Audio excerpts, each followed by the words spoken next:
Chapter 502. Once yearned for dark clouds cloaked the sky, and a drizzle fell unceasingly.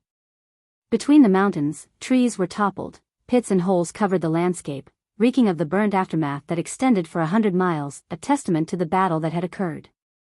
At this moment, 3 women stood in a standoff, Zhenqin, Jiang Qiong, and the ghost mother of Ephemera, each bearing injuries. The ghost mother of Ephemera, with disheveled hair, stood amidst the wreckage, her face smeared with blood as she scanned her surroundings, trapped by an array of 8 flags.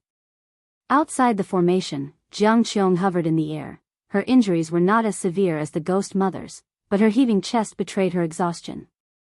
Zhenqin stood atop a cliff, wielding a treasure sword, surrounded by spinning blades that glittered with golden light. She looked down at the ghost mother of Ephemera with a gaze cold as ice. The ghost mother of Ephemera turned to Jiang Qiong and gritted her teeth. Sect leader, after I have supported you for so many years, do you truly intend to help an outsider kill me? Jiang Qiong sneered back, how do you know that she is an outsider, and you are not? The ghost mother of Ephemera took a deep breath and said, aren't you afraid of the supporting Dao Sword Venerable's return? Don't you know that she is the supporting Dao Sword Venerable's disciple? Faced with Jiang Qiong's mockery, the ghost mother of Ephemera fell silent. Zhenqin raised her sword and declared, Ghost mother of Ephemera, today I shall avenge my senior brother Su Han. Upon hearing the name Su Han, the face of the ghost mother of Ephemera did not change. She lowered her head, seemingly resigned to her fate. Immediately, Jiang Qiong cast a spell. The flags around the formation fluttered violently, whipping up a fierce wind that stirred chains of cyan to bind the ghost mother of Ephemera, who did not resist. Zhenqin charged into the formation, her sword slashing through, its frosty light shattering the forest. With one slash, blood spurted and the head of the ghost mother of Ephemera floated into the air. Zhenqin stood behind the ghost mother of Ephemera, slowly straightening up. She turned her head and saw not only blood spurting from her neck but also flames of a golden blaze. The soul of the ghost mother of Ephemera emerged, unable to escape from her severed neck. Zhenqin, looking upon this, felt no joy, only a sense of relief followed by an overwhelming fatigue. Years had passed, and she no longer hated the ghost mother of Ephemera. Avenging Su Han had become her obsession. Jiang Qiong descended from the sky, looking at the golden flames at the neck of the ghost mother. She clucked in wonder, are you trying to make her soul disperse? Where did you learn such an evil skill? Zhenqin, devoid of expression, replied, to deal with an evil demon, one naturally uses evil methods. The soul of the ghost mother of Ephemera struggled in agony, silent, but her twisting form was horrifying to behold. A breeze passed, scattering the golden flames around her neck, which alarmed both Zhenqin and Jiang Qiong, prompting them to instinctively look around. Let's end it here. This life's grievances have been settled. A voice sounded, and upon hearing it, Zhenqin stopped mid-sentence. This voice belonged to Guan. Jiang Qiong showed surprise and looked around in search of Guan. The soul of the ghost mother of Ephemera flew out from her corpse. Zhenqin's sword was no ordinary sword, its slash severed all her lifelines, leaving her either to find a new vessel or wait for reincarnation. Her soul knelt beside her body, as if paying homage to Guan. You have 2 choices, Guan's voice spoke again, detached as if a god spoke, reincarnation, to let go of this life's karma and start anew the next life, or redemption, to lose your freedom and continue living. The ghost mother hailed from the Ephemera sect. Though not affiliated with the Ephemera sect that caused chaos in the Taizong continent, she had harmed many in her lifetime, Su Han being only one. Even when she founded the Gathering Flower sect, she resorted to wicked methods. The reason why Guan offered her a choice was that, at her core, she believed she acted for the supporting Dao Sword Venerable, that she belonged to him. After following the Sword Venerable, she had indeed restrained her methods and attempted to incline towards goodness. Guan did not wholly shield her, not just because of Su Han, as Su Han had long since severed ties with him, but because she genuinely had committed evils. Stopping evil actions did not erase past deeds like smoke. One must bear the consequences of their choices. The ghost mother of Ephemera immediately looked up and shouted loudly, I am willing to follow you, even if I lose my freedom forever. No sooner had her voice faded than her soul vanished into thin air. Peace then returned to all of great heaven and earth. Jianghu pursed her lips and looked toward Zhenqin, offering comfort. Regardless, she is considered dead and probably won't be at ease in the future. Zhenqin took a deep breath and said, I know. Master said she wouldn't let her be free, and she certainly won't. The blood prison great saint was the perfect example. When Guan said to make him a mount for 1,000 years, he indeed suffered for an entire millennium. Seeing that Zhenqin was not fixated on the matter, Jiang Qiong also felt relieved and then asked, what are your plans now? Zhenqin looked into the distance and replied, no plans. After her words fell, her body suddenly leaned backward. Jiang Qiong's eyes widened as she instinctively reached out. However, a hand moved faster to catch Zhenqin's shoulder. Zhenqin looked up and a smile appeared on her face involuntarily. Master, Zhenqin said weakly. Guan looked at her and sighed softly. Zhenqin had reached the last year of her maximum lifespan. Today's battle had thoroughly drained her vitality. Jiang Qiong was pleased to see Guan, but she didn't speak, choosing to give the time to the master and disciple. Zhenqin was too weak to speak and soon closed her eyes, her hand naturally falling. This made Jiang Qiong frown. Guan looked toward Jiang Qiong and said, the ghost mother of ephemera is dead, and the Gathering Flower sect must be personally managed by you. Jiang Qiong nodded and replied, I know, I will go back soon. She stepped forward, sizing up Guan, and said, everyone says you've left the celestial spirit great world, but I didn't think you were still here. I said to myself, how could you leave without telling me? Facing this woman who had greatly helped him in his early years, Guan said with a smile, if you ever run into trouble in the future, just call for me in your heart. He could hear Jiang Qiong's heart's voice and knew she was not one to leave the secular world, so he did not invite her to the dojo. Jiang Qiong stared at him and asked, can I summon you if I miss you? Guan rolled his eyes at her and replied, I am very busy. Jiang Qiong huffed coldly and said, take her away quickly, don't let her die. She couldn't see the end of Zhenqin's lifespan, but she could feel her life force rapidly draining, a sure sign of ill. Guan nodded slightly, then disappeared from the spot with Zhenqin. Jiang Qiong didn't leave immediately but walked toward the corpse of the ghost mother of ephemera. After working together for over 1,000 years, she didn't want the ghost mother's body to be left in the wilderness. Zhenqin had a very long dream where she returned to her youth, a time when she, Su Han, and Yi Yan lived carefree in Profound Valley. Back then, they all aspired to reach the Foundation establishment realm. When Zhenqin awoke, she opened her eyes to the blue sky. She sat up instinctively and then saw Guan sitting at a stone table not far away, with an ice coffin next to her. Seeing Guan, her heart settled down instantly. She stood up immediately, ready to go and pay her respects. But as soon as she stood up, she saw the scene inside the ice coffin and froze completely. She couldn't help but blink, but no matter how many times she blinked, the scene inside remained unchanged.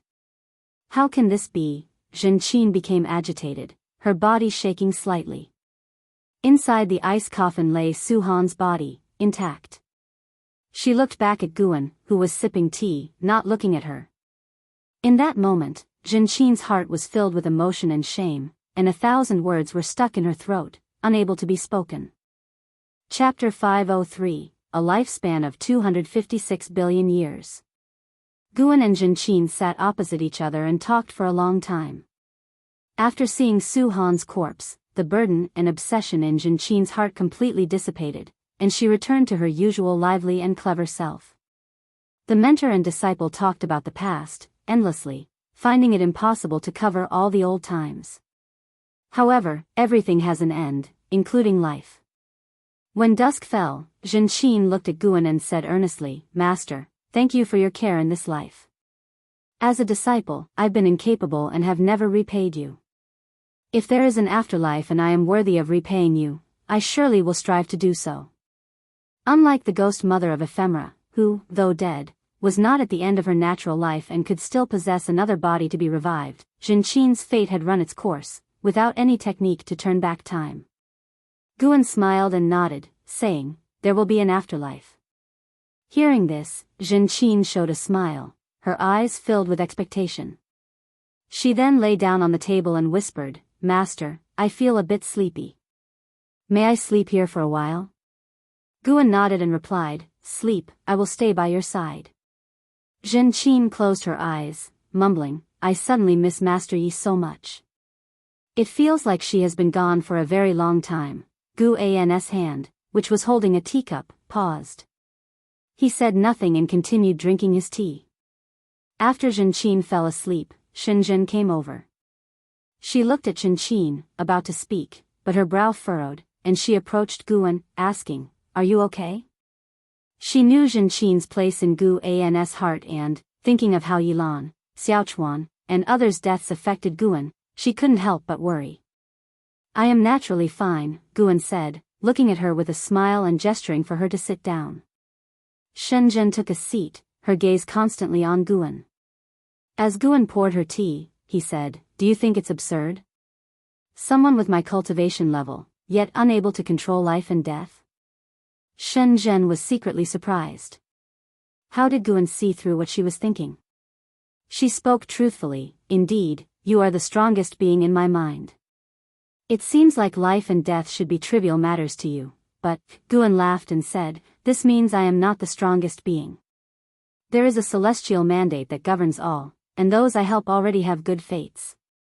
I merely add a touch of splendor. You can glimpse the past and the future, but can you glimpse the celestial mandate?" Glimpse the celestial mandate? Shenzhen fell into deep thought. In fact, she was also confused about her own path of cultivation. She didn't enjoy sitting meditation and qi refinement. She preferred the arts and sought to improve her cultivation level through enlightenment, but inspiration was scarce, and her cultivation level had been stagnant for many years.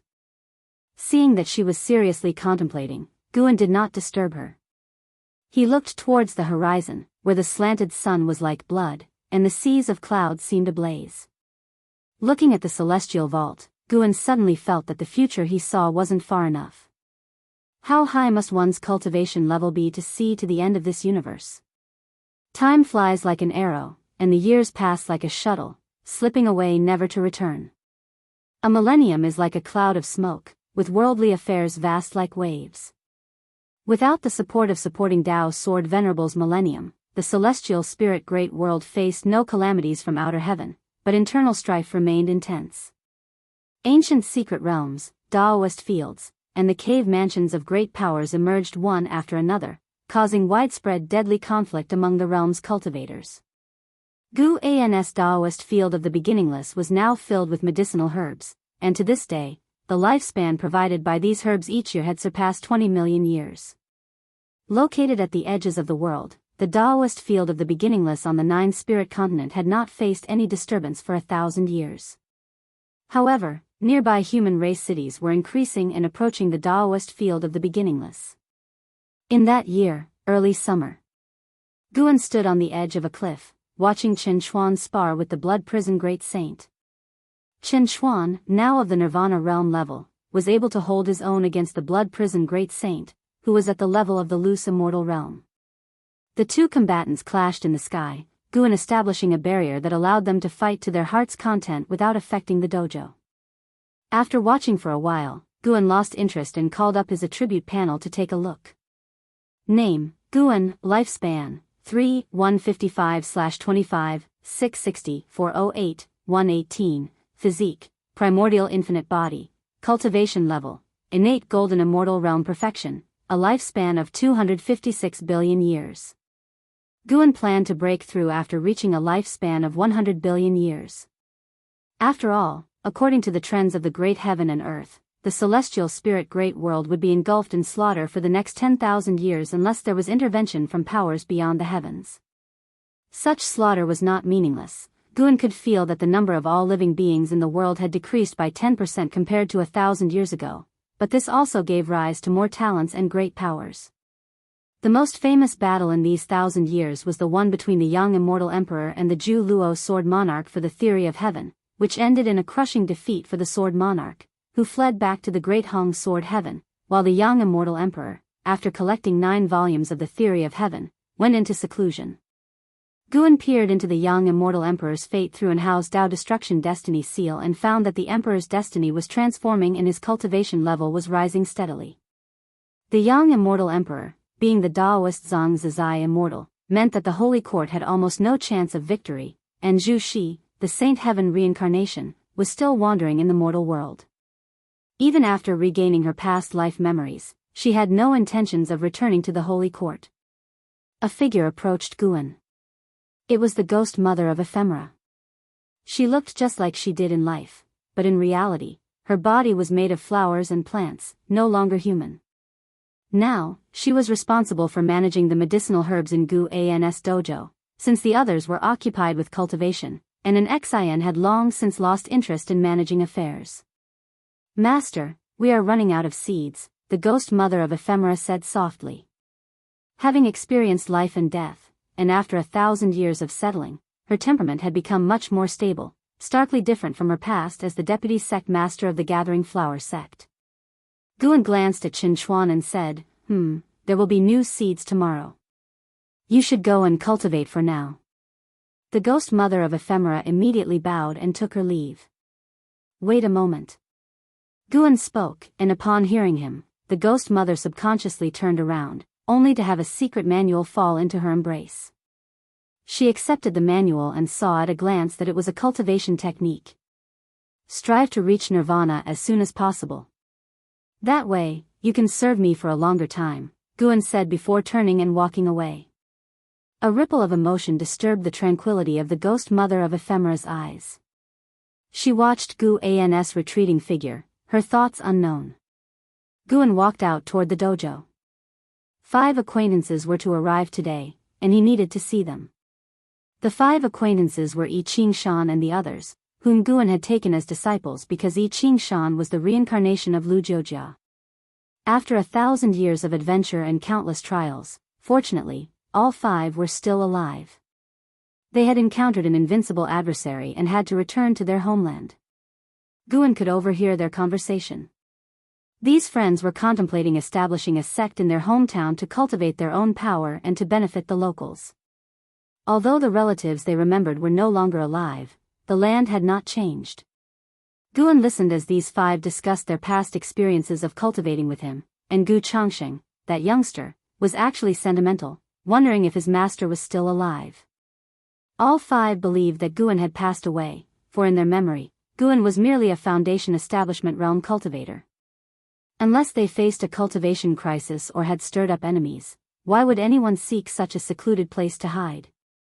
At the very least, it indicated that Guan had no mighty background or extraordinary talent. Reflecting on their master, they felt regret, wishing they had had the chance to repay him.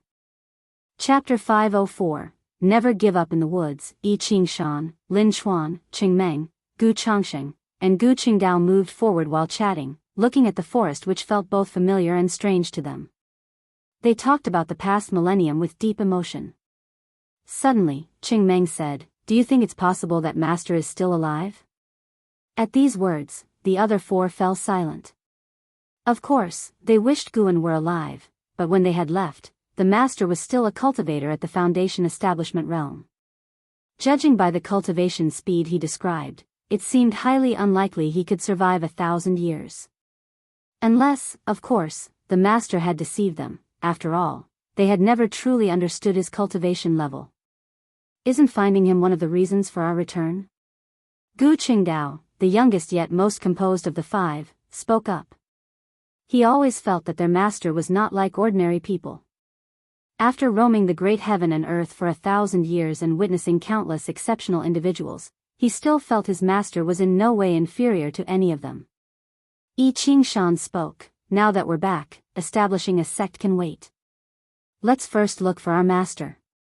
His words met with the agreement of the others. Even if their master were no longer of this world, spending several years in search for him was worthwhile. Gradually, their conversation turned to their sworn enemies. Mentioning their enemies made their teeth itch. Their disciples and friends had been slaughtered by these foes, and they themselves had narrowly escaped death. Even with all the hatred, they had no means of revenge, as their enemies were cultivators of the immortal Dao realm, backed by a major sect. As they talked, they came to a small stream and were struck dumb. Lin Chuan couldn't help but ask, could this be the same stream from 1,000 years ago? How is it still here? Yi Qingshan was somewhat bewildered, responding, a millennium isn't enough for the great heaven and earth to undergo massive change, especially since there hasn't been sect conflict or demon mischief around here. Naturally, there wouldn't be much alteration. They looked around, recalling the past intricacies of their lives. After a while, the sound of footsteps came from deep within the woods across the stream, drawing the attention of Yi Qingshan and the others. They hadn't sensed the presence of humans or demons, so the sound of footsteps was certainly startling. Looking intently, they saw a young woman in green clothes, carrying a bamboo basket, walking out from the depths of the forest. Her beautiful face and pure aura were like that of a celestial maiden descending to the human world, leaving Yi Qingshan and the others stunned. The newcomer was an Exian. 1,000 years had passed, and an Exian had entered the Nirvana realm, her aura transcending the ordinary, while Yi Qingshan and the others were still stuck at the Mahayana realm, unable to find the opportunity for Nirvana. An Exian stood before the stream, smiling at them, awakening them from their reverie as they hurriedly bowed and made a fist-in-palm salute. Senior, I am Yi Qingshan. 1,000 years ago, I cultivated here for several years. We have now returned in hopes of finding our master. Have we perhaps offended you in any way? Yi Qingshan spoke first. After all, if someone had claimed this area over the past millennium, they would have no choice but to leave. He couldn't fathom Anzin's cultivation level, thus, he was sure she was an entity of the immortal Dao realm. Even just being a great cultivator at the lowest Nirvana realm would be far beyond their ability to provoke. An Exian laughed, I have been cultivating here for 1,000 years. Could your master's surname be Gu and his given name? At her words, the five displayed great surprise and answered affirmatively, eagerly inquiring about Gu An's relationship with her. An Exian answered, I have indeed met him. He is currently in closed-door cultivation. I have established a dojo in this area. I share a deep connection with him, so if you need assistance in the future, feel free to reach out to me. Hearing that their master was in closed-door cultivation, the five were overjoyed, thanking an Exian for her kindness. Yi Qingshan wanted to ask more about Gu An's situation, but an Exian shook her head, saying no more, and he could only let the matter rest. Senior, we wish to establish a sect nearby to aid mortals in their immortal cultivation. Will we be disturbing you? Cheng Meng asked cautiously. An Exian lifted her hand, pointing to the stream before them, as long as your sect does not cross this stream, you won't be causing a disturbance. Guan had informed her that Yi Qingshan was the reincarnation of Lu Jiujia, so she also anticipated what kind of sect Yi Qingshan would establish. Upon hearing Anzin's response, all five felt completely relieved. An Exian turned and walked back the way she had come, leaving them with parting words, the great Tao is long, do not become blinded by hatred. Your own cultivation is what matters most. These words startled the five, and they remained shocked until an Exian vanished from their sight. Only then did they come back to their senses. Gu Changxing asked carefully, did she overhear our conversation, or did she divine it? It is said that a great power of the immortal Tao can look at a person and know their past and future. Yi Qingshan took a deep breath and said, she must have deduced it, perhaps our master came here originally in search of her. The other four also felt this made sense and held an Exian in even greater awe. They didn't linger any longer and turned to leave. Now that they were certain their master was still alive, they could begin their own plans. On the other side, an Exian walked deeper into the woods, and when she saw Gu An's figure, a smile appeared on her face. She quickened her pace, abandoning the demeanor of a celestial maiden and adopted the lively, joyful posture of a young girl. Master, how did I do? An Exian asked proudly as she arrived in front of Guan. Guan stood in front of the bushes, a butterfly perching on his right hand. He stared at the butterfly and said softly, not bad, you have a third of my charm. An Exian became even more proud and curiously asked, Master, aren't you afraid they might establish another supreme sect? Guan replied, as long as we remain in the celestial spirit great world and continue to interact with others, such things are inevitable. Let them be. At least for the sects they create, we have no responsibility to protect them. The prosperity they create can also serve as entertainment for you when you are bored, and experiencing fate and encounters among the mortal realm is also a form of cultivation. He lifted his right hand, and the butterfly flew away. Then, he and an Xian headed toward the Daoist field of the beginningless. That makes sense, being in seclusion for too long can indeed become dull. However, I've agreed to spar with Celestial Demon Child in 100 years, I certainly don't want to lose to her again, said an Xian as she followed beside Guan. She got along very well with Celestial Demon Child, their rivalry was healthy, spurring each other on. No matter who won or lost, neither would take it lightly. She told me the same thing, Guan said with a smile. There weren't many people in the Daoist field of the beginningless, but none of them were the quiet type. He thoroughly enjoyed the lifestyle there. When bored, he could visit Immortal Seeking Island or Human World Peak, or venture elsewhere, there was always a destination. Leaving the Supreme Sect didn't mean he was cut off from the world. The master and disciple chatted casually as they walked back to the dojo. On the other side, deep in the cosmos, a majestic world gate stood in the void, as if at the center of the universe, radiating an endless ancient aura. A fluctuation emerged from within the gate, and a figure stepped out. This was a man in black, enveloped in a crimson aura, his head adorned with a crown resembling a mystical beast, and a belt embedded with dragon scales. He radiated a powerful presence. After stepping through the world gate, his gaze fell upon a figure beside it. He turned and saluted, "Senior, it has been many years. Are you well?" The figure he addressed was none other than the Celestial Spirit God. The Celestial Spirit God shone with intense brightness, its shape visible but its visage unseen. "It seems the battle court is determined to continue this conflict," the Celestial Spirit God said, its tone indifferent. The man in black cracked a smile and said, "There's no choice. The karma between us and the Long clan is too deep, irreconcilable." The Celestial Spirit God did not respond, and silence fell over the void. After a moment's hesitation, the man in black asked, "Senior, if the Celestial Court were to reappear in the human world, would you consider returning?" As soon as he finished speaking, his expression changed drastically, and he trembled all over. The Celestial Spirit God did not stand, but a terrifying intent to kill locked onto the man in black, leaving him quaking with fear. Do not attempt to test the will of a god, or else even the battle court cannot keep you safe. The voice of the Celestial Spirit God rang out, and the man in black felt the world spin, his body as if plunging into an unfathomable abyss, his sight blurring, and his divine soul overturning. After a while, the man in black opened his eyes to find himself upon a meteor. He stood up, peered into the distance, and could not see the world gate. He was silently alarmed. Such a terrifying power of the heavenly Tao. Is this the force that suppresses a great thousand world? Chapter 505, Long Family Destiny Pattern. Celestial Tao merits I Ching Shan and his 4 companions acted quickly. They first chose a mountain to construct buildings, and then began recruiting children with spirit roots.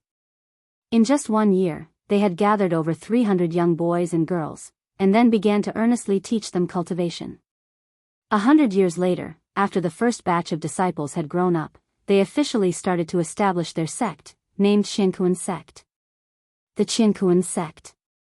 There were many sects with this name in the world, but I Ching Shan wanted there to be only one Xianxia sect. His ambitious declaration at the founding ceremony was overheard by Guan at the dojo. Guan just smiled lightly, not paying much attention. He didn't even bother to calculate the destiny of the Xianxia sect anymore, choosing to leave it as a mystery, as a bit of color in life. The seasonal patterns in the celestial spirit great world were broadly the same. At the start of autumn this year, Guan lay under a tree, hands pillowed behind his head, eyes closed. It seemed as though he was sleeping, but he was actually observing the Supreme Sect. After all, he had spent the earlier half of his life in the Supreme Sect, and even after 1,000 years, Guan still held some sentiment for it. He was currently paying attention to Long Qing. Before leaving the Third Medicine Valley, Guan had begun to release the Guiyuan divine Tao within Long Qing's body, allowing him to gradually regain his qi refinement talent. Long Qing, born in the Nirvana realm, had completely recovered his true strength after 1,000 years of cultivation.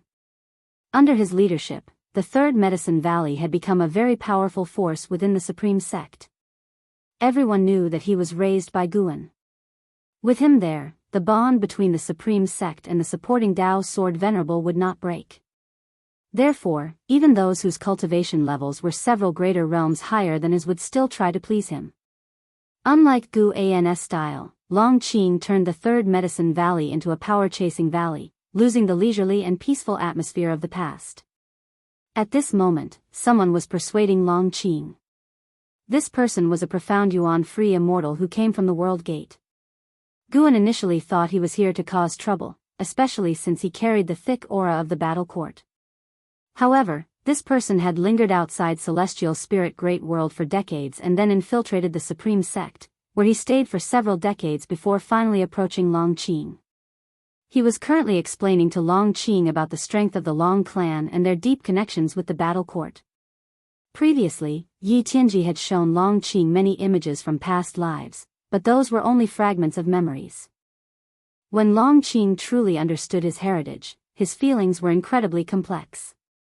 Inside Long Qing's loft, he sat on a chair, silent for a long time. The profound Yuan-free immortal waited for him to accept his heritage. Long Qing remained silent for half an hour, then he looked up at the man in black and asked, "You've told me so much, but who are you?" The man in black smiled and said, "My name is Candle Star, from the Battle Court, a disciple of the Lord of the War Court. I have lived far beyond your imagination, and much of the history I've told you, I witnessed personally." Hearing this, Long Qing frowned. He was not frightened into standing up. Instead, he stared at Candle Star and asked, "If you come from the battle court, why awaken my hatred towards it?" Candle Star laughed and said, "The battle court has strayed, always trying to please the immortal gods. I am not satisfied with that. I prefer the battle court under Emperor Longxin's rule." That was the true battle court worthy of battle's name. As he spoke, his eyes revealed longing and excitement. Long Qing's frown deepened. He could not see through Candle Star's intentions, nor could he discern whether his words were true. Candle Star looked at Long Qing, raised his hands, and suddenly said excitedly, "Do you know why the battle court targets your Long clan?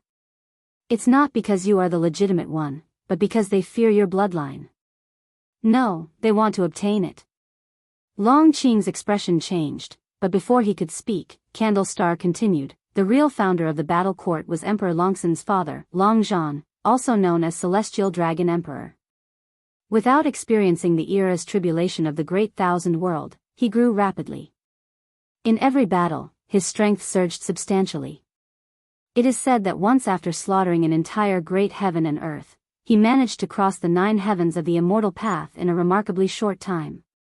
Emperor Longxin's talent was also immense, but he turned against the Celestial Dragon Emperor and thereafter ceased creating slaughter." Candle Star grew more excited as he spoke, his eyes even gleaming. He could not only grow stronger through slaughter but also resist heavenly might. Even crossing the 9 heavens of the immortal path, he managed to successfully cross the tribulation within a day. Such talent, such destiny pattern, is enough to drive the 3,000 great thousand worlds mad. Candle Star's intense gaze made Long Qing uncomfortable. Long Qing couldn't help but say, "Are you suggesting that the Long clan inherited such talent and destiny pattern?" Exactly, the grandson of Emperor Longxin once inherited such talent, and that was also why the Long clan headed toward decline. Candle Star replied, his gaze sizing up Long Qing with greed filling his eyes. Long Qing snorted, "So you want to possess me?" Candle Star quickly shook his head, "No, no, no, the talent of the Long clan, and you who cannot be killed no matter what, obviously your clan hides a great cause and effect. The fools of the war court can't see this clearly. Of course, the most important thing is that I also believe in my own talent. I want you to retake control of the war court, and together we can establish everlasting great celestial Tao merits." Long Qing furrowed his brows again. He muttered, "With my current cultivation level, how many years would it take to overthrow the war court?" Candle Star answered, "If it's fast, several tens of millions of years, if slow, several hundreds of millions of years." Of course, you have to survive and you cannot slack off. Tens of millions of years? Long Qing widened his eyes, unable to remain calm. He couldn't help but exclaim, "Are you joking with me? Even if it really took that many years, could you wait that long?" Candlestar huffed, "Why can't I wait? I also need time to cultivate. Don't feel that it's too long. To reach my current cultivation level, closing my eyes, 1,000,000 years pass in an instant, not to mention those who are in seclusion seeking enlightenment. For them, even 10 million years are not worth mentioning. The reason you haven't felt time passing so quickly is that this great thousand world is currently undergoing an era transition. The heavenly Tao promotes the movement of heaven and earth, and living beings are continually fighting. You've experienced too many changes." Long Qing fell into silence. Candlestar then looked around, examining the furnishings within the room. Long Qing took a deep breath and asked, "Since that's the case, how will you assist me?" Candlestar turned his head towards him, smiling, "You first become the sect leader of the Supreme Sect. By then, let the Supreme Sect unify the world. After the era of tribulation ends, and the celestial merits fall onto the Supreme Sect, as its sect leader, and me as the vice sect leader, we will receive vast celestial Tao merits, aiding us in our enlightenment. In the silent extinction domain, there is a world gate that will limit the war court, preventing them from invading in large numbers. Previously, your master killed Yi Tianji, which has already placed the war court in a dilemma, causing internal divisions. Now is the best time for us to develop our sect." After hearing this, Long Qing's brows gradually smoothed. Elsewhere. Far in the Daoist field of the beginningless, Guan listened to their conversation, and he was not too surprised because he had previously guessed why the war court was hunting the Long clan. The silent destruction god emperor used a person from the Long clan to cultivate the celestial dragon reincarnation dharma aspect, which was the best proof. He was more interested in the celestial Tao merits mentioned by Candlestar. If Long Qing and Candlestar could indeed lead the Supreme Sect to become the ruler of the world, it would be a good thing, providing Guan with a sense of presence as well. Of course, if Long Qing were to go astray, Guan would not ignore it. He had protected Long Qing, so he had the responsibility to keep an eye on Long Qing, to prevent him from walking the path of slaughter followed by his previous life and ancestors. Guan stood up and headed towards the mountain forests. With the establishment of the Jianghu sect, the sect had been aggressively recruiting disciples, and the number of disciples had quickly surpassed 10,000. With so many people, there were bound to be some who caused trouble. Indeed, someone was heading towards the forbidden area designated by the Jianghu sect, approaching the Daoist field of the beginningless. Guan felt it necessary to arrange a guard, pretending to be a hermit in deep mountains. An Xian, who usually needed to focus on cultivation, didn't have the time to watch continuously. He had just entered the mountain forest when a streak of white light sped over and landed on his shoulder. It was the white spirit rat. "Master, where are you going?" the white spirit rat curiously asked. Guan laughed heartily. "You run around all day, full of energy, and you don't cultivate. How about becoming the demon king?" The white spirit rat's eyes lit up at hearing this. It asked, "Really? Come, I'll transform some demons, and you can choose from them. From now on, you'll be in charge of guarding around the Daoist field, and you will not allow anyone to trespass without permission." "That's great, master, I definitely won't let you be disappointed," the white spirit rat said excitedly. Even though it had shrunk its rat body, it still looked chubby, laughing like a trembling white fur ball. Guan began instructing the white spirit rat on what it could and couldn't do. This guy was too mischievous. Rules must be established to prevent it from becoming utterly lawless. He couldn't allow it to become like the Cyan Bull demon under Lord Lao Zi of the Great Monad. Chapter 506. The strongest sword. Time passed swiftly, and another 200 years went by. Guan enlightened 100 demons, taught personally by the white spirit rat. An Xian introduced them to Yi Qingshan and others, enabling the white spirit rat to quickly establish a relationship with the Jianghu sect. Under the guidance of Yi Qingshan and his peers, the Jianghu sect occasionally presented gifts to the white spirit rat and its subordinate demons, making the relationship between the two parties increasingly close. After 200 years, the Jianghu sect had risen to power, becoming a first-class sect in the nine-spirit continent with aspirations of sweeping across the world. With 9 Mahayana practitioners, the Jianghu sect was truly invincible in this land, and unifying the continent was only a matter of time as long as no forces from overseas intervened. Conflicts continued between heaven and earth, and the spiritual energy from nature surged towards the heart of the continent, prompting the strong practitioners to follow it. This weakened the immortal cultivation atmosphere in the peripheral regions. That was the case for the nine-spirit continent and neighboring continents. Almost no creatures from the immortal Dao realm visited this area, though many lower realm beings wanted to spend their remaining life here. On this day, inside the Daoist field of the beginningless, by a lake in the mountains, Guan was fishing. Blood Prison Great Saint stood by, curiously watching the lake surface, and couldn't help but ask, "Master, are these fish of a special kind?" In his mind, the master was the strongest. In his view, the master wouldn't engage in meaningless activities. Even the leisurely ones would, upon reflection, hold significance, just like how the master enjoyed reading and writing, which Shenzhen emulated and then attained enlightenment. There were also the games of Go and chess created by the master, which could enhance one's comprehension of the Tao. Even gardening held many subtleties, allowing for deeper contemplation. Even serving as a bullock, 1,000 years of reflection had helped the Blood Prison Great Saint shed his impetuous and arrogant temperament. This lake was newly created by Guan yesterday. When he went to the hidden spirit palace to gather medicinal herbs, he brought back several small fish, all of which were released into the lake. Guan replied, "Nothing special, they are just ordinary fish." Ordinary fish? The Blood Prison Great Saint was even more confused. He carefully observed the lake in front of him, convinced that it must hold some profound mystery, though he still couldn't see through it. Little did he know, Guan simply wanted to fish for the sake of fishing. His fishhook was formed from concentrated mana, and once it stuck to a fish's mouth, the fish couldn't escape but wouldn't be hurt either. He merely wanted to experience the process of fishing. After leaving the Supreme Sect, although he had a broader dojo, Guan still had idle moments. Although he didn't practice qi absorption, he still wouldn't do nothing when idle. He gained insights into the natural world through seemingly mundane activities. As long as he observed naturally occurring phenomena, he could sense the great Tao. Having reached the innate golden immortal realm, Guan didn't feel invincible and continued to pursue the great Tao.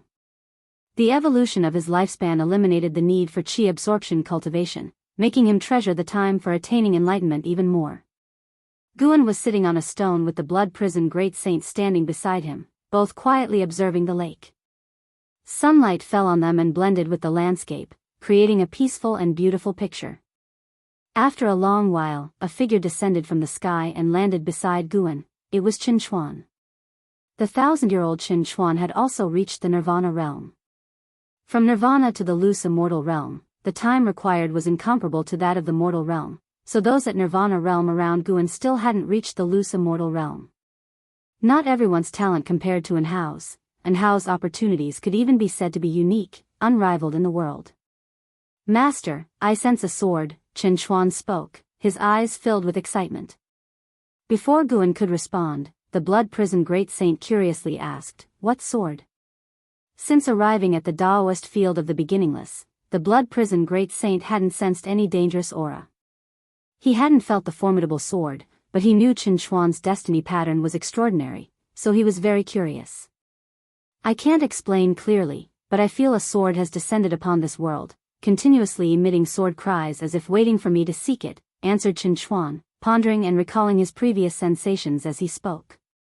His words made the Blood Prison Great Saint even more curious. When Guan moved from the Supreme Sect to this place, he didn't bring Long Qing or other close disciples but brought Qin Chuan.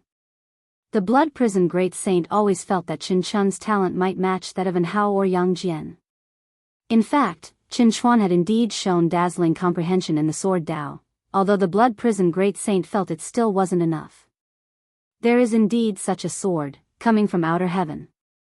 It is the strongest sword in the world. Possessing it qualifies one to contend for the world. Not just you, but anyone who diligently practices the sword Dao will sense it, Guan responded, his gaze fixed on the lake's surface, never wavering. Hearing this, Qin Chuan frowned. Blood Prison Great Saint widened his eyes and asked, This is clearly a conspiracy. Is another power from outer heaven about to attack? Throughout the previous cataclysms of heaven and earth, it was always the forces from outer heaven that initiated them. The conflicts between the immortal dynasty and the holy court were never a threat to all living beings. It's the work of the great Hong Sword Heaven behind Zhu Luo Sword Monarch, Guan answered. Hearing about Zhu Luo Sword Monarch, both Blood Prison Great Saint and Qin Chuan exchanged glances. TSK, could it be that guy lost to Yang Immortal Emperor and couldn't accept it? Blood Prison Great Saint guessed with schadenfreude. He disliked the way Zhu Luo Sword Monarch carried himself, a demeanor that screamed invincibility, which he found repulsive. Qin Chuan, on the other hand, remained silent as he began to feel the sword again. For some reason, he always felt that the sword was of special significance to him, but his master's words left him confused. If others felt the same way he did, then indeed, they shouldn't go. But was it really the same? Guan's fishing rod began to move. He waited a few moments before suddenly yanking it, pulling a large yellow fish into his hands. He unhooked the fish and released it back into the lake. This action made Qin Chuan pause. He took a deep breath, then walked to a patch of grass and sat down. He took out his own sword, placed it on his lap, and quietly contemplated. Blood Prison Great Saint looked at him with a curious expression. Guan remained silent, just the corners of his mouth lifted. In his eyes, that number 1 divine sword was nothing exceptional. Qin Chuan didn't need to compete. By cultivating by his side, he would eventually surpass that sword. However, Senior Brotherly, you're not going to ask me to take action, are you? Guan looked up towards the horizon with a teasing gaze. Meanwhile, on the other side of the world, above an endless ocean, dressed in black, Leia stood on a black eagle, soaring across the sea of clouds, with divine exotic immortal spirit perched on his shoulder, gripping his hair, shivering. Do we really have to steal it? The aura of this sword is very powerful. It will definitely attract terrifyingly strong individuals. Don't forget, my master has already left the celestial spirit great world. Divine exotic immortal spirit couldn't help but ask. It had deliberately conveyed the news of Guan's departure to Leia, hoping that Leia would be less reckless in the future. Its method indeed worked. Leia had been peaceful for 1,000 years, but today, he was embarking on an adventure again. Leia's eyes were cold as he said, "How can I become stronger without striving for it? By meditating in seclusion? Don't worry, if it really comes to dying, I'll let you go. I won't drag you down." His heart, though, was aflame. Because he felt that the sword was calling to him, he was the true master recognized by the sword. Divine exotic immortal spirit couldn't help but say, "Do you really think I could escape if it comes to that?" Leia glanced at it and said, "Then why don't you leave now?" "I must go regardless. Perhaps this is my only chance to catch up to Anhao." Divine exotic immortal spirit rolled its eyes, retorted irritably, "You're always talking about Anhao. It's been years without any news of him. He might already be dead. Don't always fantasize about how strong your opponents are, and then force yourself. That's impossible. He can't be dead. His cultivation level must be outrageous. With my current abilities, I doubt I could withstand even one of his moves." Leia shook his head. No matter how far the places he had visited or how strong the people he had met, he always believed that Anhao was the foremost talent in heaven and earth. He felt that fate had made him encounter Anhao, and that was a blessing to him. With Anhao there, he would never be complacent about his achievements. He would always feel not strong enough and thus continue to strive. Divine exotic immortal spirit scratched its head, feeling that Leia was delusional and beyond persuasion, but it was not panicking. After all these years, it suddenly wanted to see its master, and Leia should be able to help it. Chapter 507, Heaven and Earth Tao Fruit. Celestial beings. Guan could hear the divine exotic immortal spirit's heart voice. Although he could maintain spiritual communication with it, he rarely paid attention to it. The main reason was that the divine exotic immortal spirit was too annoying. Guan had responded before, and as a result, it chattered constantly, bothering him without end. Guan was neither worried about Leia going to seize the sword, nor was he afraid that Leia would cause any trouble for him.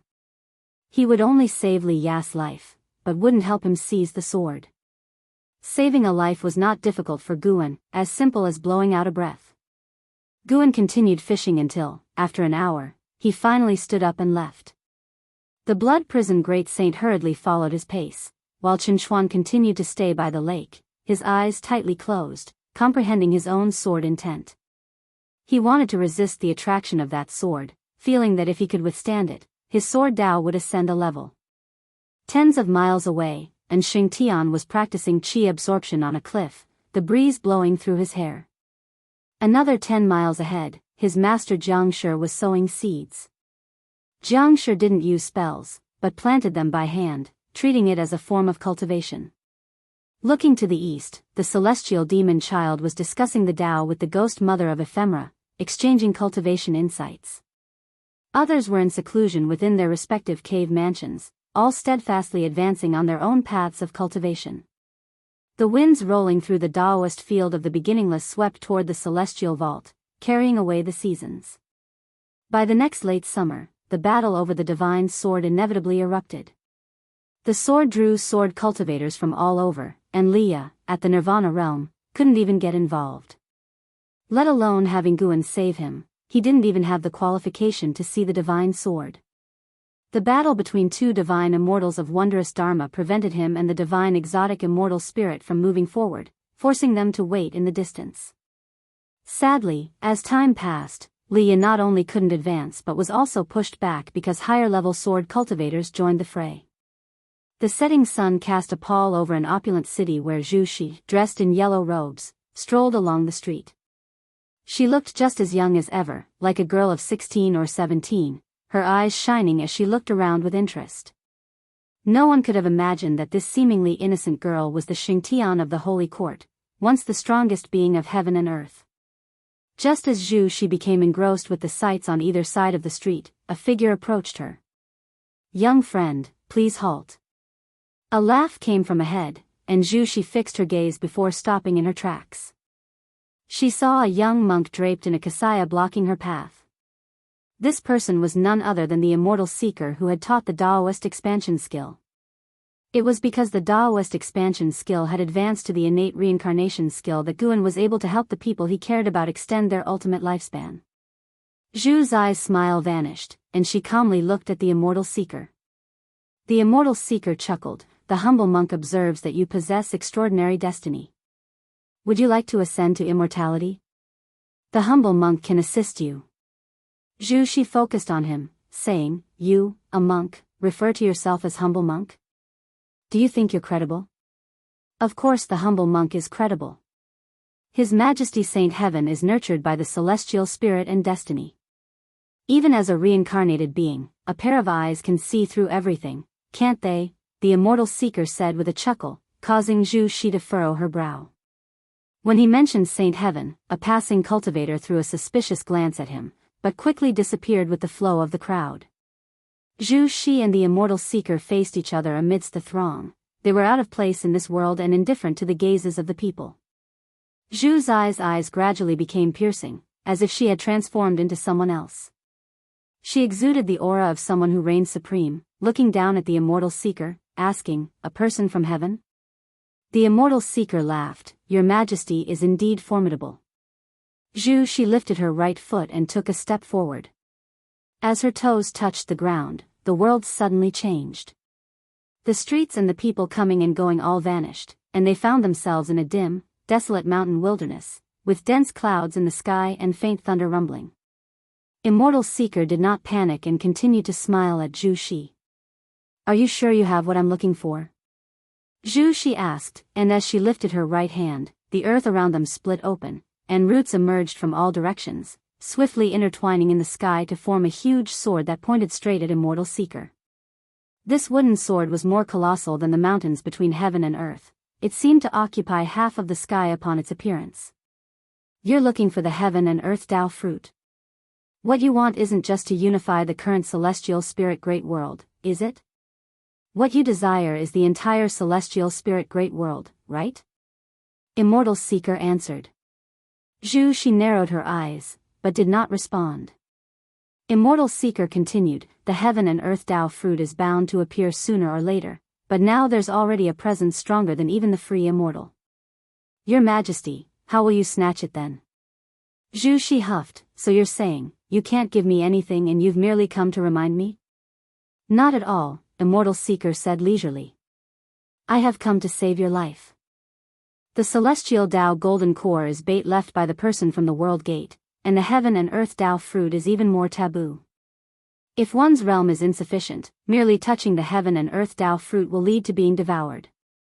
It contains even more horrifying cause and effect, causes even the person from the world gate does not know of.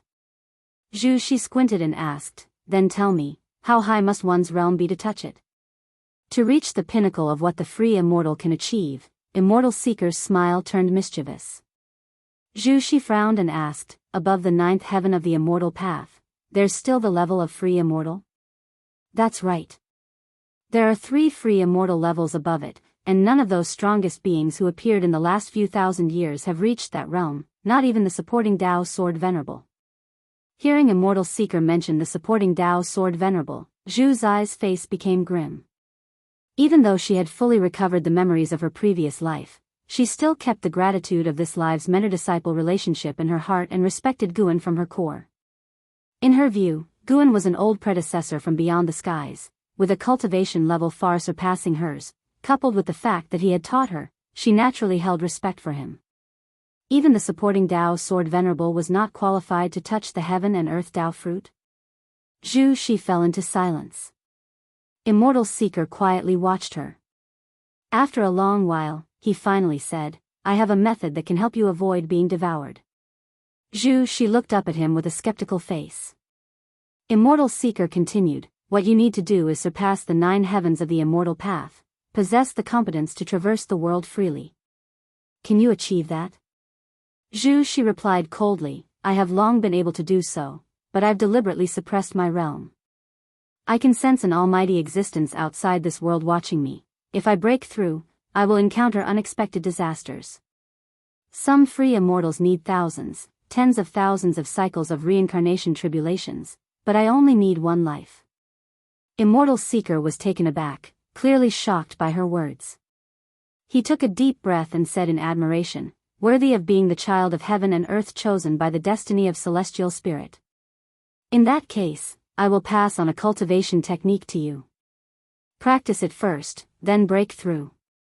Zhu Zai's right hand dropped, and the huge wooden sword suspended in the dim celestial vault dissipated like smoke and clouds.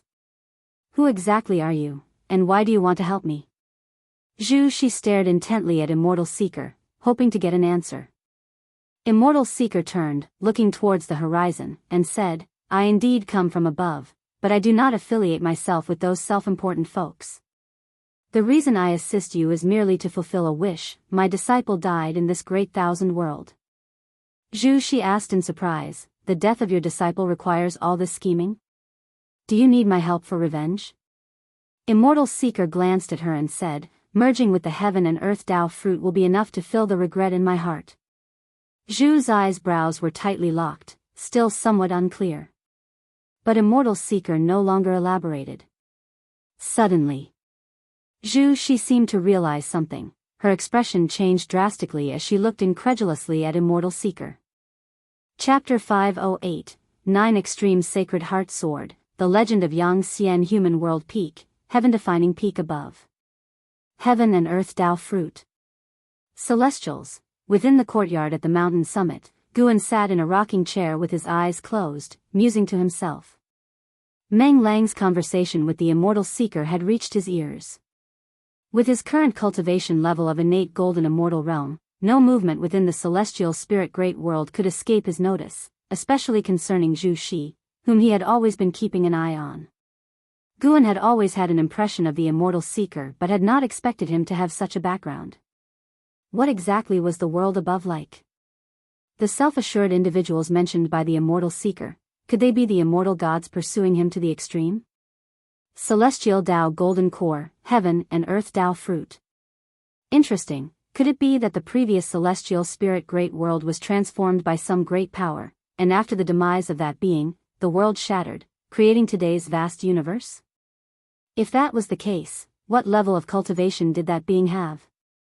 Upon reaching the innate golden immortal realm, Guan's Dao fruit could also create a world, confirming that the existence was at least of the innate golden immortal realm. However, just how high his power was difficult to gauge. Perhaps the growth of a world required time, but Guan wanted to estimate as high as possible because he would regard any powerful existence as a hypothetical enemy. He would not hold enmity towards those with whom he had no grievances, but he needed the confidence to respond. The celestial spirit god was scheming with the celestial Dao golden core, but what was being calculated by the heaven and earth Dao fruit that could devour all living beings? Suddenly, Guan felt that the celestial spirit great world, so clear and transparent in his eyes, became interesting and full of suspense. He was curious to see what storms the celestial Dao golden core and the heaven and earth Dao fruit would stir up in the years to come. Since he had decided to watch over the world's changes from within the dojo, he would not make a move lightly. Guan opened his eyes, raised his hand, and a book from inside the house flew into his hand. He had left many books in his various residences, occasionally revisiting them for new insights. He gently rocked in the rocking chair, undisturbed by anyone.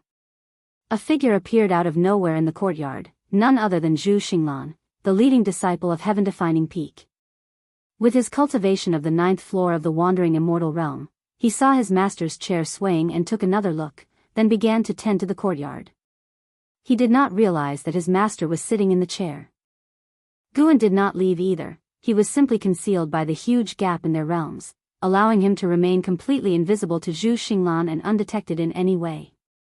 To those of human world peak, they did not know Guan by name, only Meng Lang. As a great cultivator, being away for thousands or even tens of thousands of years was nothing out of the ordinary, so no one wondered about Guan's disappearance. After spending half a day on human world peak, Guan stepped back into the Daoist field of the beginningless Taitsung continent, upon a barren plain. Long Qing was meditating in the air, surrounded by black qi which violently tugged at his robes. Candle Star stood on the ground, staring at him and nodding slightly, his eyes full of admiration. At that moment, Long Qing opened his eyes, looking into the distance and furrowing his brow as he asked, "What sword is this exactly?" "It's quite formidable."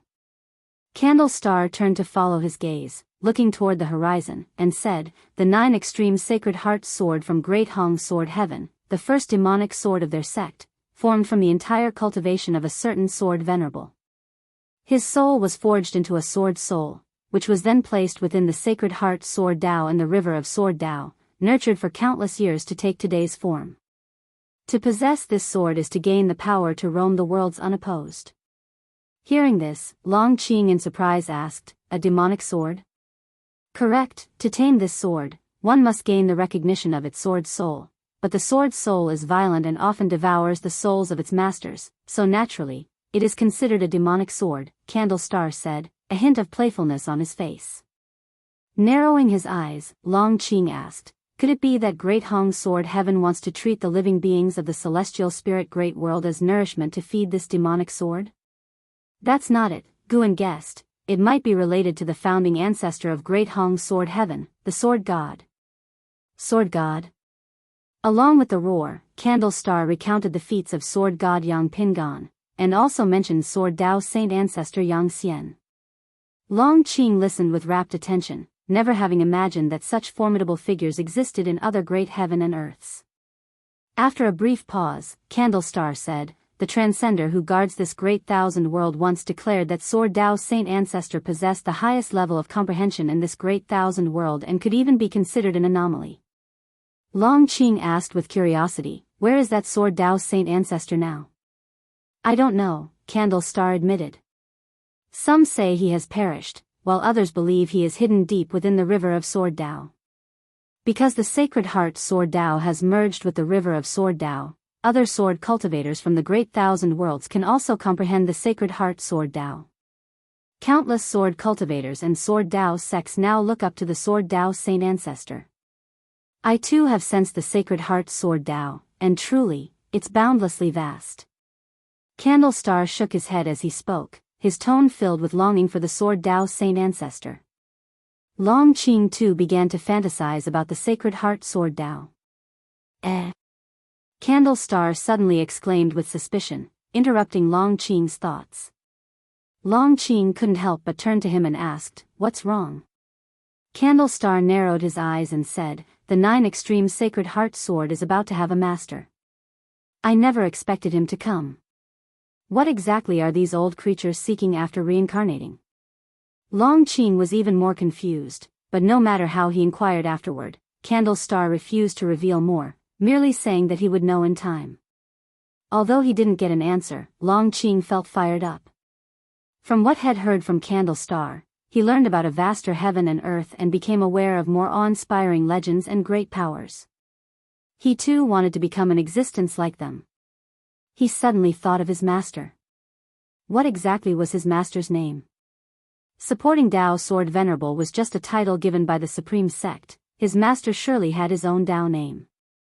Mountains stretched endlessly, and within the forests on the ridges, Leah followed an elder. The divine exotic immortal spirit on his shoulder intently watched the elder, as though fearing that the elder would stop. The elder wore white clothes under a black robe, a bright red belt wrapped around his clothing. His white hair was tied under a jade crown, and even with an aged face, he still had a noble aura. On the elder's back was a sword case with a piece of talisman paper attached, its blood-red characters faintly glowing with a cold light. The elder suddenly stopped walking, startling Leah into halting as well. "You wouldn't think of snatching the sword from me with your Nirvana realm cultivation level, would you?" the elder asked Leah without turning around. Leah took a deep breath and said, "Of course not, but having witnessed your power, I wish to take you as my master to cultivate the most powerful sword Dao." His eyes burned with fervor. The astonishing great battle he had witnessed still echoed in his mind. The image of the elder suppressing the crowd with a single sword strike made a profound impression on him. He had heard from a senior observer that among the great cultivators vying for the divine sword was a powerful being who stood at the 9th heaven of the immortal path. But when he learned such a formidable figure had taken action, he completely abandoned the thought of seizing the sword, adopting more of a spectator's mentality instead.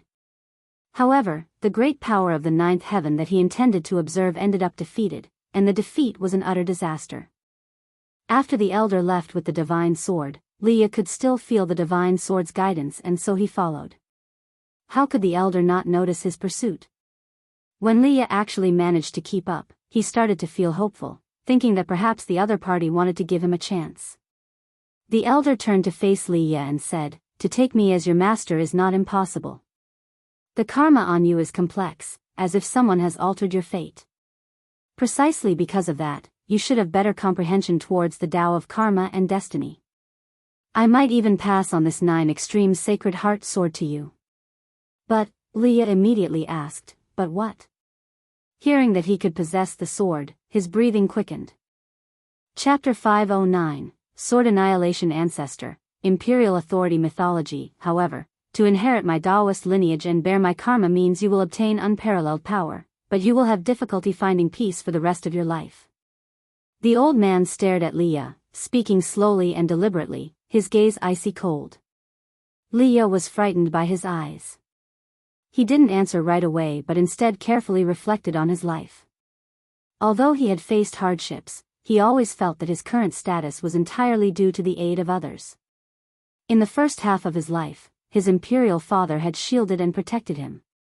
Later, Guan, under another identity, had protected him and taught him swordsmanship. When would he be able to repay these people? Leah found himself caught in a difficult decision. He feared that he would mess things up and that, in the end, Guan would have to rescue him. He couldn't help but turn his head to look at the divine exotic immortal spirit resting on his shoulder. This time, the divine exotic immortal spirit remained silent, merely looking at him steadily, as if to say, "This time it's up to you to decide." Leah believed that the old man had no intention of deceiving him, for there was no need. The gulf between their cultivation levels was vast, and if the old man truly wished to force him to do something, he would have no power to resist. As Leah hesitated, the old man turned and walked away. Leah fell to his knees and kowtowed in the direction of the old man's retreating figure, shouting loudly, "Master above, please accept your disciple's bow." The old man stopped in his tracks and then slowly turned around. He looked at Leah with an expressionless face and said, "Remember, My Daoist name is Sword Annihilation. Many refer to me as the Sword Annihilation Ancestor. Having said this, the Sword Annihilation Ancestor continued to walk away, and Li Ya quickly got up and followed his pace. Excitement was unmistakable on Li Ya's face. He stared at the back of the Sword Annihilation Ancestor, with many questions he wanted to ask, but he restrained himself. There is plenty of time ahead. Having seen the Sword Annihilation Ancestor's actions, he felt that the Sword Annihilation Ancestor was a rare existence that could match up to Guan. Of course, it was only his feeling because he thought the Sword Annihilation Ancestor didn't use his full strength when he claimed the 9 extreme Sacred Heart sword with such an ease and calmness. Such demeanor reminded him of Guan when he transformed into the supporting Dao sword venerable. Little did he know, Guan was listening in on his thoughts secretly. Comparing me to the Daoist Zhang Zizai immortal? Guan, who was picking medicinal herbs in the Daoist field of the beginningless, laughed, but this Sword Annihilation Ancestor had quite a reputation. He must have an even stronger true form. Guan had encountered his true form before, back when he had broken through to become the profound Yuan-free immortal. At that time, the skull that devoured the free immortal had made a lasting impression on Guan. The aura of that skull was identical to that of the Sword Annihilation Ancestor, and from the perspective of karma, they originated from the same source. The mere fact that a clone possessed the cultivation level of a Daoist Zhang Zizai immortal made him wonder just how powerful the Sword Annihilation Ancestor's true form was. Ever since Guan defeated the battle court, the celestial spirit great world seemed to be distancing itself from the catastrophe of outer heaven. In reality, more beings of the Dao fruit realm had infiltrated the celestial spirit great world, behaving more covertly, probably out of fear of Guan. Every choice has its pros and cons. His own lifespan reincarnation had left behind unfavorable karma, but within the life he could control, he had always done good deeds. He was satisfied with that and never tired of it. Guan's mood became increasingly cheerful, and he began to give pointers to the ghost mother of ephemera following him. Although the ghost mother of ephemera had lost her freedom, she did not slack off because she saw greater hope. She even felt that her current life was better and more meaningful than before. Pursuing longevity, that was far more meaningful than being a vice sect hierarch. The ghost mother of ephemera made note of every word Guan said and pondered them deeply. Guan knew what she was thinking, but he never spelled it out. He let her muse wildly, thinking maybe she might stumble upon something significant. An hour later, Guan finished picking herbs, and then he had the ghost mother of ephemera sow the seeds while he walked to his own loft, ready to take a nap. Even innate golden immortals can sleep, and Guan occasionally enjoyed dreaming, finding enlightenment in his dreams a particularly interesting experience. The white clouds above drifted slowly, yet in the blink of an eye, one might feel they moved quickly. The passage of time in the human world is the same. 1,000 years, like those clouds, is both fast and slow. It seems quick to cultivators but slow to mortals. On an early summer day, at high noon. In the Taizong dynasty, within the Zhangzhou imperial city. In the imperial study, Li Xiandao held a petition, his face expressionless. He had been the emperor for over 4,000 years. His long-standing and domineering rule had become mythologized in the hearts of the people. The commoners were unfamiliar with the name supporting Dao sword venerable, unaware of the great cultivators of the immortal cultivation realm. In their eyes, he was a living immortal. At this moment, 2 people were kneeling in the room, their heads bowed and bodies tense, one of them sweating profusely on the forehead. After a while, Li Xiandao looked up. He glanced at the 2 kneeling before him and asked, "What is the crown prince's opinion on the Yang family's actions?" One of the elderly ministers raised his head to look at Li Xiandao, hesitated for a moment, and said, "His Highness did not respond to us, but one of my spies told me that the crown prince once said he found the position of crown prince rather dull, and he did not know what? He did not know what it tastes like to sit on the imperial throne." After speaking, the old minister quickly bowed his head, pressing his forehead against the ground. Li Zuando's eyes flashed with a chill upon hearing this. He closed the petition he was holding and set it down gently. "Leave," Li Xiandao said with closed eyes. The 2 ministers immediately stood up, performed a salutary bow, and left quickly. Once they had left the imperial garden and the palace grounds, and only when they had passed through the gates of the imperial city, did they finally breathe a sigh of relief. The other middle-aged minister turned to the old one and asked in a low voice, "Does His Highness truly intend to?" He looked around and withheld the word rebel. There have been signs for hundreds of years. It is said that ever since the crown prince returned from the Holy Land, his temperament has changed. He has already stepped into the immortal realm. I fear the imperial dynasty is about to face unprecedented turmoil. The Yang family has courted no small number of factions, the old minister sighed. His ancestors had served Li Xiandao for 10 generations and he himself had been an academically honored champion designated by Li Xiandao. In his heart, Li Xiandao was the heavens. But faced with a crown prince who possessed the cultivation level of the immortal Dao and had a formidable family background, how could he not think that the throne was on the cusp of changing hands? The middle-aged minister fell silent after hearing this, and they both hastened down the same street. Meanwhile, back in the imperial study, Li Xiandao slowly opened his eyes, gazing straight ahead, and suddenly said, "Guan, supporting Dao's sword venerable, you should be able to hear my words, right?" After his words, silence filled the room. No response came from outside. He took a deep breath, stood up, walked around the desk, and then, lifting the hem of his robe, knelt on the ground. "Guan, if there is still any affection between us, please help me," Li Xiandao said with a resolute expression. He then began to kowtow. However, just as his forehead was about to touch the ground, a hand caught his forehead, preventing it from touching the floor. Li Zuando's pupils contracted and his body trembled slightly. With great caution, he slowly lifted his head to see the person in front of him. It was indeed Guan. Chapter 510 The number 1 genius. Guan looked at Li Xiandao, who knelt before him, and felt quite moved. At the beginning of his cultivation, Li Xiandao had given him a lot of support. Although at that time, Guan had already been able to fend for himself, Li Xiandao treated him as a junior without knowing his true cultivation level. Throughout their interactions, Li Xiandao had never bullied him and was always so kind to him. The end of the world valley provided by Li Xiandao was also an important part of Guan's income in the first half of his life. The valley had been planted with high-tier cultivation herbs from the start, which were extremely significant for Guan before he reached 100 years old. Additionally, Li Xiandao had treated Yi Yan, Yang Jian, and Wu Xin quite well, so Guan had always had a good impression of Li Xiandao. He felt that there was a bond of sentiment between him and Li Xiandao. Their conversations were always delightful. It's just that Li Xiandao, as the emperor, was too busy, and they seldom met. The last time they had met was more than 2,000 years ago. Li Xiandao had already achieved nirvana, but he displayed a cultivation level of integration realm.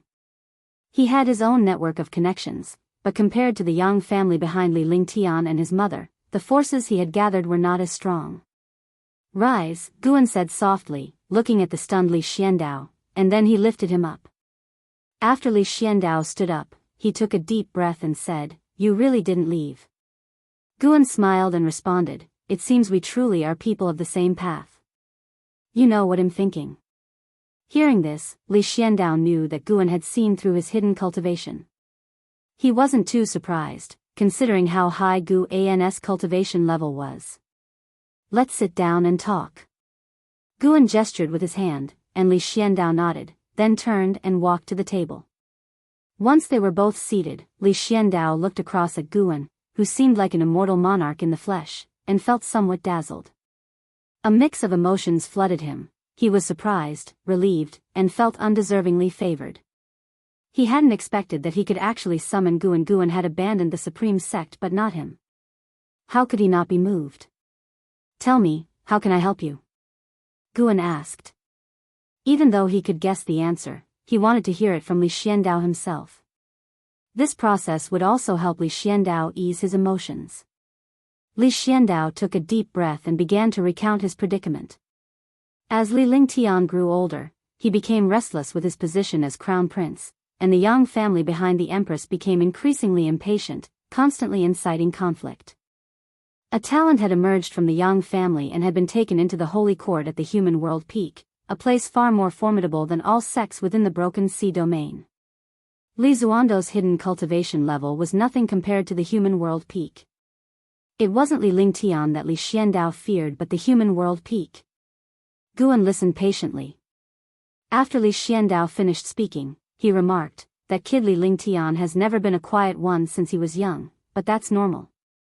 Being born into the imperial dynasty, how could he not aspire for imperial power?" Li Xuando's face turned slightly awkward as he admitted, "Indeed, I can't blame him. But the struggle for imperial power relies on one's own means. At least under my rule, the Taizong dynasty has always been developing well." That was indeed true. The Taizong dynasty had enjoyed thousands of years of peace, and while a prosperous age could harbor many internal conflicts, Li Xiandao always managed to resolve them well. Guan didn't feel that Li Xiandao should give up his throne. As long as the people of the Taizong dynasty were doing well and Li Xuando's lifespan was long, he indeed could keep sitting on his throne. Li Xiandao looked at Guan, his heart uneasy. In his eyes, the human world peak posed no threat to Guan, yet there really was no need for Guan to help him against the human world peak. Even if Li Xiandao offered everything he had, it probably wouldn't catch Guan's interest. Guan then spoke, "How about this? I'll have Yang Jian come and help you, and from now on, serve you. How does that sound?" He arranged this because Yang Jian recently wanted to leave the holy court and, conveniently, Yang Jian was the first person to defeat Li Lingtian, so their fated rivalry could be prolonged. Even to this day, Li Lingtian was still using Yang Jian as a benchmark. Upon hearing this, Li Xuando's eyes brightened, and he asked, "Really? Can it be done?" He was very fond of Yang Jian. From the first sight of him, he wanted to win him over. That's why he had previously gathered the imperial dynasty's resources to forge an appropriate divine weapon for Yang Jian. "Of course, he'll arrive in a few days," Guan said with a smile. He believed Li Xiandao could go even further. No matter how the future evolved, for all beings, a situation with many strong contenders was better. If the whole world were to be ruled by a single power, it would be prone to troubles. Just like before, when the Holy Court ruled the world, demon cultivators could slaughter the people of an entire region, and the truth could be easily suppressed by the Saint King. Therefore, with such thoughts in mind, Guan also hoped that the Taizong dynasty could endure and prosper further. Of course, he would only facilitate and mediate, never intervene directly. In fact, Yang Jian had a good impression of Li Xiandao, and it could be beneficial for both if they teamed up. Li Xiandao, after hearing Guan's promise, felt extremely cheerful, as if all the frustrations in his heart had been swept away. He already knew that Yang Jian had regained his Saint King status, and the current Yang Jian could help him counter the human world peak, or at least, human world peak would give face to Yang Jian. "How have these years been for you?" Guan continued, beginning to make small talk with Li Xiandao. Li Xiandao did not hide anything, sincerely sharing his experiences, and the two seemed to return to the times of 4,000 years ago in the end of the world valley, chatting with great joy. A full hour had passed before Guan finally took his leave. Watching Guan come and go like the wind, leaving not the slightest trace of his presence, Li Xiandao sincerely sighed, "He is a true immortal." No sooner had his words fallen than Guan had already arrived at human world peak. Guan summoned Zhu Xinglan, instructing him to settle the matter, forbidding anyone from intervening in the internal strife of the Taizong dynasty. Zhu Xinglan immediately set out to handle the task. Without needing to use his status as the supporting Dao sword venerable, Guan could still easily have the matter resolved. The Yang family was considered powerful in the Broken Sea domain, but within human world peak, they couldn't reach the top echelon. Having given his instructions, Guan then rested in the courtyard. After a while, Zhu Xinglan came back, delighted to see his master had returned. Guan was very satisfied with his dedication over the years and imparted divine skills to him, making Zhu Xinglan even more overjoyed. In the Taizong dynasty, within a mansion, Li Lingtian sat at the head of the room, his face full of impatience. There were over a dozen people standing in the hall, discussing how to instigate a coup, even arguing over it. Li Lingtian was truly fed up and couldn't help but say, "Enough, no matter what, he is still my father, the emperor. At most, I'll seize power, but it's impossible to harm him." As soon as these words came out, everyone fell silent and then looked towards him. Li Lingtian was incredibly talented and presently had the cultivation level of the immortal Dao realm. His presence was strong enough to command attention. Do you not realize what imperial power means to your father, the emperor? A struggle for the throne cannot be without casualties. An imposing voice came from outside the hall as a man in white walked in with the sunlight behind him. People turned their heads to look, all showing expressions of joyful surprise. An elder, thrilled, said, "Yang'an, you've finally returned." Yang'an, the top talent of the Yang family and a disciple of human world peak. He was handsome and elegant, with an extraordinary demeanor. His mere entrance was enough to dissipate Li Lingtian's aura. Li Lingtian frowned slightly as he looked at Yang'an. He resented and was wary of Yang'an. Everyone made way as Yang'an approached Li Lingtian, slightly raising his chin, looking down upon him, and said, "The Yang family wants to make you emperor, this is your honor. You shouldn't be indecisive." Li Xiandao, when he took the throne, had stained his hands with the blood of many of his brothers and sisters. Chapter 5:11 You are not worthy of the name, and Yang An's words won the approval of the other people in the hall. They spoke in turn, continuing to persuade Li Lingtian, hoping he could let go of a woman's kindness. He must be ruthless in his actions, or else it would be easy to run into trouble. The more they agreed, the more irked Li Lingtian became. A bunch of Yang surnamed people forcing him, of the Li surname, to kill someone with the same surname? He wanted to curse loudly, but he was no longer the impulsive youth he once was. He had to maintain his relationship with the Yang family. The Yang family had provided him with too many cultivation resources, too many for him to cut ties with. The reason he wanted to become emperor was precisely because he could not gather the force of the Tai Tsung dynasty for his own gains. No matter how high his talent might be, he still needed heavenly materials and earthly treasures and opportunities to push his cultivation faster. There were as many geniuses in this world as there were innumerable stars. He was not the brightest among them. Li Lingtian's complexion grew increasingly unsightly, and Yang'an did not stop the others from admonishing him. Instead, he watched Li Lingtian with great interest. His reason for coming was not merely to support Li Lingtian. In the eyes of the Yang family, their seizing the throne was already a done deal. What they needed to do was suppress Li Lingtian and make the imperial authority a plaything in the hands of the Yang family. When did the Yang family become the masters of the Tai Tsung dynasty? How is it that I, who am also surnamed Yang, do not know this? A resounding voice echoed through heaven and earth, reaching the ears of everyone in the hall. Before they could react, a figure, glittering with silver light, appeared out of nowhere beside Yang and glanced over, and his pupils suddenly dilated. The blade's edge was at his throat, making his body feel like it was in a cold cellar, chilled to the bone. Standing beside Yang'an was a man clad in silver armor, his left hand gripping a three-pointed double-bladed saber, its blade horizontal in front of him, pressed against Yang'an's throat. His posture was so casual that it brought an indescribable shock to everyone present. Li Lingtian stared at Yang Jian, his eyes widening and his mouth opening involuntarily. "It's you." Li Lingtian could never forget Yang Jian. The two had spent many years together, and he had often sparred with Yang Jian, never winning once. How many years had it been? He had fantasized about the scene of meeting with Yang Jian again, but he had never imagined it would be under these circumstances. After a brief silence, a female cultivator of the Yang family couldn't help but ask, "Who are you?" The others hastily took out their magic artifacts. Even though they were frightened by the Yang family, they had no intention to run because this was the Yang family's ground, and their descendants were outside. They could not flee.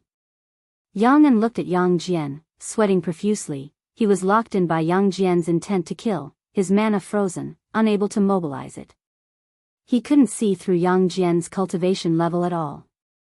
But one thing was certain, he was no match for this person. Yang Jian glanced at Yang'an and said, "Given your connections with Li Lingtian, put away your delusions." His gaze then shifted to Li Lingtian, his eyes indifferent. "Kid, nobody can touch your father's imperial seat, including you. Don't forget the ambitions you told me about. How did you end up so vulgar?" On hearing this, Li Lingtian's face turned red, but he had no rebuttal. Because he once told Yang Jian that he wanted to become the #1 cultivator in the world, He wanted to pursue longevity and immortality, not to be some prince or crown prince. However, as his realm grew higher, he felt increasing resistance, and he couldn't help but ponder worldly possessions. Who are you really? The person you are holding is from the human world peak. You had better weigh your options, another middle-aged cultivator said through gritted teeth. Yang Jian glanced at him, his eyes so cold that it terrified the man, who instinctively stepped back. The human world peak is formidable, and their peak master, the Daoist monarch of eternal years, is indeed a great power. I have discussed the Tao with him. Oh, that's right, I am Yang Jian, the Candle World Saint King from the Holy Court. Have any of you heard of me? Yang Jian's words made everyone's complexion change dramatically. The Saint King of the Holy Court. The cultivators of the Yang family were so frightened that they knelt down, foreheads to the ground, begging for Yang Jian's forgiveness.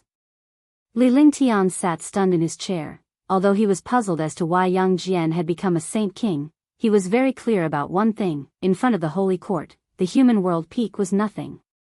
Yang Jian's gaze moved back to Yang'an, making Yang An's Dao heart tremble.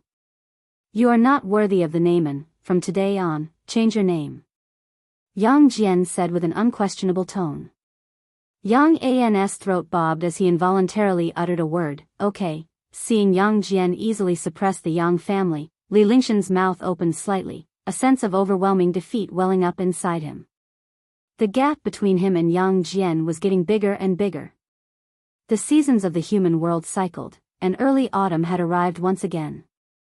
In the woods outside the Daoist field of the beginningless, Guan lay on a tree branch, dappled sunlight speckling his face as he examined his attribute panel. Name, Guan, lifespan, 4,458,802,675,392, physique, primordial infinite body, cultivation level, innate golden immortal realm perfection, 50 billion years of lifespan.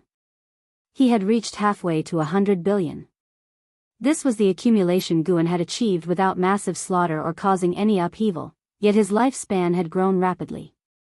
Given such an advantage, he naturally did not have to struggle and risk his life like the common folks in the mortal coil. Because of this, he had to be more careful and cautious, never arrogant. Beneath the tree, Celestial Cyan and Tian Bai were practicing their swordsmanship, a dual-blade harmony technique created by Guan for them. The two women were vigorously immersed in their practice, while the celestial demon child was in the midst of a deep, extended cultivation retreat. It's been a while since I've initiated a lifespan reincarnation. Should I give it a go? Suddenly feeling an urge, Guan felt that his understanding of the Great Tao had slowed down recently, and he needed a new stimulus. Lifespan reincarnation was the perfect way. Even with its risks, they wouldn't immediately affect him in reality. A gamble. It had been many years since the last one. It was time. With a thought, Guan immediately initiated the lifespan reincarnation. You have expended 10 million years of lifespan to commence a session of reincarnation evolution, starting to connect to Tao rules, searching for reincarnation worlds. You have the following worlds to choose from. Select 1. 1. Celestial Spirit Great World. 2. Great World of the Heavenly Tome. 3. Dark Great World. Great World? Heavenly Tome? Guan was drawn to the second option. But why did he feel like this world existed within the pages of a book? If so, he might encounter terrifying beings akin to the celestial spirit god. Forget it, better not meddle with the great worlds for now. 10 million years was not a small number to him, he'd have to work hard for half a year to attain it. Guan's gaze settled on the dark great world.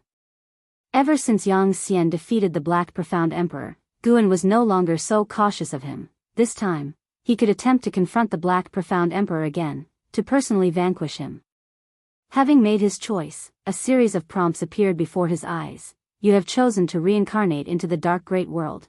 Considering the Tao rules of this world cannot conceal your talent, you will retain the ability to seize lifespan but cannot activate stage-specific functions. Reincarnation evolution begins. In the first year, you are born in a town within the Western Extreme Domain. As a newborn, the town faces a demon beast attack, your parents are killed, and you are carried away by a demon beast, only to be fortuitously rescued by a cultivator. You are named by the cultivator as Black Profound.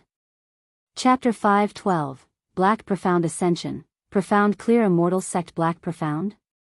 Guan couldn't help but frown when he saw the first hint. Could Black Profound Emperor be his reincarnation body?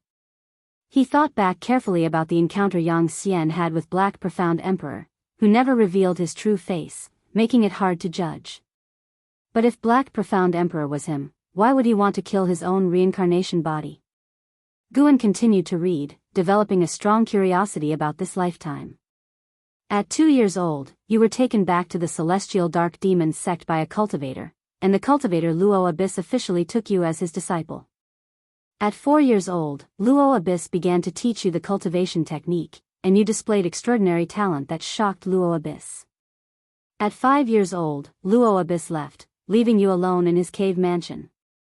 A python he was keeping broke out of its cage, wanting to eat you.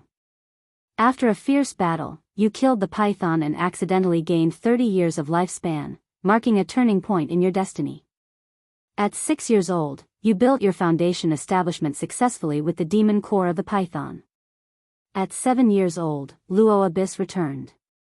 Knowing that you had killed the python, he didn't say anything but handed you a secret manual. You took the manual and saw 5 words written on the cover, Yin-Yang Reversal Skill. The following were years of cultivation. Black Profound showed strong talent, but whether he was the strongest among the reincarnation bodies was still hard to tell. Until the age of 20, Black Profound was sent down the mountain by Luo Abyss to gain experience for a century. At 21 years old, you met an elderly Daoist. He noticed your extraordinary demeanor and wanted to tell your fortune. Do you accept? Why does every reincarnation involve such encounters? Could there be a scheme? Guan didn't believe in coincidences, and he chose to refuse. You refused for the Daoist to tell your fortune. The Daoist shook his head with regret, saying that you would meet again one day. You watched his retreating back and remained silent for a long time. At 22 years old, you encountered a demon race attacking the city. Without hesitating, you joined the battle along with a group of cultivators and successfully repelled the demon race. Because of your heavy killing aura, the city's civilians kept their distance from you, and even other cultivators were wary of you. Unable to integrate, you silently left. At 23 years old, you encountered a demon cultivator committing evil acts. You eliminated the demon cultivator. The grateful mortal family from the city invited you to stay at their mansion for a few days. You agreed, and during the journey thereafter, you protected the family while defeating demons along the way. This caused the family to fear you even more. On the night before reaching the destination, you overheard them discussing how to send you away, and you left alone before dawn.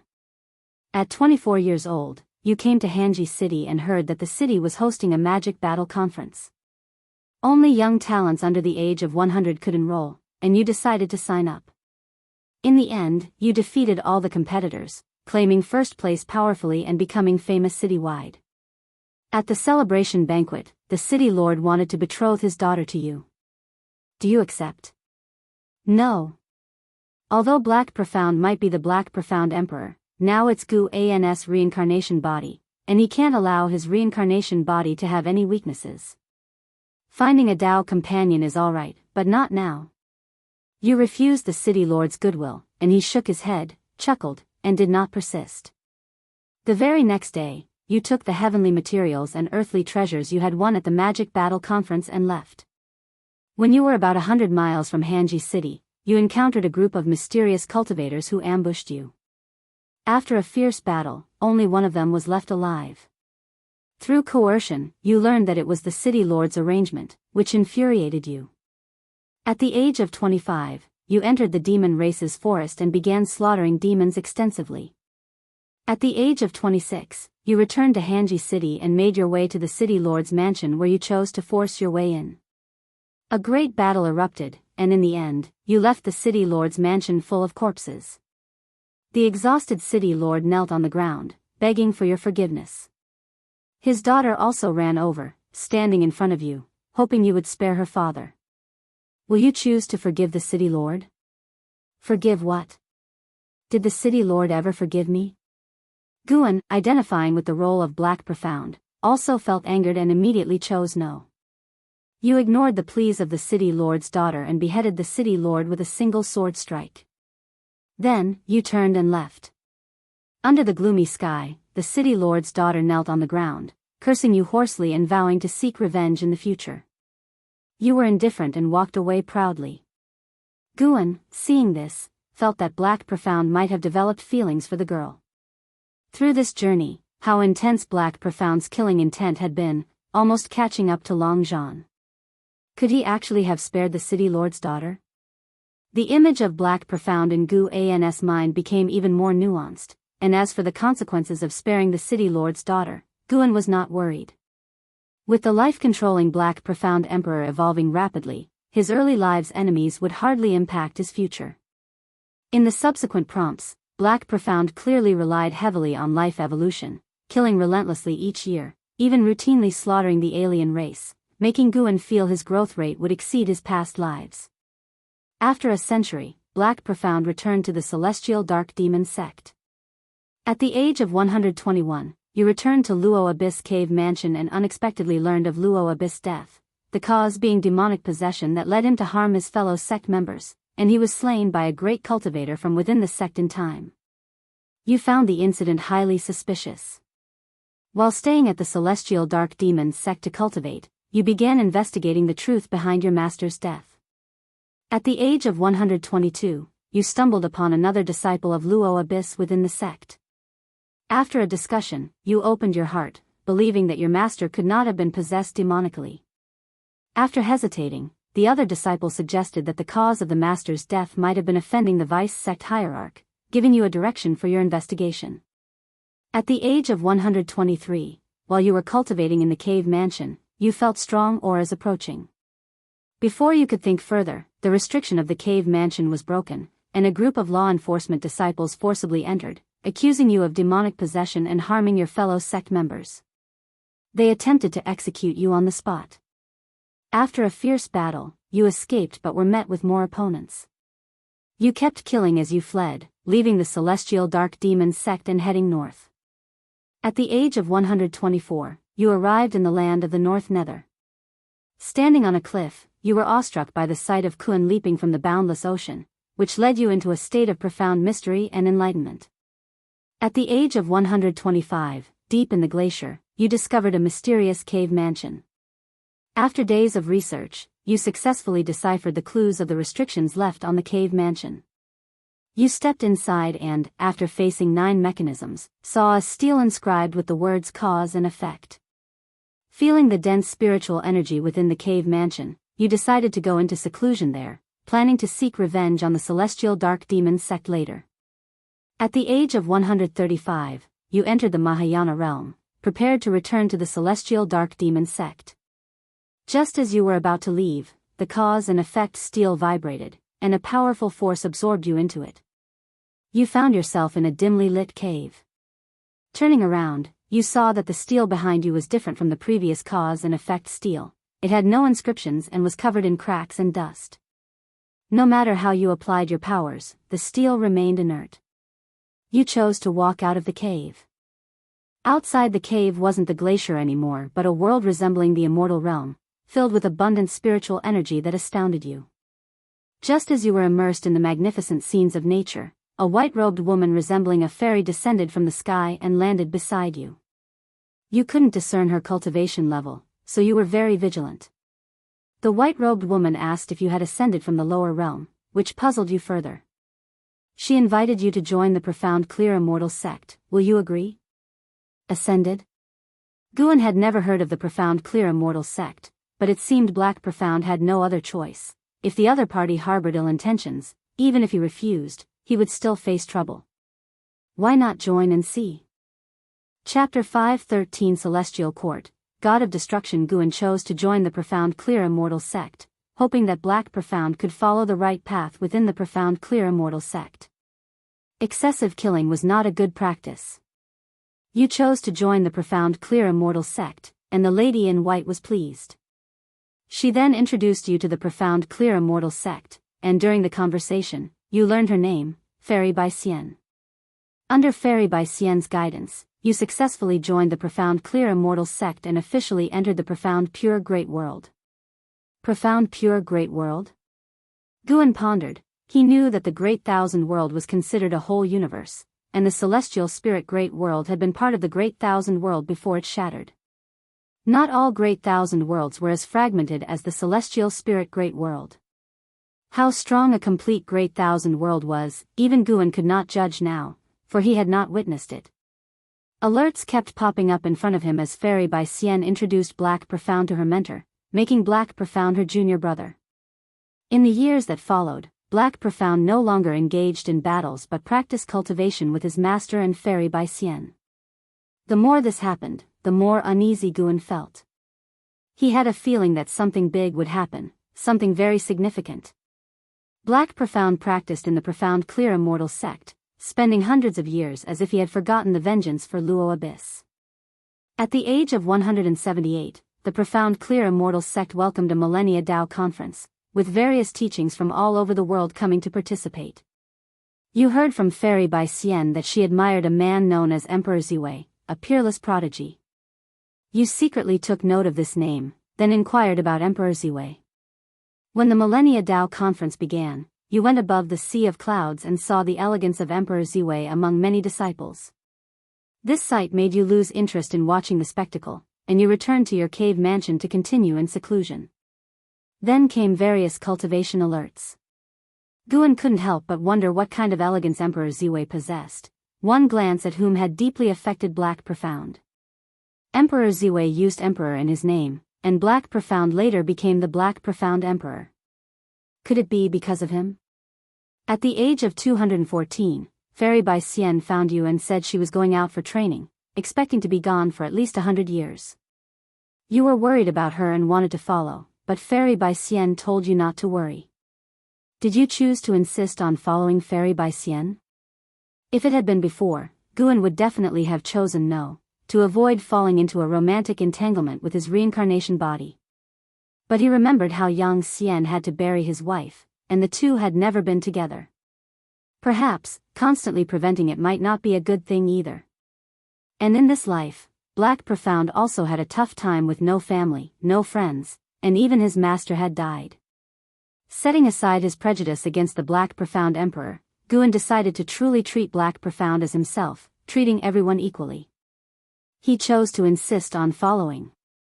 You chose to insist on following Fairy Bai Xian. She looked at you, staring until you felt uneasy. Suddenly, she smiled and said you better not hold her back.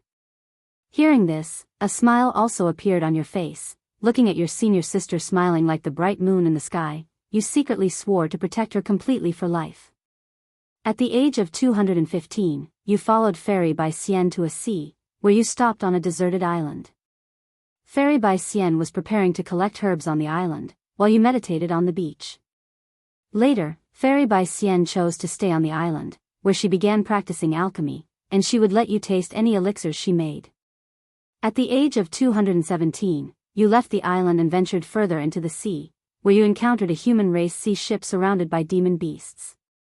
You chose to help, rarely encountering ownerless demons, unable to resist the urge to kill. Afterwards, Fairy Bai Xian cautioned you not to create too much slaughter. The Profound Clear Immortal sect was not just a sect of the human race but also of all living beings without discriminating between races. You promised it wouldn't happen again. Seeing Fairy Bai Xian admonishing Black Profound, Guan felt that his decision was the right one. Lifespan could be considered as an aid and could be used in many ways, as long as one did not develop a killer instinct. He felt that Black Profound would not give up on lifespan, but as long as there was some restraint, it was also a good thing. Black Profound followed Fairy Bai Xian traveling around the world, treasure hunting, saving demons and people, exorcising ghosts, their journey brimming with excitement. The two also encountered dangers and had been seriously injured, but luckily, they took care of each other and always managed to turn peril into safety. Fairy Bai Xian had saved Black Profound, and Black Profound had also saved her. All in all, nobody truly held the other back. At 307 years old, you unexpectedly stumbled upon a battle for treasure where one party was none other than the Emperor Ziwei, whom Fairy Bai Xian admired. He fought alone against hundreds of strong immortal Dao cultivators and ultimately defeated them.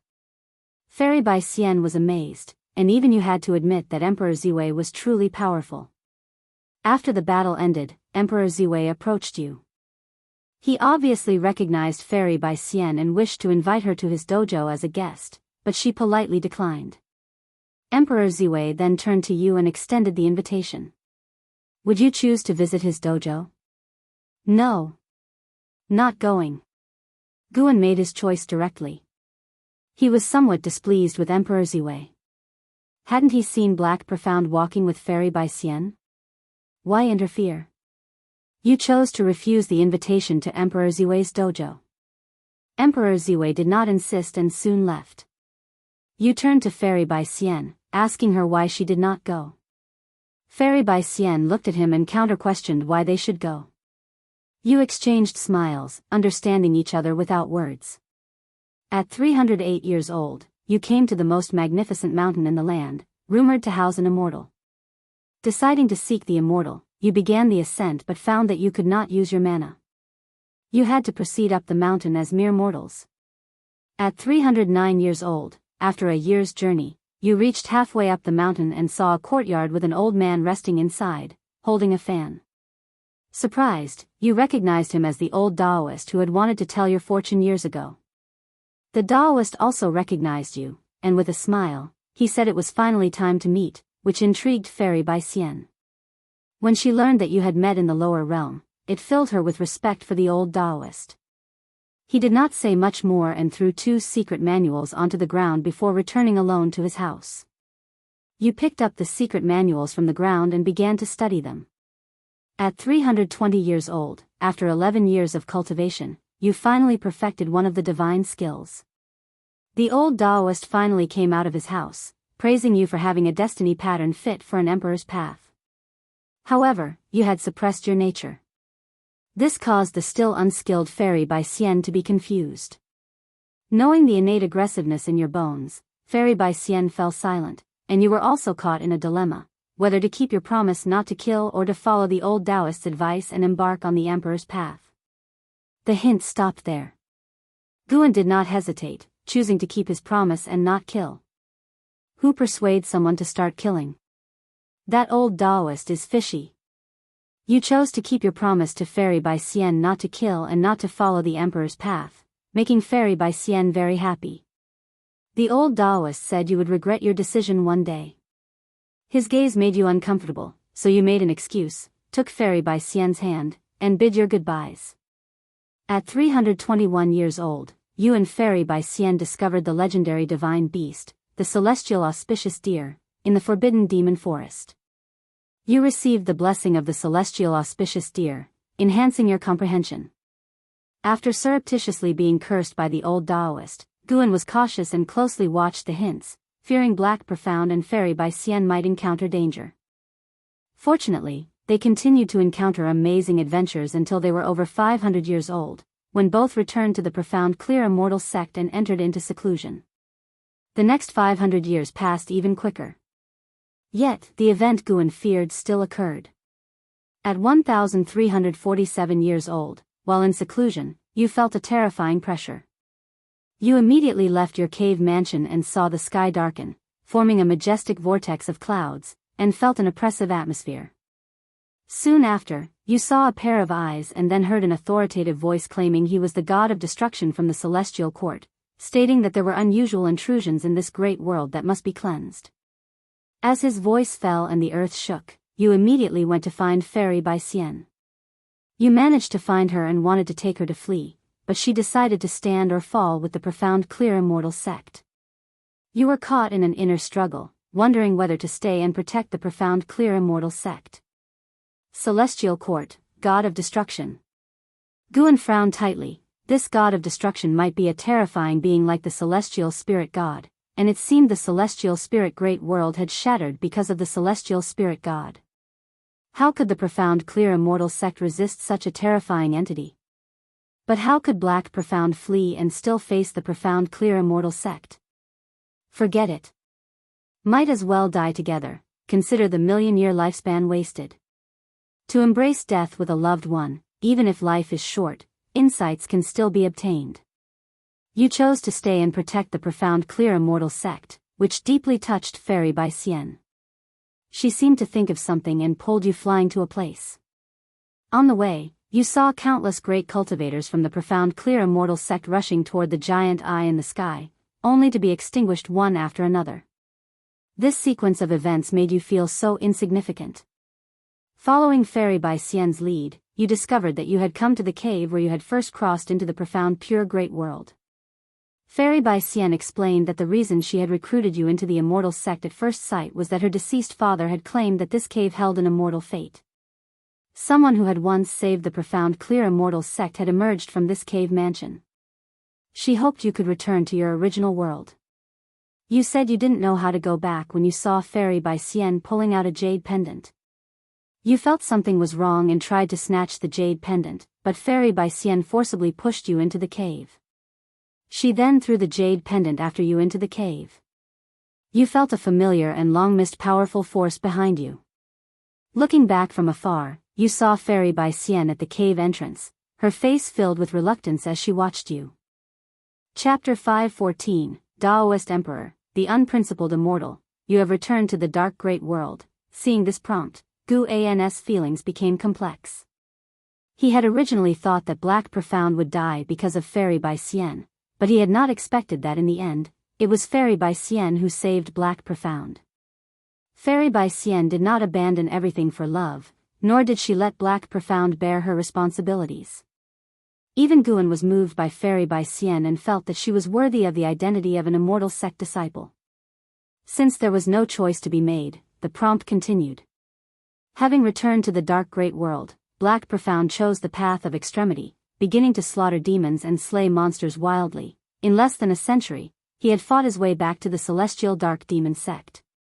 He headed straight for the vice sect hierarch, seeking to avenge his master. Everyone who tried to stop him was executed. In the end, he brought about the collapse of the celestial dark demon sect. No one dared to block his path, with the sect hierarch himself begging for mercy on behalf of the vice sect hierarch, revealing that the vice sect hierarch was his own younger brother. To this, Guan chose not to show mercy, for Black Profound needed to avenge the Luo Abyss for his master. Besides, without the pursuit of the celestial dark demon sect, how could Black Profound have been forced into the profound pure great world?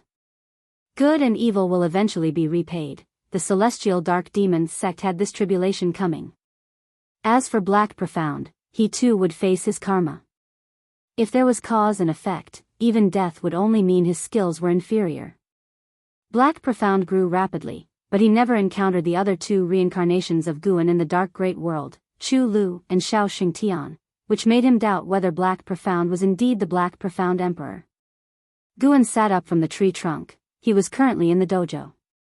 Even if inheriting memories of reincarnation drained spiritual energy, it was like the lifespan barrier, drawing spiritual energy from all directions of great heaven and earth and would not reveal the location of the dojo.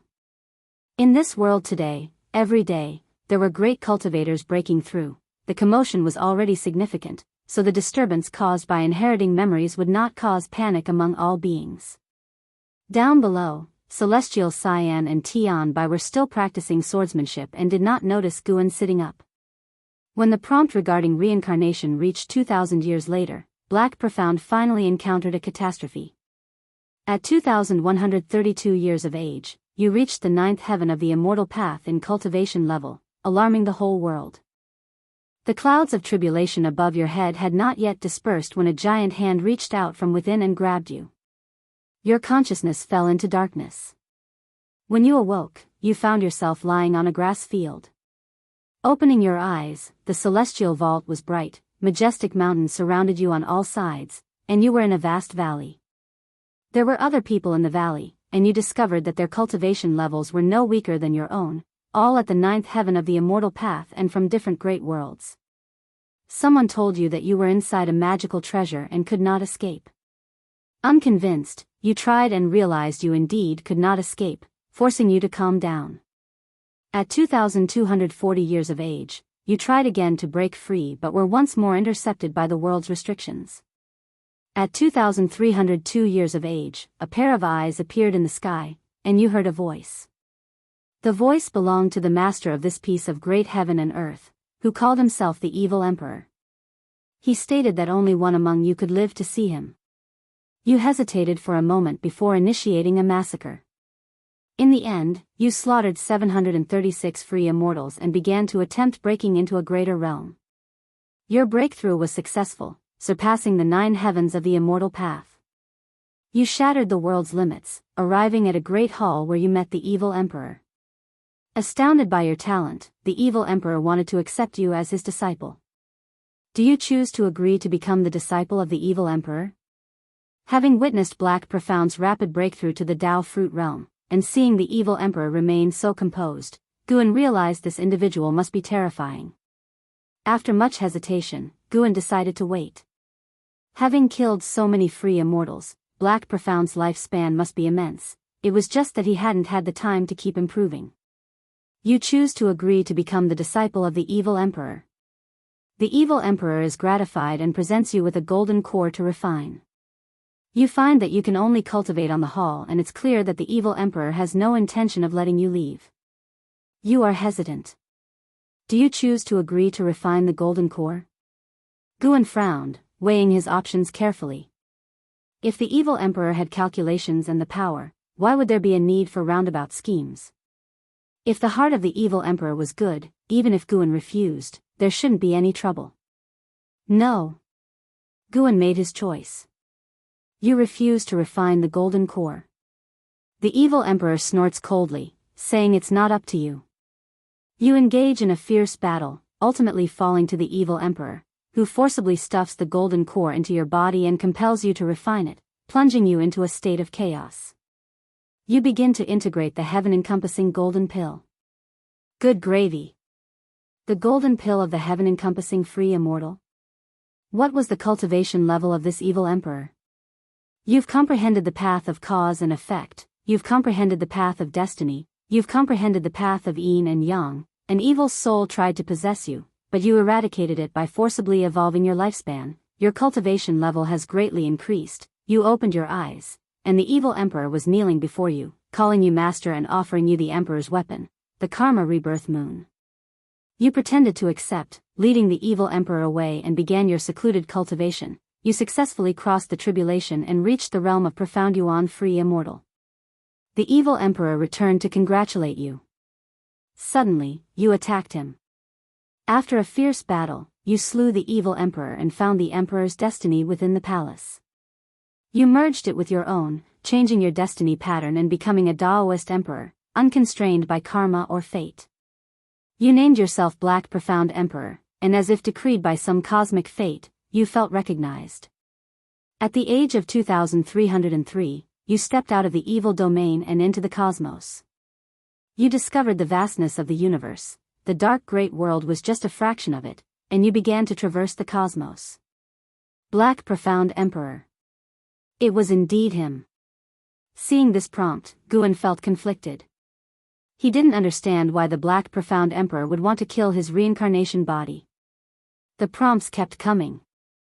More and more slaughter, but the Black Profound Emperor didn't kill without purpose. He was also searching for a way to break free from the universe, seeking to return to the profound pure great world.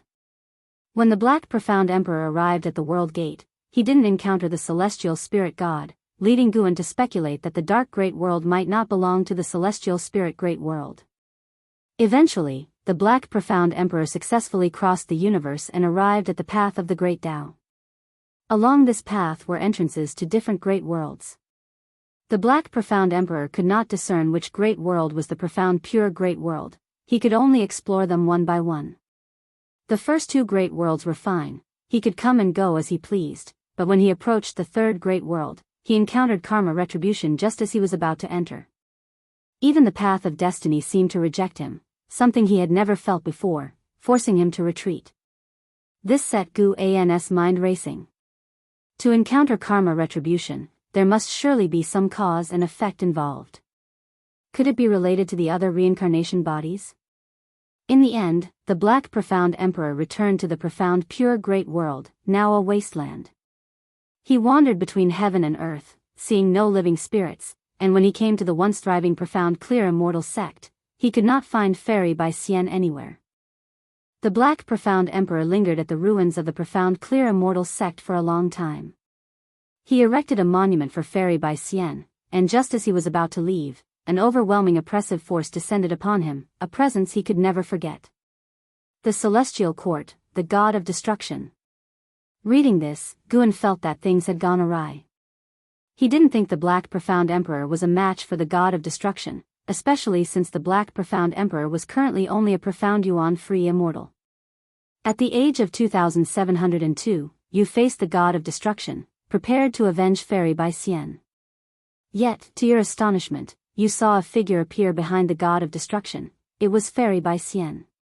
Her aura was completely different from the one in your memories, cold and detached, making you realize she was a reincarnation of a Celestial Court immortal god.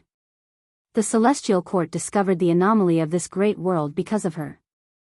Now that she has regained her memories from her past life, her gaze towards you was cold and indifferent. Just when you felt utterly hopeless, the old Daoist who had taught you divine skills appeared and repelled the God of Destruction with a single palm strike, then fled with you from the profound pure great world. During the escape, you learned that the anomaly the God of Destruction spoke of wasn't you, an ascender, but the old Daoist himself, revealing that his Daoist name was the free immortal who exists without the Celestial Court's acceptance, barely surviving within the 3,000 great worlds. At the age of 2703, you were taken by the free immortal to the land of reincarnation. He urged you again to walk the path of slaughter. Thinking of Fairy Bai Xian's cold visage, this time you chose to forsake your vow. The free immortal passed on divine skills to you, allowing you to create karma avatars to slay your other reincarnation bodies and break free from the chains of reincarnation. Good heavens! So that's what was happening. This free immortal was really stirring things up. The most crucial point was that Guan had no choice in the matter. It meant that the Black Profound Emperor had not hesitated at all, greatly spurred by the shock from Fairy Bai Xian. Guan felt it was absurd, but the prompts about reincarnation continued, indicating that escaping from the lifespan reincarnation was not so easy. If a reincarnation body could kill the original, then a lifespan of 10 million years could be too much of a loss. At the age of 2820, you created 3,000 karma avatars, dispersing them into the 3,000 great worlds, then manipulating them to enter the river of destiny. A third of your karma avatars were exterminated within the year. At 3007 years of age, the free immortal passed the cultivation technique to you, the Daoist unique venerate skill. Chapter 515, 9 in Divine Mansion, Terrifying Celestial God. At 3116 years old, Guan comprehended the Daoist unique venerate skill and perceived the 3000 great Dao, gaining enlightenment within his heart. In that same year, all the karma avatars he had sent out were annihilated. He did not inform Wudao Immortal of this event. At 3320 years old, Guan found Wudao Immortal and expressed a desire to engage in slaughter. Wudao Immortal did not let him leave but instead sent him into the boundless purgatory, a place of exile used by the Celestial Court. Anyone who fell into it could only engage in endless slaughter until they were killed. At 3321 years old, Guan condensed his own Daoist Emperor divine skills. By the age of 3350, Guan had leveraged lifespan evolution to forcefully enter the heaven-encompassing free immortal realm. He met Emperor Guanyu, and through Emperor Guanyu, he gained a deeper understanding of the boundless purgatory. At age 3362, a powerful being was exiled into the purgatory by the Celestial Court. Guan witnessed this powerful being besieged, killing gods when gods stood in the way and demons when demons blocked the path. Feeling that he was no match, he stayed away from the battlefield. At 3400 years old, Emperor Guanyu, with that powerful being, found Guan. This person was known as the Emperor Jianghu, also a heaven-encompassing free immortal. They prepared to go and slaughter the most terrifying existence in the boundless purgatory, the no-prison demon lord. At 3401 years old, the three of you found the no-prison demon lord. However, you were no match for him. After being repeatedly heavily injured, Wudao Immortal suddenly appeared at the critical moment. Unexpectedly, he was acquainted with the no-prison demon lord. The no-prison demon lord looked at you and forced you to choose between Emperor Guanyu and Emperor Jianghu, with only one of them being able to survive with you. Yu fell into a dilemma. It was time for Guan to make a choice, and he secretly breathed a sigh of relief. He still had a choice to make, which meant that the reincarnation body was still under the control of the lifespan reincarnation. Choosing between Emperor Guanyu and Emperor Zhenhai was easy. After all, he knew Emperor Guanyu better because of Black Profound. Guan immediately chose Emperor Guanyu. Yu chose to let Emperor Guanyu live, yet the no-prison demon lord did not slay Emperor Zhenhai but instead took him as a subordinate. Yu and Emperor Zhenhai exchanged glances, feeling the hostility from the other. Afterwards, Wudao Immortal brought Yu back from the boundless purgatory to the land of reincarnation. At 3,500 years old, Yu took advantage of Wudao Immortal's absence and stealthily left his dojo, embarking on your own adventure in the land of reincarnation. At 3,501 years old, Yu encountered a ghost immortal from the Nine Divine Mansion, sustaining severe injuries and having no choice but to leap into the netherworld. You began your reincarnation. Nine Divine Mansion? A mere ghost immortal could heavily wound the Black Profound Emperor, a heaven-encompassing free immortal? Guan grew even more wary of the land of reincarnation. During his previous breakthroughs in the land of reincarnation, he had always felt an eerie chill, as though something immensely terrifying was hidden in the dark. After reincarnating, it was a new life, but the Black Profound Emperor still retained the ability of lifespan evolution. However, the reincarnation body was distinctly different from Guan. They lacked the various lifespan abilities and could only use lifespan evolution to enhance their cultivation level and Daoist techniques, not like Guan who controlled life expectancy prediction, lifespan barrier, lifespan simulation, and other abilities. Every time the Black Profound Emperor made a breakthrough, he would suffer attacks, exactly because he lacked the lifespan barrier. In this life, the Black Profound Emperor achieved the Nirvana realm before he turned 1,000 years old. Then, he began to regain his memories and, after sweeping away his enemies in a single lifetime, he stepped out of the path of reincarnation at the age of 2000 and returned to the land of reincarnation, restoring his cultivation as a heaven-encompassing free immortal. Free from the harassment of the ghost immortal, the Black Profound Emperor continued to advance. In this way, the Black Profound Emperor began his own adventurous life. He no longer dwelled on Fairy by Xian, but he would go to explore the existence of the celestial court. In future hints, he would meet women who moved his heart, but Guan rejected them on his behalf. One profound experience was enough. Guan continually made choices on behalf of the Black Profound Emperor, and each choice reinforced his own confidence. He had indeed been bluffed by Wudao Immortal before, as if the reincarnation body would devour its master. Before he knew it, the Black Profound Emperor reached 1 million years of age. He had been holding off breaking through to the innate golden immortal realm, and Guan felt he must be wary of something.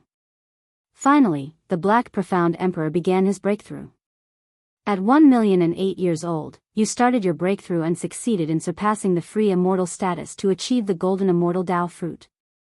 You encountered an attack from Wudao Immortal, who wanted to take possession of your physical body. You employed your divine skills and leaped to another great world, with Wudao Immortal in hot pursuit. You have come to the celestial spirit great world. You realize this great world has already shattered, and so you rush toward the world gate, wanting to flee to a stronger great world, as the godless immortal continuously attacks you. You encounter an attack by the celestial spirit god. You are severed in two by a single axe blow from the celestial spirit god. You immediately resist, but the celestial spirit god swings the axe again and slays you, destroying both body and spirit. You die at the hands of the celestial spirit god. Reincarnation ends. Damn it. The celestial spirit god again. Even the Black Profound Emperor died by his hand? Celestial spirit god, if you could also slay the godless immortal, then I would truly admire you. That's what Guan thought to himself as he got up, disappeared from his spot, and arrived at the highest peak in the Daoist field of the beginningless. He sat cross-legged on a cliff and began to inherit the memories of reincarnation. The reincarnation prompts were just a summary. Only by truly inheriting the memories of reincarnation could one feel them vividly. A continuous stream of reincarnation memories flooded into Guan's mind. Upon awakening in the body of reincarnation in the dark great world, the whole world was enshrouded in darkness. The world was dark, and human hearts, even darker. Although Luo Abyss had saved Black Profound, he hadn't treated him all that well, but because he was Black Profound's only kin, Black Profound could never forget him. No matter how many years passed, Black Profound would always think of that dark cave mansion. Having become Black Profound, Guan could understand these feelings. The more one lacks something, the more they yearn. He did not miss Luo Abyss, he yearned for kinship, that was all. In the dark great world, not a single day was happy for Black Profound. Guan felt that he had it even worse than Chu Lu and Xiao Xingtian. It was only when Guan stepped into the profound pure great world that his entire world seemed to brighten and become radiant thanks to Fairy Bai Xian's smile. At that moment, he was Black Profound, and he too wanted to protect Fairy Bai Xian for a lifetime. The life that followed, adventuring through the great world with Fairy Bai Xian, was even more carefree and joyous, and also gave Guan a deeper understanding of the power of the great world. In the profound pure great world, the 9 heavens of the immortal path were not a secret to sentient beings, and there were even transcendent beings who surpassed the 9 heavens of the immortal path, active in the world, each an overlord and a great power of the world. When the god of destruction appeared, the beauty finally shattered. Guan stood in front of his cave mansion, looking up at the visage of the god of destruction, truly a sight of awe-inspiring power. Even the skies of the great thousand world could not contain the god of destruction. How powerful the profound clear immortal sect was, yet those who surpassed the 9 heavens of the immortal path fell one after another in their assaults on the god of destruction, as futile as mantises trying to stop a chariot, moths to a flame, utterly powerless. Afterward, Guan began to experience more peril. When the godless immortal brought him to the land of reincarnation and he started to cultivate his karma avatars, he caught a glimpse of the greed hidden deep in the godless immortal's eyes, which briefly exposed itself. When all 3,000 of his karma avatars were annihilated, even without the memories of that moment, he could still feel something. There was no so-called transcendence. To annihilate one's own reincarnation bodies in other spacetimes and great worlds only eliminated karma, and for each one destroyed, one would suffer from karma retribution, a pain that Guan could feel. Life is vast, looking back, it seems like smoke and clouds. When Guan reached the end point of this life, he once again felt the might of the celestial spirit god, whose power was extremely terrifying, much more than what it seemed on the surface. Before his death, as his divine soul was not yet completely dissipated, Guan saw the celestial spirit god swing his axe at the godless immortal, successfully decapitating him. The godless immortal wore an expression of shock, as if he had not anticipated the celestial spirit god to be so powerful. Chapter 5:16 Daoist unique venerates skill. The reincarnation inheritance had ended. When Guan opened his eyes, the sky had darkened. He looked up to see the night sky sparkling with stars, making him feel as if a lifetime had passed. The memories from Black Profound Emperor's million-year reincarnation had completely merged into his soul. It was as if he had truly lived through those million years. Dark Great World, Profound Pure Great World, Path of the Great Tao, Land of Reincarnation. He had truly become the Black Profound Emperor, the two merging into one. The so-called reincarnation body is actually just the same soul, merely manifesting under different Tao rules. A reincarnation body can kill another reincarnation body, but it cannot kill the primordial soul. If the primordial soul perishes, all reincarnation bodies will cease to exist. It seemed that Black Profound Emperor realized this, which is why he stopped releasing karma avatars. As to whether Black Profound Emperor could differentiate if he was the primordial soul, Guan couldn't judge. But in fact, for a reincarnation body, it doesn't matter whether it is the primordial soul or not, as it does not affect the reincarnation body's ability to live. The primordial soul could even become a reliance for the reincarnation body. God of Destruction had Black Profound Emperor destroy all other reincarnation bodies just so he could escape all karmic ties and then possess a body to evade the celestial court's pursuit. Regrettably, what God of Destruction didn't understand was that Black Profound Emperor's reincarnation body operated differently from what he perceived as reincarnation. Gu An's lifespan reincarnation was not bound by the Tao rules. No one could therefore infer his reincarnation body and primordial soul through Black Profound Emperor. This life, Black Profound Emperor had helped Guan understand the Great Thousand World, Path of the Great Tao, and Land of Reincarnation, even revealing to him other paths of cultivation. Daoist Emperor. The Daoist Emperor is a branch in the path of cultivation, anchored in the Great Tao, obtaining the power of the Great Tao at an earlier realm, becoming an existence that realms cannot measure. To become a Daoist Emperor, one must gain the acknowledgement of the Great Tao, an exceedingly arduous task. Black Profound Emperor also became a Daoist Emperor through the inheritance left by the Evil Emperor. The world established by the Great Tao is truly boundless. Even an innate golden immortal is not enough to comprehend the true essence of the Great Tao. Footsteps approached from behind, interrupting Gu An's thoughts. Shenzhen came and sat in front of him, curiously asking, "What's wrong? You've been here all day and night." She had watched for a long time and approached only after seeing Guan slightly move. Guan turned his head to look at her and smiled. "Naturally, I am comprehending the natural order of the universe." Seeing the smile on his face, Shenzhen breathed a sigh of relief. She took out a painting scroll, then unfurled it. It depicted Gu An's silhouette, looking so somber, radiating a morose and eerie aura of death. "This is a painting I made of you earlier. During the process, I saw some visions," Shenzhen said cautiously. This piqued Gu An's interest. Could she have seen his reincarnation memories? "What did you see?" Guan asked with a smile, his smile also easing Shenzhen's nervousness. Previously, Gu An's silhouette had brought immense pressure on Shenzhen, instinctively terrifying her. If it weren't for her relationship with Guan, she really wouldn't have dared to approach. Shenzhen hesitated for a moment, then said, "I saw many visions, all fragments, but quite what? Quite shocking. The events and enemies you encountered are beyond what I could have ever imagined." Shenzhen replied, thinking of the god of destruction's form, and couldn't help but shudder. Who wouldn't despair when faced with such an existence? She thought again about Gu An's parting with Fairy Bai Xian, and when she saw Fairy Bai Xian again, that aloof and lofty demeanor made her sympathize with Guan. No wonder so many beauties threw themselves at Guan, yet he remained indifferent. It turned out he had already experienced a deeply memorable love. Listening to her thoughts, Guan guessed the scenes she had glimpsed. Although they were fragments, the fact that she could see them proved her talent for understanding the way of cause and effect. It wasn't just the way of cause and effect, perhaps Shenzhen could also glimpse into the path of reincarnation and the way of fate.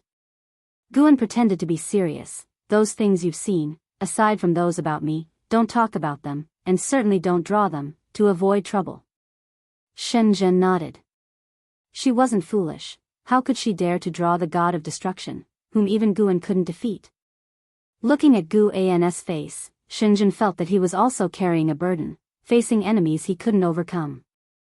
Perhaps Guan had come to hide in the celestial spirit great world just to avoid these formidable beings.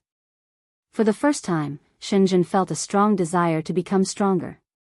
Although she was unclear about what exactly had transpired between Guan and that woman, seeing her lofty look down on Guan infuriated Shenzhen. One day, she would accompany Guan to take revenge. After all, she had no attachments in this life and was only following Guan to cultivate. From now on, Gu An's enemies were her own. Hearing her thoughts, Guan couldn't help but laugh and cry, but he was, of course, somewhat touched. It was not in vain that he had brought her to the dojo. "I will pass on to you a divine skill that will aid you in better understanding the Tao. Do you want to learn it?" Guan looked at Shenzhen with a smile. Upon hearing this, Shenzhen's eyes lit up, and she nodded eagerly. "This skill is profound and mysterious. It won't show effects in just a year or two. Be mentally prepared," Guan cautioned. Shenzhen replied, "In this dojo, I'm in no rush." Guan was amused, then proceeded to impart the Daoist unique venerate skill of the Black Profound Emperor to Shenzhen. The Daoist unique venerate skill was originally taught by the immortal without doubt to the Black Profound Emperor, but the Black Profound Emperor had enhanced it, making it even stronger. Guan guessed that the Black Profound Emperor had utilized lifespan evolution, which was why the immortal without Tao, despite pursuing him, couldn't defeat him. The Daoist unique venerate skill of the Black Profound Emperor had surpassed that of the immortal without Tao. The Daoist unique venerate skill was a complete Daoist technique, including divine skills, spells, evasion techniques, and formations, among others. Once Shenzhen inherited the Daoist unique venerate skill, she could cease cultivating other Daoist techniques. With so many reincarnation memories merged, Guan mastered countless Daoist techniques, and the Daoist unique venerate skill was definitely one of the top tier. Perhaps the Black Profound Emperor's talent was not as great as that of Yang Xian, nor his combat ability, but his opportunities were quite extraordinary. Guan didn't pass it orally but raised his hand, his fingers pressing on Shenzhen's forehead. Shenzhen's eyes widened as she stared intently at Guan, a strange light flickering in her eyes. Soon, she entered a state of enlightenment. The moon set, and the sun rose. Morning sunlight spilled over Shenzhen, who suddenly opened her eyes, staying frozen in place. Then, instinctively looking around, when she saw Guan stretching near a cliff not far away, she finally sighed in relief. The Daoist unique venerate skill was vast and boundless, and just the inheritance of cultivating memories made Shenzhen feel as if she had traversed a vast sea, thus waking up with a feeling of panic as if facing a transformed world. She stood up and walked to Guan's side, about to speak, but then heard Guan say, "This skill, I impart to you alone, you must not pass it on." Hearing this, a smile bloomed on Shenzhen's face, lifting her spirit completely. Chapter 517, 5,000 years old, the cause of transformation. This cycle of reincarnation involving the Black Profound Emperor was just a minor episode in Guan's life, a warning he gave to Shenzhen to keep secret before he returned to his usual rhythm of daily life. Gathering flowers and herbs, mentoring disciples, reading, writing, and so forth. Others in the Daoist field of the beginningless busied themselves with their own cultivation, and time passed quickly before them. In the blink of an eye, Guan celebrated his 5,000th birthday. He alone knew this fact, as everyone around him considered him an old monster who had lived untold years. That year, during the summer, Guan sat on a boulder in the forest, checking his attribute panel. Name, Guan, lifespan, 5000/61, 551, 478, 029, physique, primordial infinite body, cultivation level, perfection in the innate golden immortal realm, a lifespan of over 615 billion years, not bad, steadily increasing. Guan thought thus, a smile appearing on his face. Beside him was a stream, the very place where he had first met Yi Qingshan and others, now a boundary line of the forbidden land of the Jianghu sect. He stayed here to wait for someone. While waiting, Guan looked towards the distance, observing the current state of his old acquaintances. Martial resolution had become a high-ranking member of the supreme sect, but power was corrupting his talent. Profound celestial intent was still traveling the world, having relinquished all responsibilities since the supreme sect had grown stronger and leading a carefree life. Jianghu had become a supreme elder, currently in seclusion and cultivating. Li Xiandao, supported by Yang Jian, began to expand the boundaries of the Taitsung dynasty. The world remained a battleground between the immortal dynasty and the holy court, with both sides losing numbers but their overall destiny improving as they birthed more powerful and outstanding individuals. Without the intervention of the free immortal, all was relatively peaceful. Guan's gaze landed on Leah, who had been quickly increasing in cultivation under the tutelage of the sword annihilation ancestor, especially in his sword intent, which was fiercely potent. Having instruction surpassing even the 9 heavens of the immortal path from a sword Dao expert, Li Ya's opportunity was among the top in the world, only in how surpassing him among their generation. With the vast world filled with talents like fish in a river, the supreme sect producing 2 pinnacle geniuses gave Guan a great sense of achievement. With this feeling of accomplishment, Guan began to predict Li Ya's future. As he calculated, his expression grew peculiar. Such a possibility. Guan thought of the celestial Dao golden core and the sword annihilation ancestor, feeling that such a future was indeed reasonable. Everything had its advantages and drawbacks, and as Li Ya grew stronger, he would also have to bear the karma that strength brought. After a long while, a figure approached from the depths of the woods, spotting Guan from a distance and immediately growing excited, rushing over. It was LV Xian. Once the top talent of the Taitsung imperial dynasty and the son of the sect leader LV Badian. He reached Guan's side, looking at him, extremely agitated and somewhat at a loss. Guan. LV Xian was so excited, he didn't know what to say. Guan looked at him, sizing him up and down, and smiled. No need to be nervous. Since you've crossed heaven and earth to get here, I naturally will fulfill my promise. Hundreds of years ago, Guan heard LV Xian calling out to him.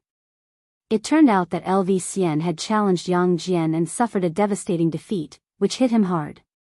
Thus, he thought of seeking Gu An's help, considering Yang Jian was Gu An's disciple.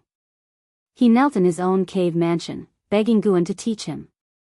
After all, with a friendship spanning over 4,000 years, Guan couldn't bear to refuse him, even if only out of respect for LV Badian, so Guan allowed him to come on his own while strictly forbidding him from revealing the matter. Thus, LV Xian crossed continents and oceans, and even with the cultivation level of the Nirvana realm, it still took him hundreds of years to reach the 9-spirit continent.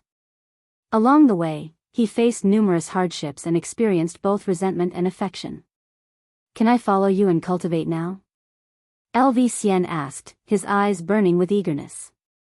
Guan smiled and raised his hand towards a nearby stream, saying, You must think carefully. Once you cross this stream, there will be no turning back. Until the catastrophe of heaven and earth ends, you cannot leave my Daoist field. It's an incredibly long period, long enough to turn anyone you care about into dust. Upon hearing this, LV Xian's brows furrowed tightly. Many faces flashed through his mind, but after only a moment's hesitation, he stepped forward and crossed the stream.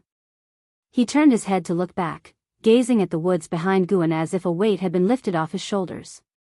Guan stood up, crossed the stream as well, and passed him by, heading toward the Daoist field of the beginningless. LV Xian hurriedly followed, but he couldn't help turning his head back again. In a daze, he saw a beautiful figure standing across the stream, her face bright with a radiant smile looking at him, causing a tremor in his pupils. LV Xian took a deep breath, decisively turned his head away, and quickly caught up with Gu An's pace. Guan pretended not to notice his struggle and began to introduce him to the nearby mountains and forests. LV Xian listened intently but couldn't stop thinking about that woman. Had he truly said goodbye forever?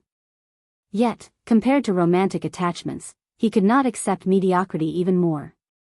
He was born to be an immortal. Guan walked slowly, and his voice gradually soothed the waves in LV Xian's heart. When they returned to the Daoist field of the beginningless, a figure appeared out of nowhere in front of them. It was the Blood Prison Great Saint. The transformed Blood Prison Great Saint looked at LV Xian and sneered, Didn't expect you to come. Let's have a match. He had long wanted to fight LV Xian. LV Xian clearly remembered the Blood Prison Great Saint and immediately agreed to the challenge without hesitation, thus, completely pushing his worries aside. Guan raised his hand to create a barrier, allowing the two to enter and fight to their heart's content. Once they entered, they immediately unleashed their auras, which also alerted the others in the dojo since they were unfamiliar with LV Xian's aura and couldn't help but overthink. One figure after another appeared beside Guan, inquiring about LV Xian's identity. Guan briefly introduced him, and when they heard that Guan had personally brought LV Xian in, they dismissed their concerns and began to look forward to his performance. Chen Chuan felt LV Xian's aura and secretly marveled. As they were both in the Nirvana realm, he felt he was probably no match for LV Xian. Celestial Demon Child, Celestial Cyan, Tian Bai, and Ghost Mother of Ephemera also felt a sense of awe. Jianghu and Anxing Tian watched the fight earnestly, hoping to learn. Shenzhen came up to Guan and whispered, His karma and destiny are changing rapidly. Guan glanced at her but did not respond. Indeed, there were changes. The changes were due to Guan cleansing LV Xian's karma to prevent powerful beings from using him to predict the presence of the Daoist field of the beginningless. Better safe than sorry, even though Guan was already an innate golden immortal, he still acted cautiously. Guan looked at LV Xian, his eyes revealing a hint of expectation. Meanwhile, far across the realms, Leia arrived in front of the 9 Extreme Sacred Heart Sword. The area was an open forest, and the Sword Annihilation ancestor stood nearby, watching Leia. In front of Leia, the 9 Extreme Sacred Heart Sword was stuck in the soil, its blade etched with crimson flame patterns and about 4 fingers wide. The hilt was dark purple, resembling the scale armor of some exotic beast wrapped around it, and the guard was engraved with a lifelike, eerie eye. As Liya looked at the 9 extreme sacred heart sword, he tried to calm his emotions, while the divine exotic immortal spirit leaped out of his body and perched on his shoulder, eyeing the 9 extreme sacred heart sword. Chapter 5:18, famous throughout the world, silent extinction aura. To have the 9 extreme sacred heart swords submit to you, you must first be fearless. The greater your fear, the stronger its backlash will be, and then you will endure pain unimaginable to ordinary people. No matter how painful, you must not be afraid. If you are not confident that you can do this, it is still not too late to give up now. The voice of the sword annihilation ancestor came from aside, and Li Ya's expression flickered upon hearing this. The divine exotic immortal spirit turned its head to look at the sword annihilation ancestor and asked, "What happens if one fails?" The sword annihilation ancestor responded, "At best, 2/3 of your 3 souls and 7 spirits will be damaged, but at worst, your soul will scatter, leaving only an empty shell to be possessed by the sword soul." These words caused the divine exotic immortal spirit to shudder. Its gaze toward the 9 extreme sacred heart sword was filled with dread. It whispered, "You're not burdened by a deep-seated vendetta, nor do you have anything urgent that you must do right away. Why risk this?" Upon hearing this, Li Ya's eyes became resolute. He took a deep breath and said, "It's precisely because there is no necessity that I must push myself. I don't want to live a mediocre life." With that said, he grasped the hilt of the 9 extreme sacred heart sword. Boom! A violent evil aura burst from inside the 9 extreme sacred heart sword, soaring into the sky and attempting to scatter the clouds above. The surrounding woods shook violently as if they were about to be uprooted. The sword annihilation ancestor raised his hand, pressed forward, and tranquility returned to heaven and earth. The nearby trees no longer trembled, and a ring of chi force appeared around Liya. Liya's face was strained with popping veins, and his eyes wide. His gaze started to be veiled in bloodshot red, gradually losing their luster. "Young one, why do you wield the sword? What is the killing intent in your heart? Whom do you wish to kill? Why are you discontent? Who do you resent? It seems you're fearing something." A gloomy voice kept echoing in Li Ya's ears, making the world in his eyes spin. He suddenly found himself on a desolate plain under a blood-red sky. He saw a figure in the distance on a hillside, only its silhouette visible, not its face. Just as Liya was about to speak, suddenly, a whooshing sound came. Pfft! A sword thrust through Li Ya's throat, making his body lean back, his eyes widening. In his pupils was reflected the face of Guan Guan, with disheveled hair and fierce eyes like a fierce ghost, pierced through his throat. Far away in the Daoist field of the beginningless, Guan was feeling the illusion that Liya was experiencing. The sword annihilation ancestor was being crafty, actually trying to deduce the karma between Liya and him through the 9 extreme sacred heart sword. It seemed that the sword annihilation ancestor had other motives for coming to the celestial spirit great world. Guan was not too worried. The difference in their cultivation levels was vast. The sword annihilation ancestor couldn't reach him. He felt the sword intent from the sword annihilation ancestor entering Li Ya's body, helping him withstand the backlash of the 9 extreme sacred heart sword, which reassured him. Perhaps the sword annihilation ancestor had plans for the supporting Dao sword venerable, but at least he wouldn't let Liya die right now. Liya was only at the Nirvana realm and couldn't bear the power of the 9 extreme sacred heart sword on his own. The fact that the sword annihilation ancestor intervened showed that he truly wanted Liya to inherit this power, regardless of later schemes, and Guan would act again if needed. Guan then turned his attention to the battle between the Blood Prison Great Saint and LV Xian, feeling expectant. He personally trained LV Xian, who must become stronger as, after many years in the primordial era, LV Xian was the strongest in heaven and earth. A smile involuntarily appeared on Gu An's face as he thought of the delightful outcome. Meanwhile, LV Xian was feeling immense pressure, shocked by the strength of the Blood Prison Great Saint, yet he was also thrilled. To think a fierce bull could be so powerful, his training with Guan would surely make him stronger. The celestial demon child, an Xian, Qin Xuan, and others were also discussing the battle, equally astounded by LV Xian's displayed strength since the Blood Prison Great Saint was a loose immortal, and for a Nirvana realm cultivator to fight a loose immortal to such an extent spoke volumes of his talent. At dusk, Supreme Sect, 3rd Medicine Valley. Long Qing came down from the pavilion. He saw Candle Star standing on a roof, gazing steadily into the distance. He immediately flashed to Candle Star's side and asked, "What are you looking at?" Candle Star replied, "The 9 Extreme Sacred Heart Sword." The sword is recognizing its master, and it's recognizing a cultivator from the Nirvana realm. Nirvana realm cultivator? Long Qing couldn't help but frown, finding it absurd. Candle Star continued, "Speaking of which, this person has some connections with you. To be precise, he is connected through the cause and effect of the supporting Dao sword venerable, and his name is Leah." Elderly? Long Qing's tightly furrowed brows relaxed. "If it's him, it's not surprising. Perhaps my master is protecting him." Long Qing had grown up following Guan and knew well the relationship between Guan and Leah. Candle Star looked at Long Qing and asked with a smile, "Do you think your master has really left the celestial spirit great world?" Although Long Qing had already reached an agreement with Candle Star, he still retained a bit of wariness towards him, given the vast difference in their cultivation levels. Long Qing shook his head. "How would I know? After all, I didn't follow him." Candle Star smiled, deciding not to ask any further. How powerful will Elderly become after mastering the 9 Extreme Sacred Heart Sword? Long Qing asked curiously. The 9 Extreme Sacred Heart Sword had caused such a stir in the past, and he had longed for it too. Candle Star answered, "With this sword in hand, even the 9 heavens of the immortal path cannot kill him. However, the extent of the power he can wield reaches only as high as the heaven and earth flying immortal realm." Long Qing fell silent, his eyes filled with envy and astonishment.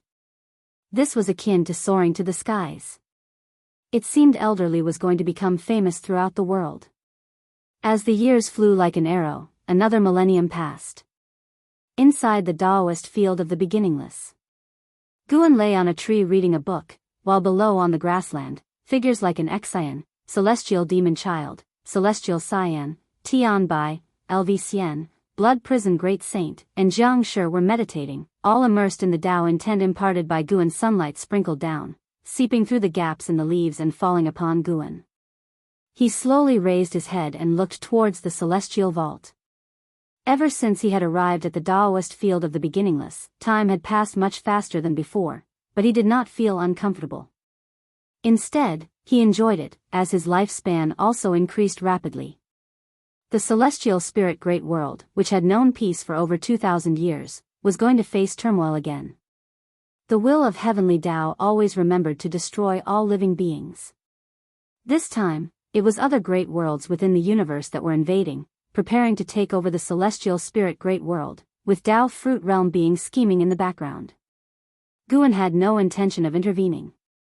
Nowadays, the celestial spirit great world was a place where many powerful beings were interconnected with bound interests, and many strong beings would not allow the celestial spirit great world to be destroyed at this critical juncture. He was more of a spectator. "Elder Brotherly, although you have already become famous throughout the world, this calamity might cause you to stumble again," Guan murmured to himself, a smile appearing on his face. 500 years ago, Leah had emerged abruptly, wielding the 9 Extreme Sacred Heart Sword and challenging sword cultivators across the world. Victorious in every battle, his fame was unparalleled for a time, and people had forgotten about and how, considering Leah the greatest talent in the world, even though he relied on the 9 Extreme Sacred Heart Sword. Suddenly, Gu An's expression changed slightly as he looked towards outer heaven. "This aura, are you still not giving up?" Guan thought to himself, his gaze sharp. He felt the aura of the silent destruction god Emperor coming from the world gate. The silent destruction god Emperor had possessed the Long clan's flesh, and in order to capture Long Qing, he even planned to harm all living beings. Such actions had already put him on Gu An's kill list. Chapter 519, The Great Tao Tree, Divine Emperor's Pawn in the Depths of the Universe. A world gate stood tall. Here it seemed as if there were no hours, the years could not taint this grand, towering gate. At this moment, a bright light shone from within the world gate. A figure slowly stepped out from the strong light, clad in black armor, a mysterious presence, a helmet underneath which was as black as a black hole, making it impossible for anyone to see his true face. It was the silent destruction god Emperor.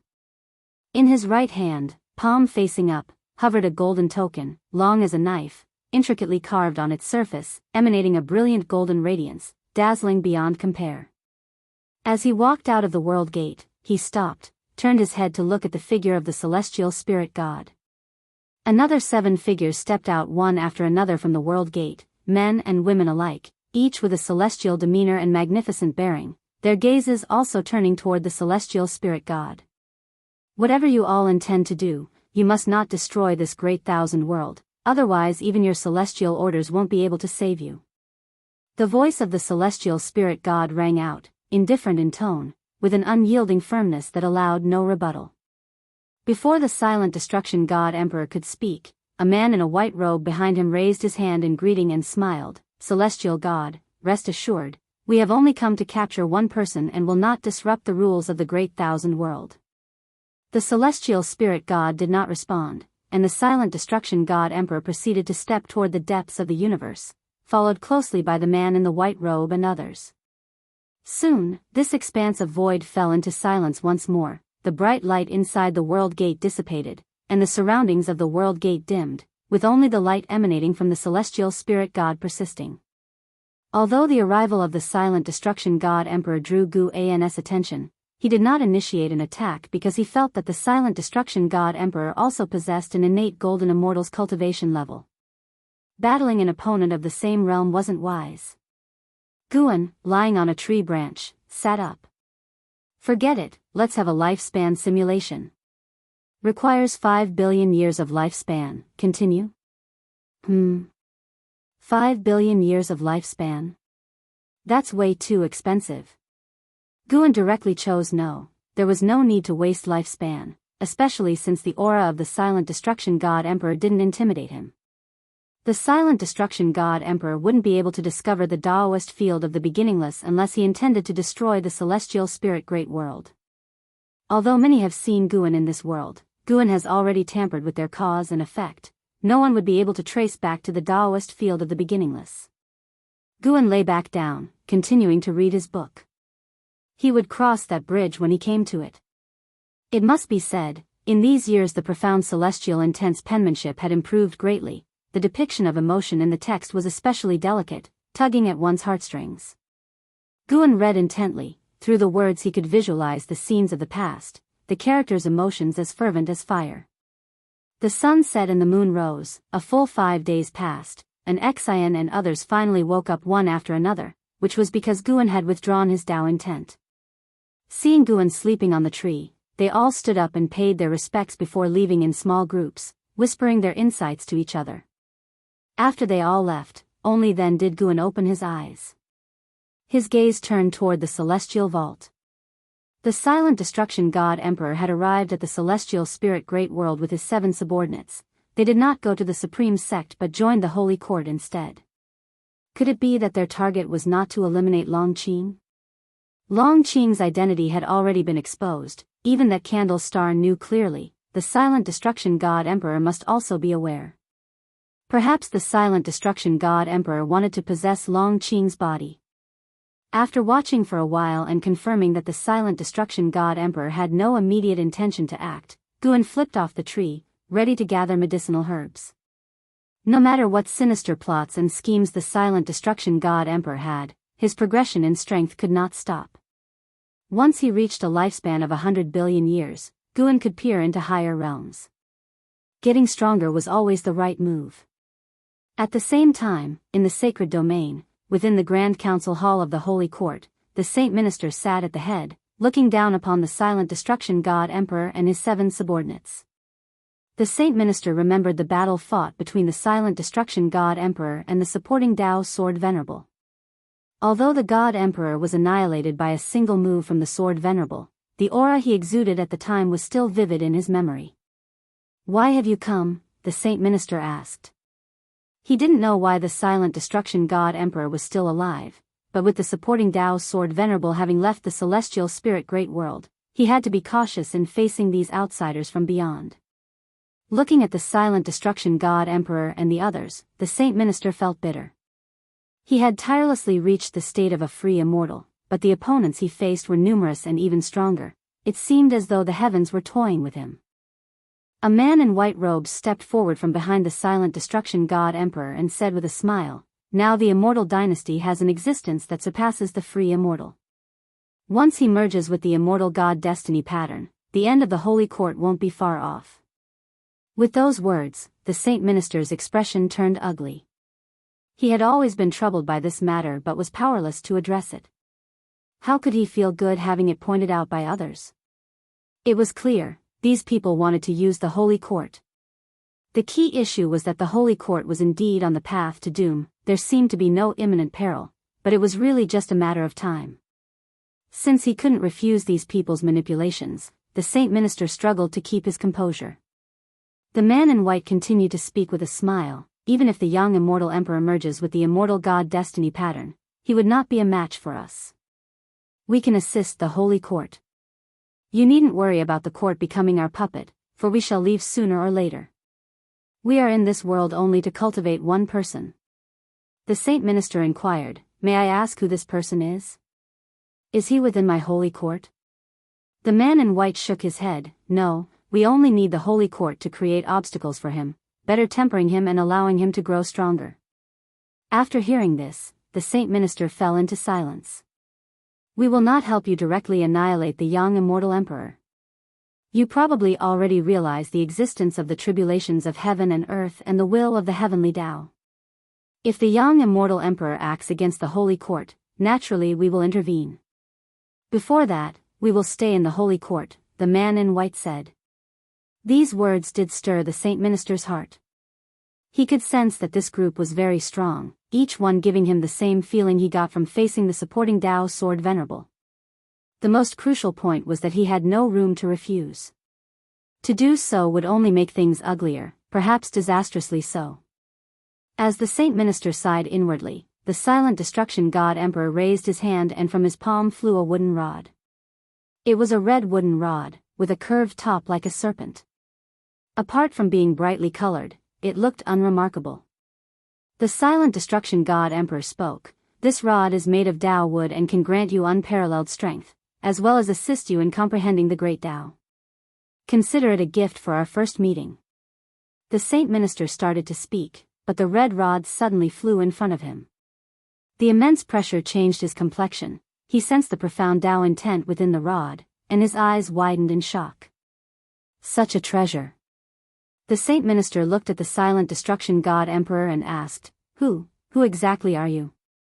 The face of the silent destruction god emperor was shrouded in darkness, as if he were the most mysterious being in the world, and he responded, "The silent extinction domain was my creation, and silent extinction is my name." The Saint Minister opened his mouth, his face etched with disbelief. In a valley, the immortal seeker sat beside a lake, gazing at the bright day sky, murmuring, "It seems that I still can't let go." "Whose chess piece are you?" Zhu Shi, who sat meditating in the middle of the lake, opened her eyes and glanced at him, asking, "Whom are you talking about?"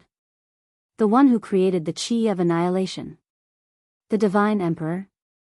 Someone of his caliber is also a chess piece. Indeed, he's been tirelessly working for the bloodline of the Long clan. He's either being driven by someone behind the scenes or pressured by an even greater force. The waters of this world are becoming muddier, and when the heaven and earth Tao fruit appears, your pressure will only increase." With that said, the immortal seeker's face took on a teasing expression. Zhu Shi hummed, "The Daoist unique venerate skill you passed on to me is so powerful, and with my talent, I'm not afraid." Chapter 520, Inheritance, the 1,000-year battle. The Daoist unique venerate skill is indeed formidable.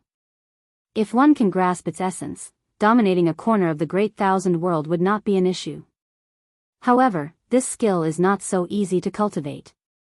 The immortal seeker said nonchalantly as his thoughts lingered on the distant holy court. He knew very well how powerful the silent destruction god emperor was, and for that reason, he felt the situation in the world was spiraling out of control.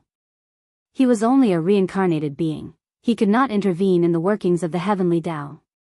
His role was to assist others. But no matter how great the opportunity he provided Zhu Shi, for her to possess the strength to contend with the silent destruction god emperor before the change of the era was utterly impossible. After Zhu Shi mentioned the Daoist unique venerate skill, her confusion resurfaced. She asked, what exactly is the origin of the Daoist unique venerate skill? In the process of cultivating it, I saw many figures. If they all practice this skill, do they belong to the same sect? The immortal seeker looked at her and smiled. Not just anyone can cultivate the Daoist unique venerate skill. This skill is passed down in a single lineage, and I too have only received its technique, never having cultivated it myself. Zhu Shi pondered this after hearing his words. The immortal seeker stood up and said, continue with your cultivation. I'll step out for a bit. Zhu Shi did not inquire further but closed her eyes and continued to perceive the Daoist unique venerate skill. Even though she had regained her memories of Xingtian, her interest in the Daoist unique venerate skill remained. With her talent, comprehending the Daoist unique venerate skill still proved to be a struggle, which was enough to indicate the unfathomable depth of this skill. The arrival of the silent destruction god emperor and others did not change the overall situation of the world. Against the backdrop of strife between the Holy Court and Immortal Dynasty, prodigies rose, and great cultivators who had been in seclusion for long periods broke through their limits, reaching higher realms, shaking heaven and earth. The number of living beings between heaven and earth dwindled, with cultivators moving toward the central region of the celestial spirit great world and mortal spirits fleeing to the edges. The number of mortals on the nine-spirit continent was increasing, leading to sects springing up like bamboo shoots after a rainstorm, and even demons began staking out their territories. The Daoist field of the beginningless, situated near the Jianghu sect, fortunately faced no trouble. On this day, Yi Qingshan and 4 others came into the forest to meet an Xian. All 5 had successively reached the Nirvana realm in cultivation, but they still acted with restraint in front of an Xian. They could never ascertain Nzin's cultivation level, so they believed her realm to be far above theirs. A sect's main technique inheritance is missing? An Xian asked, frowning. Yi Qingshan's face showed a bit of awkwardness. He cleared his throat, braced himself, and said, indeed, figures from the sea sects have appeared on the fringes of the mainland. They have deeper resources and are constantly recruiting mainland cultivators. Numerous families and prodigies in our Jianghu sect have been poached. Ultimately, the Jianghu sect lacks exceptional advantages. He felt there was no reason to come to an Xian, but recalling the thousands of years they had known each other and the familiarity that had grown, coupled with the urging from the higher-ups in the sect, they had no choice but to approach her. The Jianghu sect was no longer just their sect but belonged to 1,000,000 disciples. For the future of the sect, what was the harm in losing face? After all, Yi Qingshan was prepared for the awkwardness of being rejected. Cheng Meng followed up, Senior, we dare not demand that you bestow upon us such an inheritance, but even just pointing us in the right direction would be appreciated. The other 3 echoed in agreement. The 5 of them had ventured out for 1,000 years, but within the entirety of heaven and earth, they were still at the bottom. Their cultivation techniques, spells, and divine skills were quite mediocre within the immortal Dao realm. An Xian quietly watched them, making them so ashamed that they wished they could shrink into the ground. Suddenly, an Xian pursed her lips in a smile and said, I do indeed have an inheritance that suits you. At these words, the 5 of them looked up at her with surprise. An Xian raised her right hand and with a flick of her finger, 5 secret manuals appeared in her hand. The covers of these 5 secret manuals bore no titles, and with Nzin's actions, Yi Qingshan and his 4 companions exchanged perplexed looks. The techniques and divine skills of the immortal Dao realm were vast and boundless, definitely not something that could be contained within just 5 books. They dared not offend an Xian, however, and could only grumble in their hearts. Choose one, an Xian said with a smile, feeling secretly thrilled. Was this what it felt like to pass on one's teachings? Before coming here today, her master had handed her the 5 secret manuals. She had been puzzled at first, but after Yi Qingshan and his companions spoke up, she came to admire her master's foresight. This, Yi Qingshan frowned, could a legacy be passed down in such a frivolous manner? An Xian raised an eyebrow, and Yi Qingshan immediately stepped forward to draw a manual from her hands. Seeing this, an Exian put the other 4 manuals into her sleeve and turned to leave, leaving behind a final remark. This cultivation technique will now be the main technique of your Qingkuan sect. I hope you will use it for good. Hearing this, Yi Qingshan and the others hastily paid their respects and watched her figure disappear into the depths of the forest before they gathered to examine the manual. Yi Qingshan opened the first page and read aloud, Heaven and Earth Primordial Skill, Qingkuan.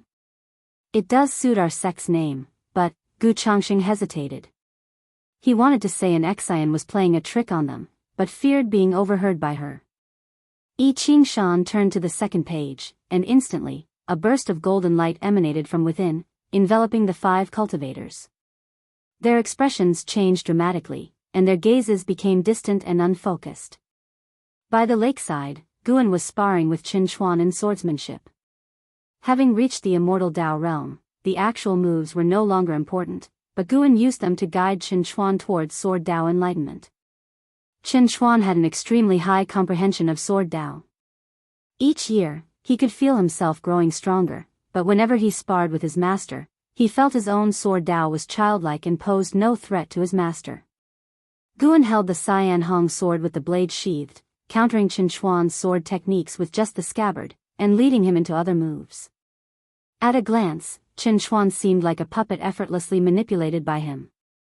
LV Xian sat under a tree not far away, intently watching, seeking to understand Gu An's sword Dao. Though he did not specialize in sword Dao, having seen the 3,000 great Dao, he believed he could gain insight by analogy. After a while, Guan pressed the scabbard to Qin Chuan's forehead, immobilizing him, signaling the end of their sparring session. Qin Chuan let out a sigh of relief, a smile spreading across his face. Master, I understand now. Guan sheathed his sword and then beckoned to LV Xian, who immediately ran over. What do you think about holding a contest in our dojo every 1,000 years, where except for me, all of you participate? Guan asked with a smile. Hearing this, both LV Xian and Qin Chuan's eyes lit up. They both harbored competitive spirits and were naturally eager to prove themselves before their master. The two agreed without hesitation, even somewhat impatient to start. Guan had suggested this because everyone in the dojo had already reached the Nirvana realm, and there were no particularly weak practitioners. Moreover, each one had received his personal teachings, and the Daoist techniques and divine skills they possessed were distinct. Of course, besides applying pressure to his disciples, he also wanted to liven things up. It won't be a contest of who's strongest. Each time, I will personally select your opponents. You only have to fight one battle, and after 10,000 years, you all will inevitably have faced each other, Guan said, still smiling. LV Xian and Qin Chuan naturally had no objections and were already looking forward to it. I'll tell you in advance, you two will be each other's first opponents, Guan said with a chuckle.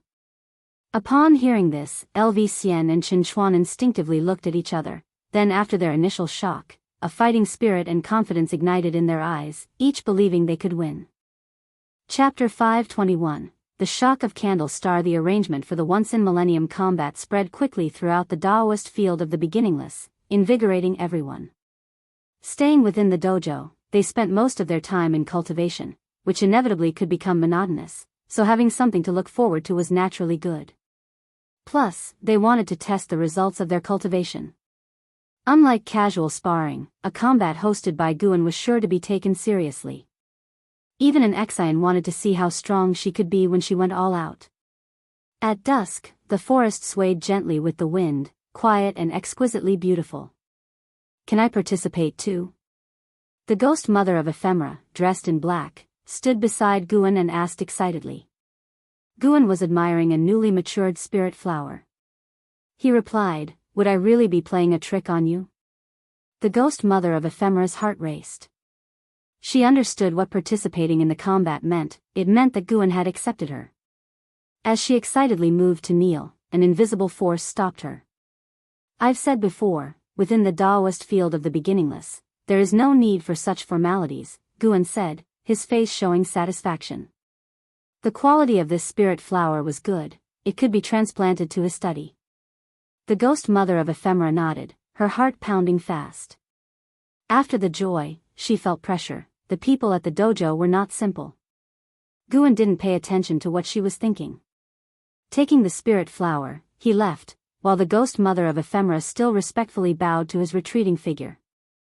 This is an opportunity one cannot miss. Her eyes sparkling, she felt a surge of power throughout her body. In the Daoist field of the beginningless, there was no lack of heavenly materials and earthly treasures, and with a great power like Guan as a mentor, the so-called loss of freedom, she thought, was not permanent. As long as she performed well, there would come a day when Guan would need her, send her on missions, and then she could return to the delights of the human world. In the blink of an eye, another 100 years passed. The autumn wind blew into the third medicine valley of the supreme sect where LV Badian, with his white hair, stood in front of a medicine garden. Looking at the medicinal herbs, he seemed to see a blurred figure. It was as if a scene from long ago overlapped before his eyes. Long Qing came to his side and asked, "Sect leader, what are you thinking about? You're not reminiscing about my master again, are you?" "Don't worry, he's definitely fine." LV Badian came to his senses and looked at Long Qing, his face involuntarily forming a smile. He felt that Long Qing was very much like Guan, not just in stature but also in appearance. Guan had many disciples, but only Long Qing resembled him. He couldn't help but suspect that Long Qing might actually be a child Guan had left in the outside world. Perhaps there was a story behind it, and that's why Guan had not made clear his relationship with Long Qing. Because of such a suspicion, LV Badian felt close to Long Qing and had already started to consider him the successor as sect leader.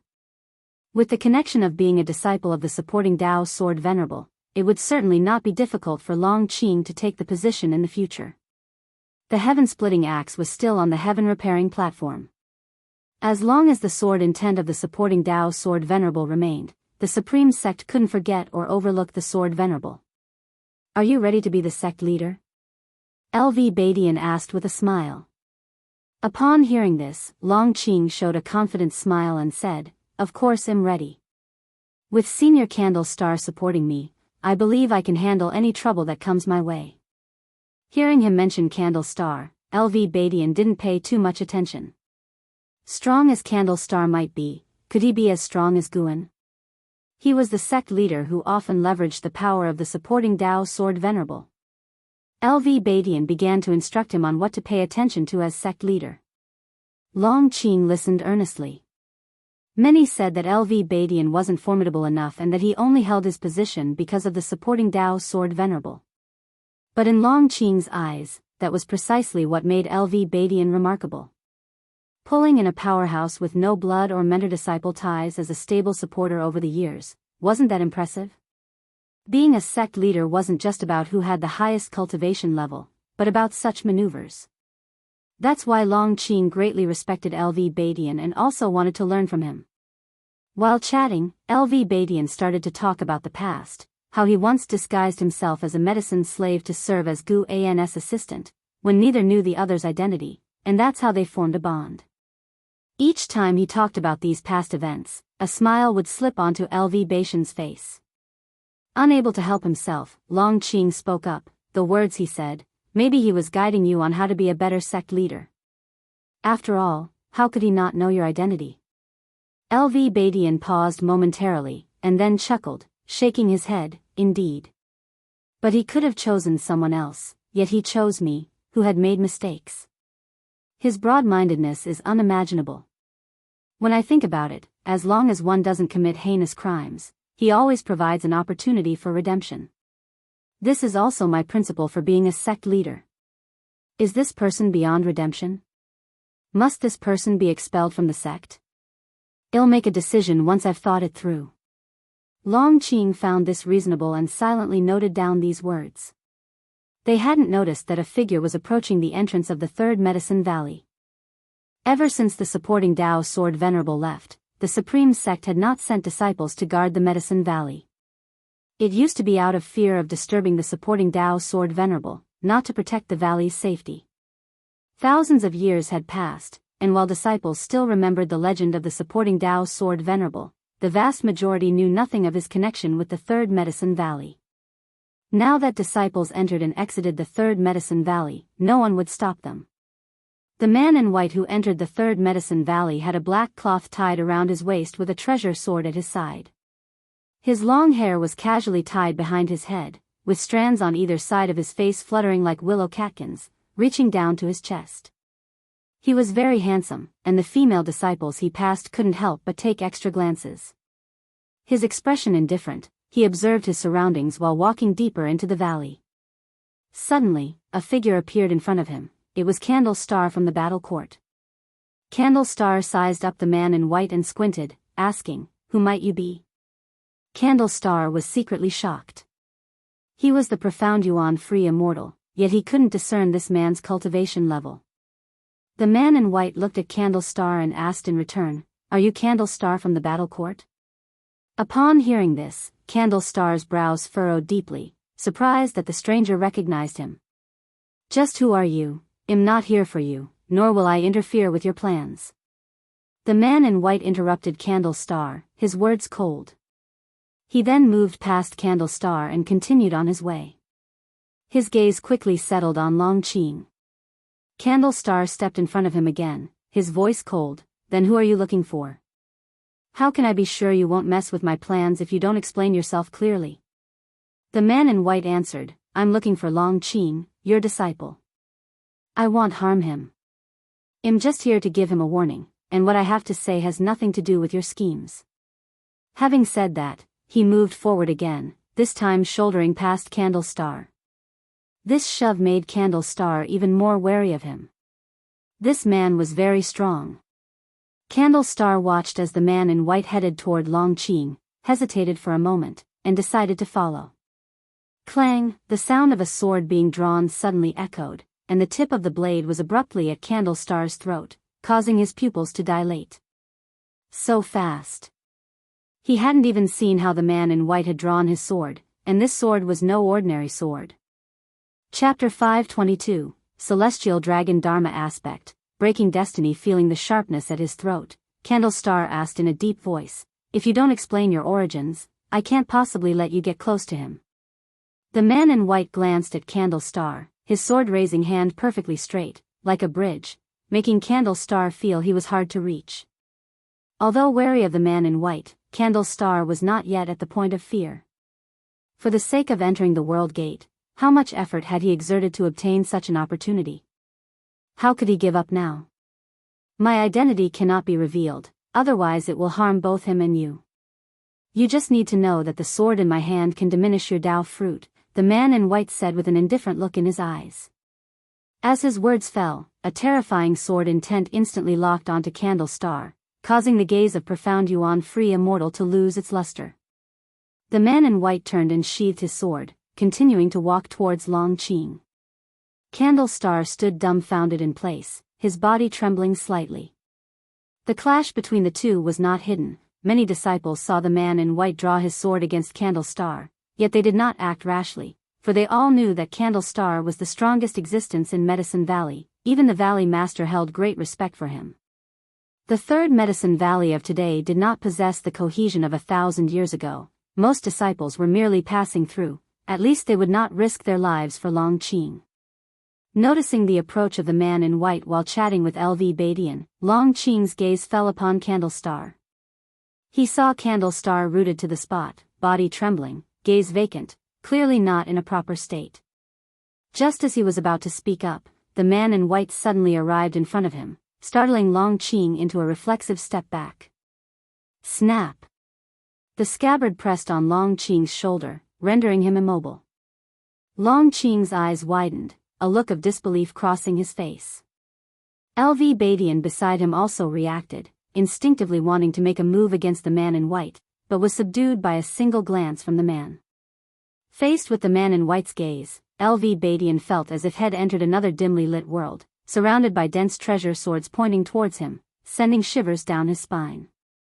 He felt as if moving even an inch would result in colliding with a sword, creating a suffocating and terrifying sensation of being unable to move at all. In reality, Long Qing did not fall into an illusion realm, but facing the man in white, he felt no less pressure. The scabbard on his shoulder felt like a majestic mountain, such that he couldn't muster his mana. Long Qing stared at the man in white and asked in a deep voice, "Who are you, and do we have a grudge?" After Guan left, he didn't always stay in the Third Medicine Valley either. Sometimes he would venture out for experience, having met countless people. But he could be certain he hadn't provoked such a formidable being. The only thing he could think of was his bloodline. If a strong being like Candle Star could not resist this person, then surely this being was not from the celestial spirit great world. The man in white studied Long Qing, and after a long time, with no immediate response, his eyes betrayed a hint of disappointment. Such a look made Long Qing uncomfortable, a sense of inexplicable anger rising in him. The man in white spoke, "You're more disappointing than I imagined. You need not be nervous, I won't harm you. There's no one in this world more trustworthy than me." Heh, Long Qing gave a hollow, humorless laugh. The man in white continued, "My surname is Long as well, you understand now, don't you?" At these words, Long Qing's eyes widened in astonishment. Suddenly, Candle Star appeared beside Long Qing, reaching out to grab the scabbard of the man in white. "Wait. Let him finish," Long Qing said in a low voice, his eyes fixed intensely on the man in white. Candle Star had just broken free from the illusion technique. He hadn't heard what the man in white had just said. He turned his head towards the man in white, his eyes full of shock and wariness. The man in white withdrew his hand, and Candle Star followed by releasing his grasp, watching as the man planted his treasure sword into the ground. As the scabbard struck the earth, the surrounding environment underwent a drastic change, and they found themselves in a dark world. Looking around, the ground was covered in sword shadows, all plunged into the earth. "What a powerful domain," Candle Star muttered to himself, his eyes sweeping around as a storm of amazement churned within him. The man in white stared at Long Qing and said, "My name is Long Jun, son of Emperor Longxin, your ancestor. I have glimpsed your entire life in the past. Although much is obscured, I can generally deduce your future path." Candle Star's face drastically changed, his eyes brimming with shock. Long Qing was also greatly startled, silent, gazing dumbfounded at Long Jun. "In the future, you will lead the supreme sect to unify the celestial spirit great world, but you will ultimately die at the hands of the war court." Long Jun continued, his gaze shifting to Long Qing, "You will be possessed by the silent destruction god Emperor." Long Qing's heart pounded wildly. Long Jun then turned his eyes toward Candle Star and said, "You will be forged into a Daoist soldier by the Lord of the War Court. You will eternally subjected to torture." Candle Star's face turned ghostly pale as if he had realized something. Long Qing gritted his teeth and asked, "The Long clan has been annihilated until only I remain. You say you're my ancestor, why didn't you take action?" Long Jun looked at him with a deep and distant gaze, "Because my current fate is worse than death. What you see is not me from this moment, but from the past. This is a method I left before being captured, hoping to help the Long clan escape its destiny." Long Qing couldn't comprehend his words and involuntarily glanced at Candle Star. Candle Star furrowed his brows and asked, "Do you mean that you have traveled here from the past or projected yourself here?" Long Jun said, "If it's too hard to understand, don't dwell on it. What's most important is how to resolve the impending calamity. If the silent destruction god Emperor succeeds in possessing you, he might indeed gain the powers of my grandfather." "Are you talking about Long Zhan?" "Yes, although I inherited his destiny pattern, in comparison to his bloodline power, it's really nothing," Long Jun answered.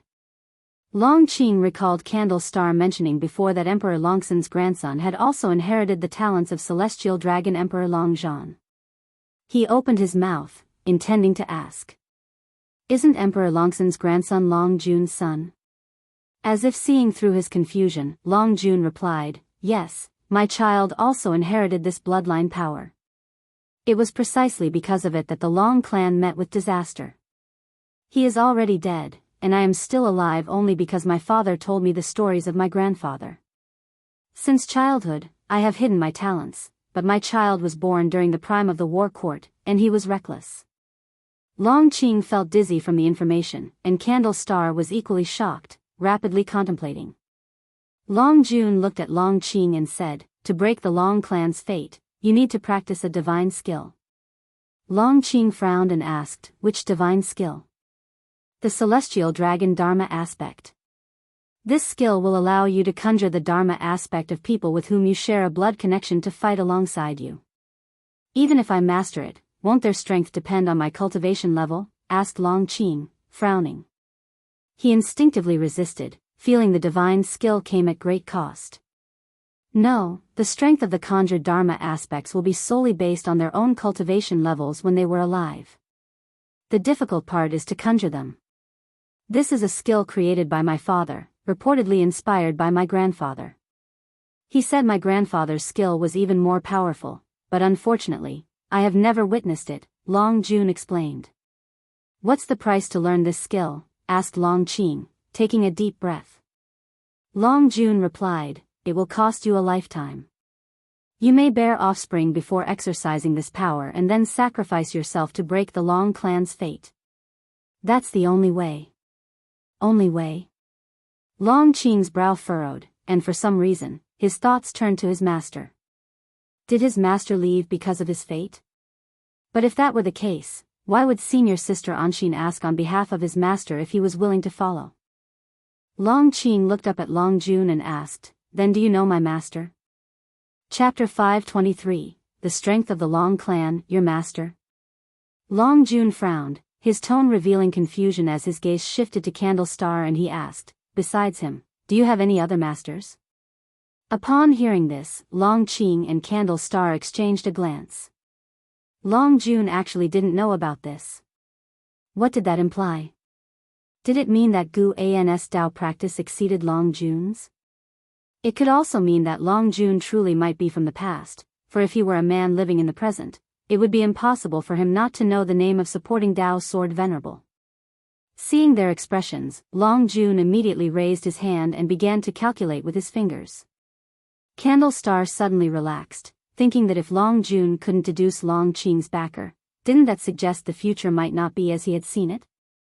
His choice of Long Qing was not just because of Long Qing's bloodline but also because of Long Qing's background. In his view, why would supporting Dao's sword venerable take action to shield all living beings from silent destruction God Emperor, if not to protect Long Qing? There were too many coincidences. Long Qing, pursued and hunted, receiving protection from a hidden great power, surely had unknown cause and effect.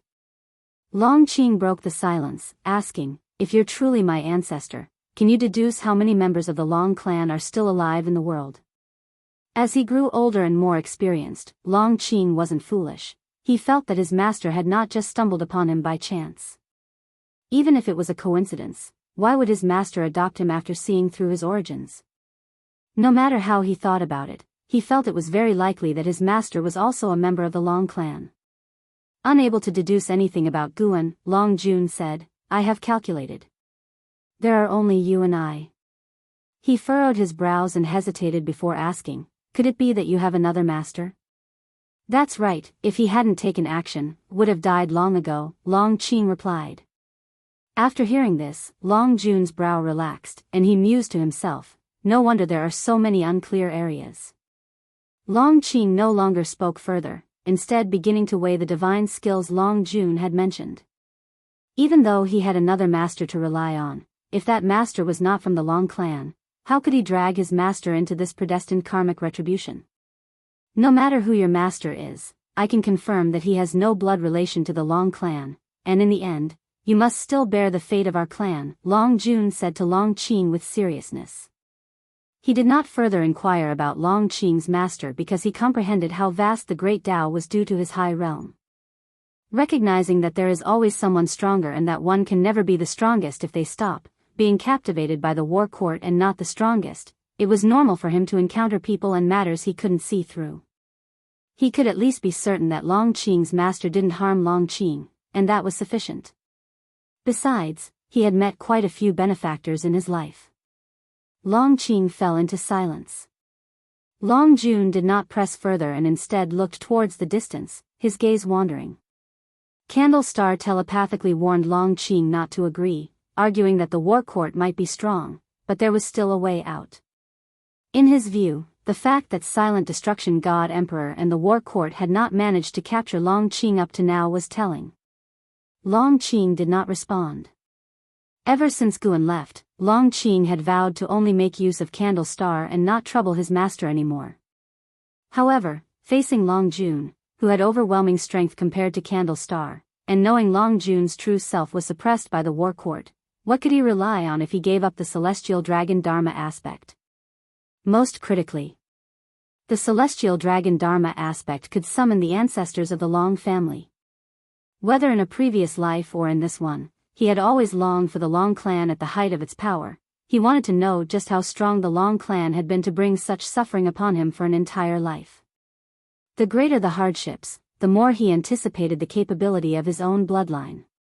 If he could fight alongside the ancestors of the Long family, even at the cost of his life, it would be worth it. He had lived long enough and tasted both the bitterness and the joy of the human world. It was time to pursue what he had never attained before. Taking a deep breath, Long Qing's gaze fell upon Long Jun, and he declared, "I am willing to cultivate the celestial dragon technique." Long Jun immediately revealed a smile, looking at him with a change in his eyes. Candle Star wanted to persuade further, but Long Jun waved his sleeve and sent him flying. At the same time, another person was watching them. It was Guan, who was far away in the Daoist field of the beginningless. Guan could feel that Long Jun indeed had the bloodline of the Long clan and that he had a strong, intricate karma. It was as if he did not belong to this world. He had forced his way in, and the heavenly Tao wanted to expel him. From the sword domain displayed by Long Jun, his cultivation level should be at the perfection realm of the heaven-encompassing free immortal. This sword domain is the rudimentary form of the Tao fruit world. When the sword domain is becoming a world, that will be the time Long Jun enters the innate golden immortal stage. However, judging by what Long Jun said, his future had already been suppressed, so his current realm wasn't so important. Even if Guan were to give him guidance now, it would likely be very difficult to change his fate. Of course, Guan would not guide him, as his karma lies in the past. To interfere with the past would only court more trouble in the present. Guan was puzzling over one thing now. How was Long Zhan's lifespan evolution ability passed on to the descendants? He suspected there was another cause. Perhaps the silent destruction god emperor and the war court simply mistook the son of Long Jun to have inherited Long Zhan's capabilities, thereby asserting the bloodline of the Long clan as special. Regardless, Long Jun was, after all, Gu An's grandson. Though he was a reincarnation body, he could not simply ignore that. Very well. Now, he had one more reason to deal with the war court. In fact, without initiating an attack, the war court would continue to pester him, but now that he had an unavoidable reason to make a move, he was even more determined to confront the war court. Under the tree, Guan took out the fate pen and the infinite sword book. There were many ways to kill an enemy. That was what he would do next, wait for Long Jun to reveal the Lord of the War Court's name. As for the celestial dragon Dharma aspect mentioned by Long Jun, Guan did not take it seriously. Long Zhan did discuss the creation of the celestial dragon reincarnation Dharma aspect in its early stages with Long Xian, but Long Xian did not actually learn the true celestial dragon reincarnation Dharma aspect. Guan would also occasionally cultivate this divine skill, and he had been able to summon the reincarnation body. Long Zhan, Yang Xian, Lu Han, Ji, Black Profound Emperor, and others, each had their own talent. Someday, when Guan waved his hand grandly, and the reincarnation body appeared in front of him, that moment would be terrifying, and even he himself could not judge. In the future, he would continue to undergo lifespan reincarnation, which meant the celestial dragon reincarnation Dharma aspect could only become increasingly more powerful. Seeing Long Jun start to transmit divine skills, Guan withdrew his divine sense and continued to sleep. He prepared to dream with the experiences of Ji, to roam the great Tao worlds of the future.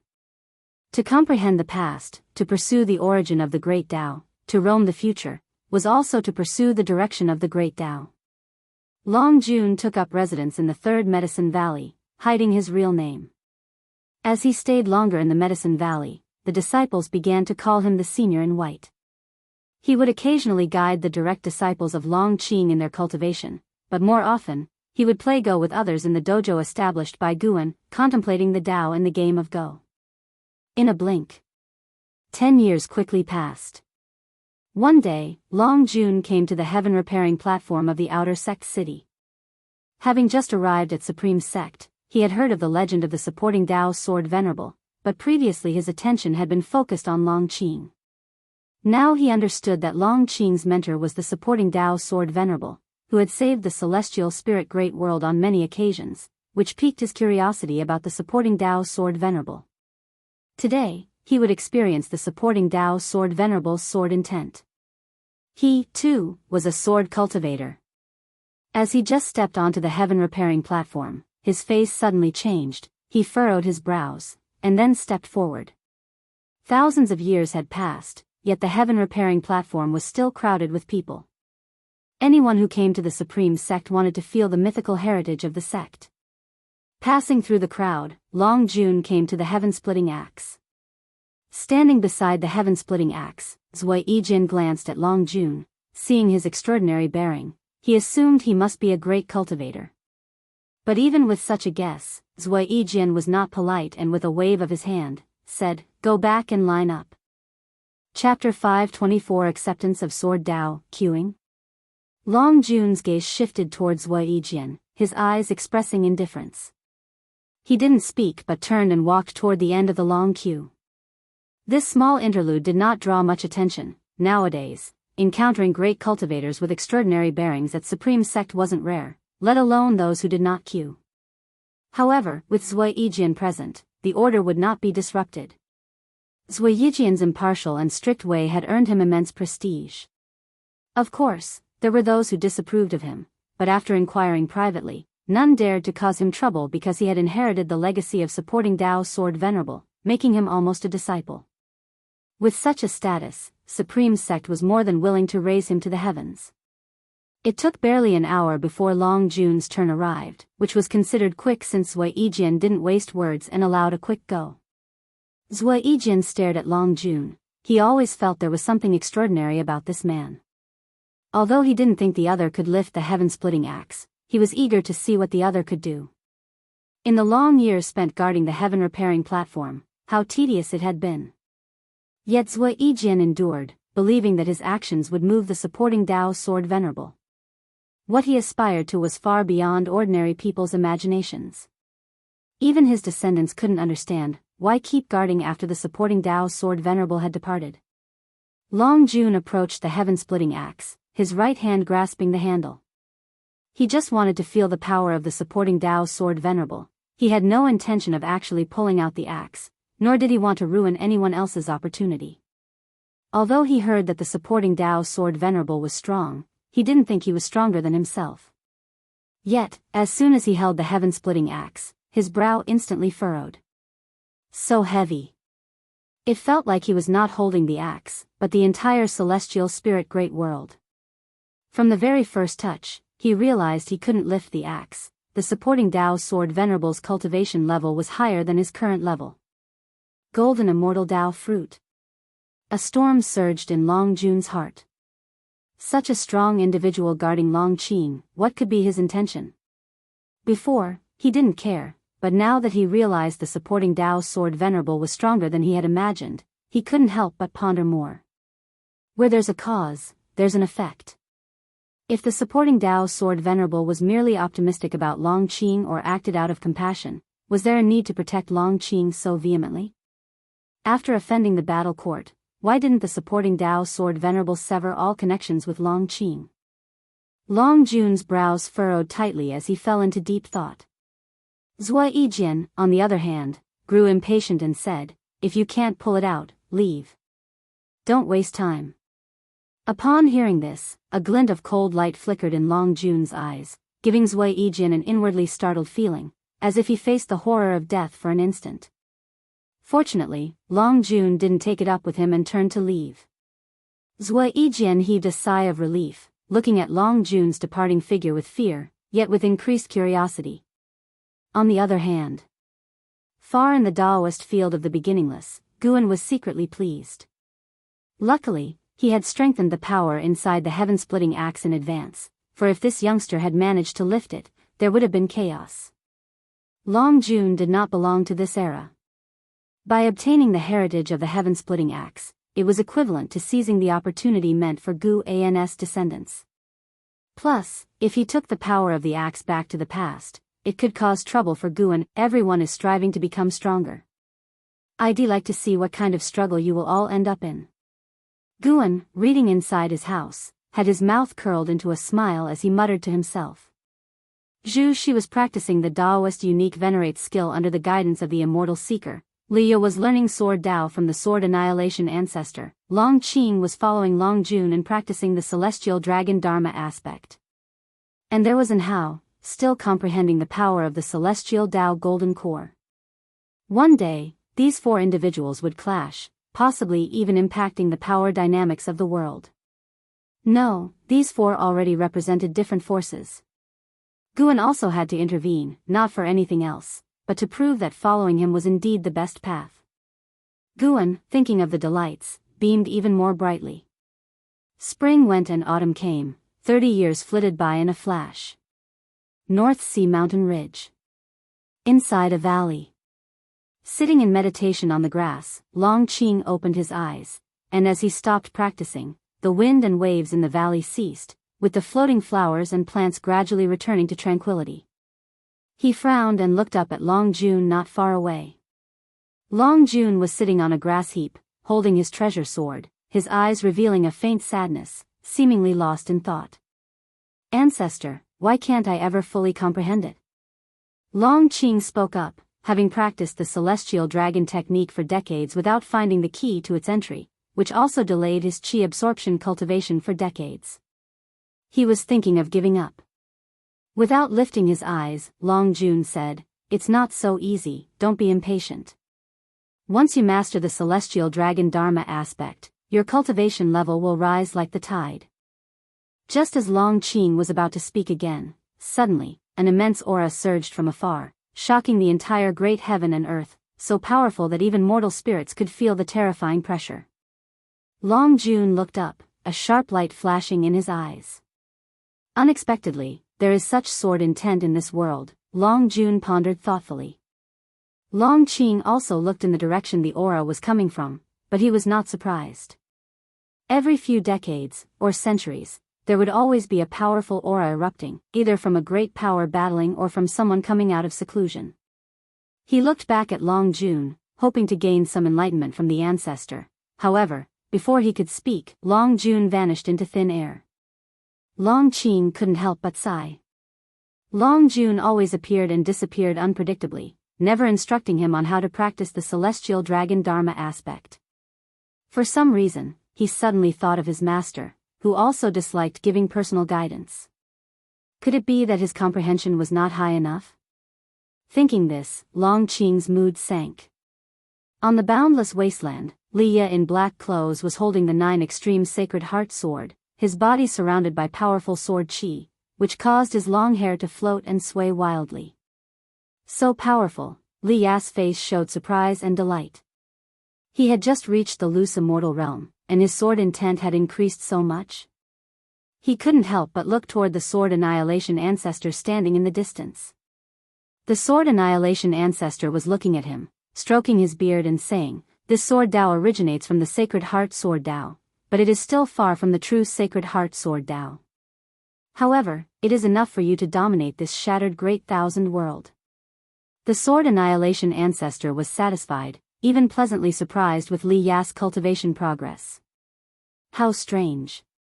This lad seemed very ordinary at first glance, only with some fate connected to the supporting Dao sword venerable enabling him to reach this point today. Why did he find it so easy to cultivate the sacred heart sword Dao? It wasn't clear if it was a misconception of the sword annihilation ancestor, but he felt it wasn't that Li Ya's comprehension was outstanding, but rather that the sacred heart sword Dao was willing to accept him. Li Ya was unaware of the sword annihilation ancestor's thoughts, becoming immersed in his own strength, unable to extricate himself. Just then, a figure suddenly appeared beside him, startling the sword annihilation ancestor enough to swiftly move in front of Li Ya. It was Long Jun. Long Jun stared at Li Ya, his gaze peculiar. The sword annihilation ancestor looked at Long Jun, his brows tightly furrowed, and asked in a deep voice, "What does your excellency intend to do?" Long Jun's speed was too fast, so fast that the sword annihilation ancestor could tell he was no match for him. Li Ye was also startled by Long Jun, instinctively raising his sword, but when he saw Long Jun, he was momentarily confused. For some reason, there was a slight resemblance to Guan in Long Jun's features. Upon closer inspection, it wasn't similar. Li Ye cursed to himself, feeling that he was being absurd once more. He tried his best not to think about Guan, fearing it would lead to laxity. "Senior, may I ask what brings you here?" Li Ye asked neither servilely nor overbearingly. Long Jun asked, "Where does this sword Dao come from?" Li Ye replied, "Sacred Heart Sword Dao." "Has Senior heard of it before?"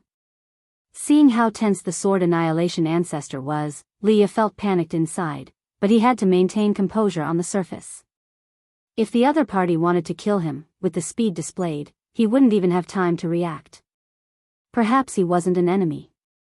Chapter 525, The Matter of Creating the Universe, Sacred Heart Sword Dao? Long Jun pondered the name of this swordsmanship, his eyes flickering as if he had thought of something. Sword annihilation ancestor pulled Li Ye behind himself and then faced Long Jun, with a sword intent emanating from him that changed the color of the celestial vault. Thick clouds rolled in at great speed, swiftly darkening the skies.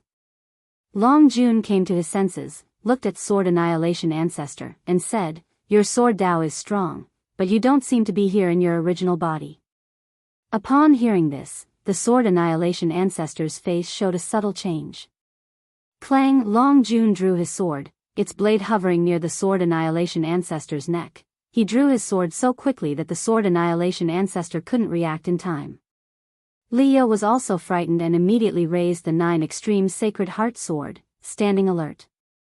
Who would have thought that after so many eras, the supreme demon realm would still be clinging on to life?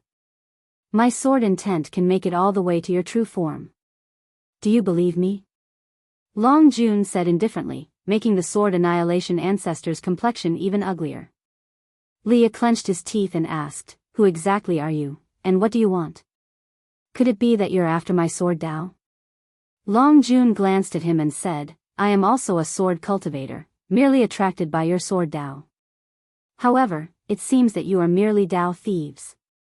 Whatever your schemes, remember, do not commit acts of world slaughter, or you will never recover." With that, Long Jun sheathed his sword, ready to leave. Li Ye wanted to ask more, but was stopped by the sword annihilation ancestor. TSK, to think that the heaven-encompassing free immortal could act so oppressively. A sneering laugh resounded, instantly dropping the temperature between heaven and earth. Long Jun narrowed his eyes and looked up, his gaze filled with murderous intent. Deep in the ocean, the hidden spirit palace. Guan lay on a rocking chair, holding a book in his hand. Deep-sea dragon Carp, Chen Luo, and Su Ling were meditating beside him, all practicing their divine skills. This kid, Guan saw Long Jun fighting with one of the Silent Destruction God Emperor's subordinates and felt his actions were a bit over the top. Knowing that the Silent Destruction God Emperor was involved with the battle court, how could Long Jun still dare to expose himself? Guan previously thought that he was just here to transmit divine skills until Long Qing was trained and would then leave. Unexpectedly, Long Jun was so impetuous. Wait. Could it be that this kid had other plans? Guan became interested in this battle. He wanted to see how Long Jun would wrap things up. The subordinate of the Silent Destruction God Emperor also had the cultivation level of a heaven-encompassing free immortal, considered the most formidable among the Silent Destruction God Emperor's followers. He and Long Jun battled with the power of their realms and did not affect the celestial spirit great world. In Li Ya's eyes, the two did not make a move, merely standing off against each other from afar. In reality, they clashed countless times in an instant, their power manifesting within their realms. Whether it was the Silent Destruction God Emperor's subordinate or Long Jun, both were cautious in their actions. They weren't wary of each other but of the strongest being that suppressed the celestial spirit great world. In the end, the Silent Destruction God Emperor's subordinate left with his tail between his legs, and Long Jun disappeared as well. This battle would undoubtedly reach the ears of the Silent Destruction God Emperor, and Guan wanted to see how he would react. Guan planned to break through after reaching a lifespan of 100 billion years and then deal with the Silent Destruction God Emperor. Until then, he did not want the Silent Destruction God Emperor to act rashly. Clearly, the Silent Destruction God Emperor was also wary of him and had not taken action against Long Qing just yet. And so, Guan maintained his wait-and-see attitude. Several months later, the Silent Destruction God Emperor began to make his move. He transformed into a Daoist and made contact with the Sword Annihilation Ancestor and Leah. He was actually interested in the Sacred Heart Sword Dao as well. Could it be that Long Jun did it on purpose, wanting to shift the Silent Destruction God Emperor's attention to Leah? With Long Jun's Dao practice, he could certainly have foretold of Li Ya's past. Even if he couldn't see through Guan, he would likely be aware of Li Ya's experiences by deducing from what others said. To know that Li Ya received Gu An's inheritance would not be difficult.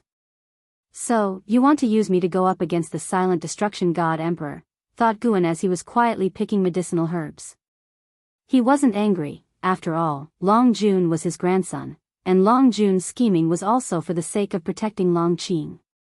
However, if Long Jun could see through the cause and effect of Li Ya's life, then the Silent Destruction God Emperor could do the same. The Silent Destruction God Emperor did not force his hand against Li Ya. Instead, he offered divine skills in exchange. The divine skills he brought forth even tempted the Sword Annihilation Ancestor, and ultimately, the Silent Destruction God Emperor joined Li Ya in understanding the Sacred Heart Sword Dao. Guan felt this was truly a twisted fate. He was irreconcilable with the Silent Destruction God Emperor, yet the God Emperor had good relations with both Hao and Li Ya. The cause and effect of this world is truly complex. No matter how high one's realm is, they are always entangled with karma. Under the cosmic starry sky, the celestial Tao golden core continues to burn, its radiance seeming eternal. In front of the celestial Tao golden core, young immortal emperor slowly stood up, with Hao meditating beside him, also opening his eyes and looking up at him. We can't wait any longer, the destiny of great heaven and earth is being divided. If this goes on, the destiny of the immortal dynasty will eventually be eroded. Young immortal emperor murmured to himself.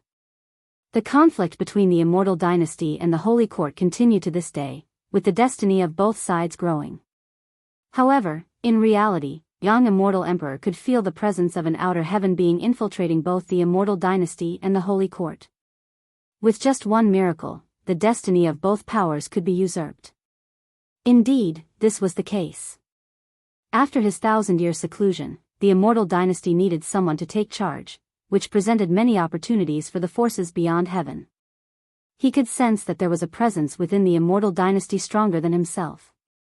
This made him hesitant to reveal himself, for fear of exposing the location of the celestial Tao golden core. Hao frowned at young immortal emperor and said, with your current cultivation level, to accomplish that task, I fear it might be. Young immortal emperor looked at the celestial Tao golden core and said, before the great calamity arrives, the highest realm in great heaven and earth was the Zizai immortal realm, which indicates that great heaven and earth could only create a free immortal. Now that I have surpassed the free immortal, it's not impossible for me to achieve it. Hao asked, if you fail, what then? Young immortal emperor glanced at him and said, then it's up to you to do it.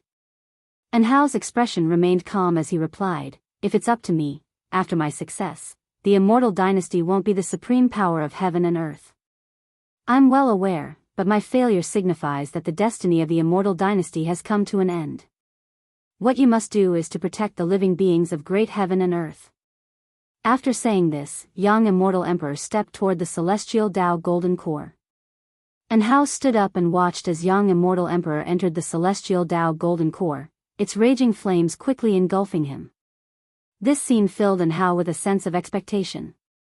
He was also curious whether young immortal emperor, with his realm, could accomplish such a feat of creating heaven and earth. As young immortal emperor's figure completely vanished into the celestial Tao golden core, the golden flames of the celestial Tao golden core suddenly came to a halt.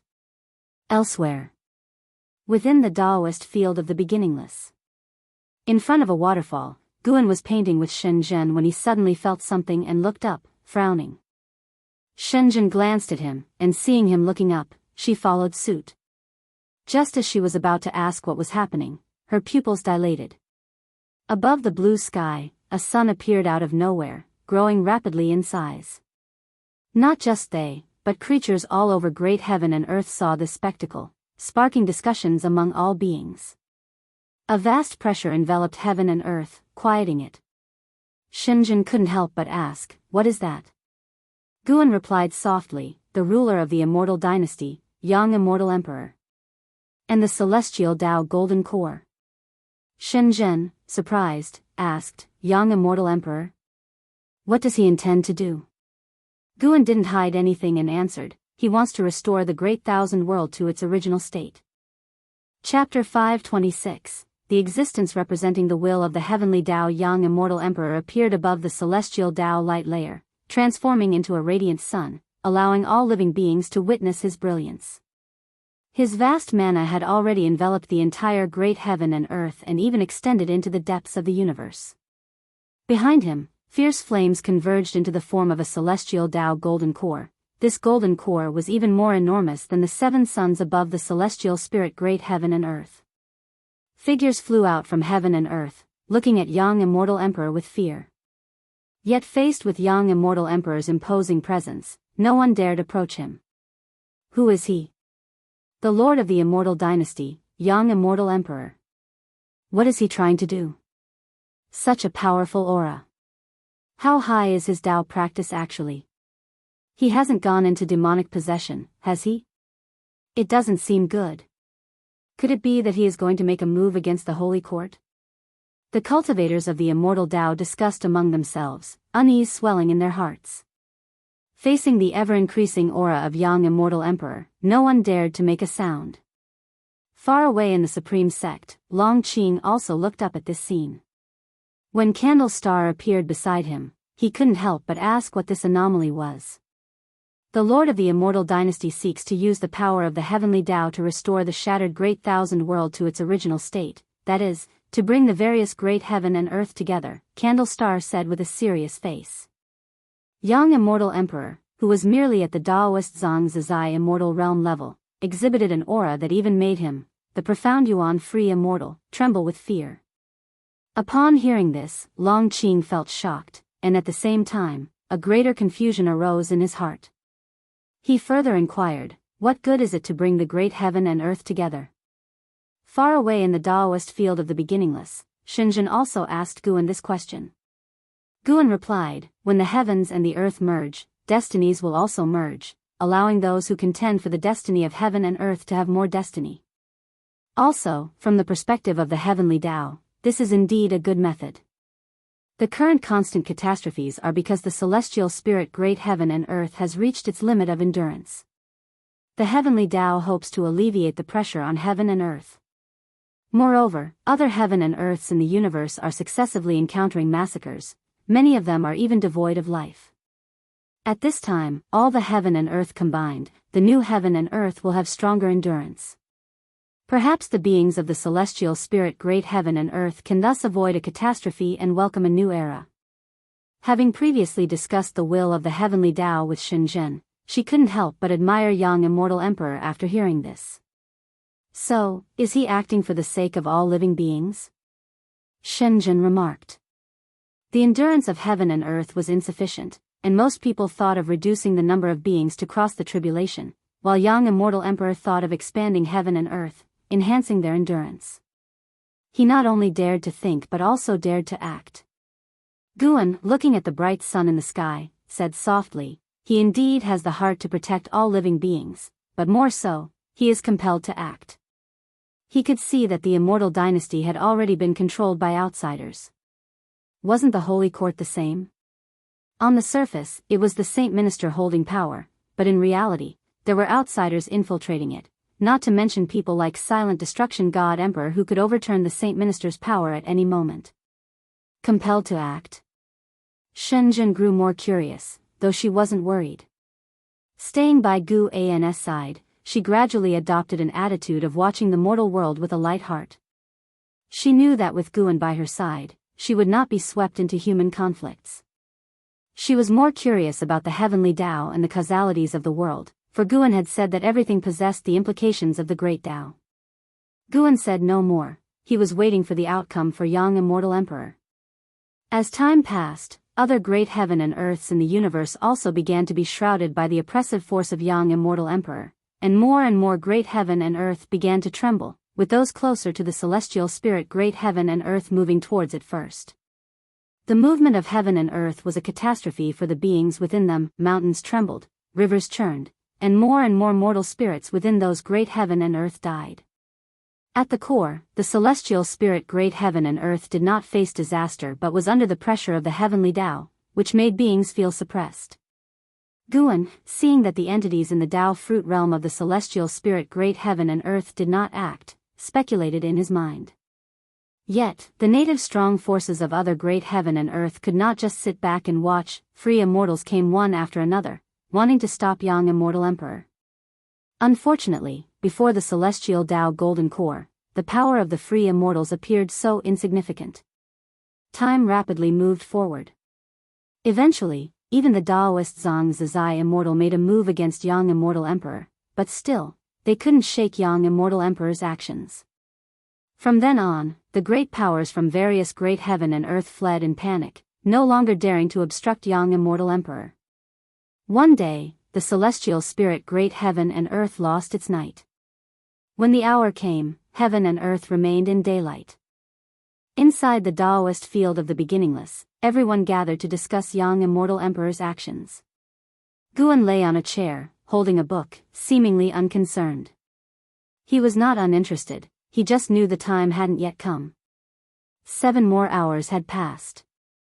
Suddenly, the universe began to tremble as a sector of the great heaven and earth collided with the celestial spirit great world. The worlds began to converge, and the celestial Tao destiny was aiding in their fusion. The Yang Immortal Emperor, standing upon the celestial Tao light layer, revealed a smile. The first step was successful. He had thought the Tao fruit realm experts lurking within the celestial spirit great world would stop him, but those people did not show up. If one world could merge, merging the remaining worlds was just a matter of time. His anxiety began to dissipate. The situation had been dangerous but there were no mishaps. However, he hadn't noticed that, in the cosmic darkness above his head, a pair of gigantic eyes had opened. These eyes were seen by all beings of the universe, and every viewer was utterly terrified. What is that? My God, am I seeing things? Could it be another heavenly demon attack? Those eyes are bigger than the sun. How high must their cultivation level be? It's over. I've heard we were born during the era of transition for the universe. I never expected it to be true. The beings were frightened, and even the people within the Daoist field of the beginningless were discussing those eyes. The Yang Immortal Emperor clearly heard the discussions of the universe's beings. He looked up and was greatly startled by those eyes. Confronted with these indifferent cosmic eyes, the Yang Immortal Emperor felt ice-cold. His soul was trembling. And Hao, staying within the mysterious little world, also saw those eyes through the celestial Tao golden core. He too was frightened, harboring ominous thoughts. Just as the Yang Immortal Emperor was about to speak, a terrifying figure wielding a great axe swung at him from behind, shimmering with intense light. The Yang Immortal Emperor caught a glimpse of him from the corner of his eye. His pupils dilated. Boom! With one strike of the axe, the Yang Immortal Emperor was annihilated in an instant, and the sun, manifested by the celestial Tao golden core, also evaporated. After executing the Yang Immortal Emperor, the celestial spirit god also disappeared. The giant eyes overseeing the universe slowly closed, as if they had never appeared. The entire universe suddenly became silent. The beings did not know what had happened, but seeing those eyes appear and the mysterious great sun disappear led them to various speculations, yet their anxiety lingered for a long time. Candle Star stood beside Long Qing, letting out a sigh. Long Qing, unaware of the events transpiring beyond the heavens, turned to look at Candle Star and asked, "What did you see?" "I saw the will of the heavenly Tao." Candle Star spoke solemnly, then turned and walked away. The intervention of the celestial spirit god shocked the great cultivators of the world. Had the mighty Yang Immortal Emperor really fallen just like that? Guan also marveled at the power of the celestial spirit god. His Tao practice was indeed profound and inscrutable, and his actions were supremely domineering, allowing no one to explain themselves. No wonder those Dao fruit realm beings from beyond the heavens didn't stop the young immortal emperor. Perhaps they had long known of the celestial spirit god's principles. This great thousand worlds fragmentation seemed to be directly related to the celestial spirit god. Now, Guan was curious about something else. Having witnessed the death of the young immortal emperor, what would and how do next?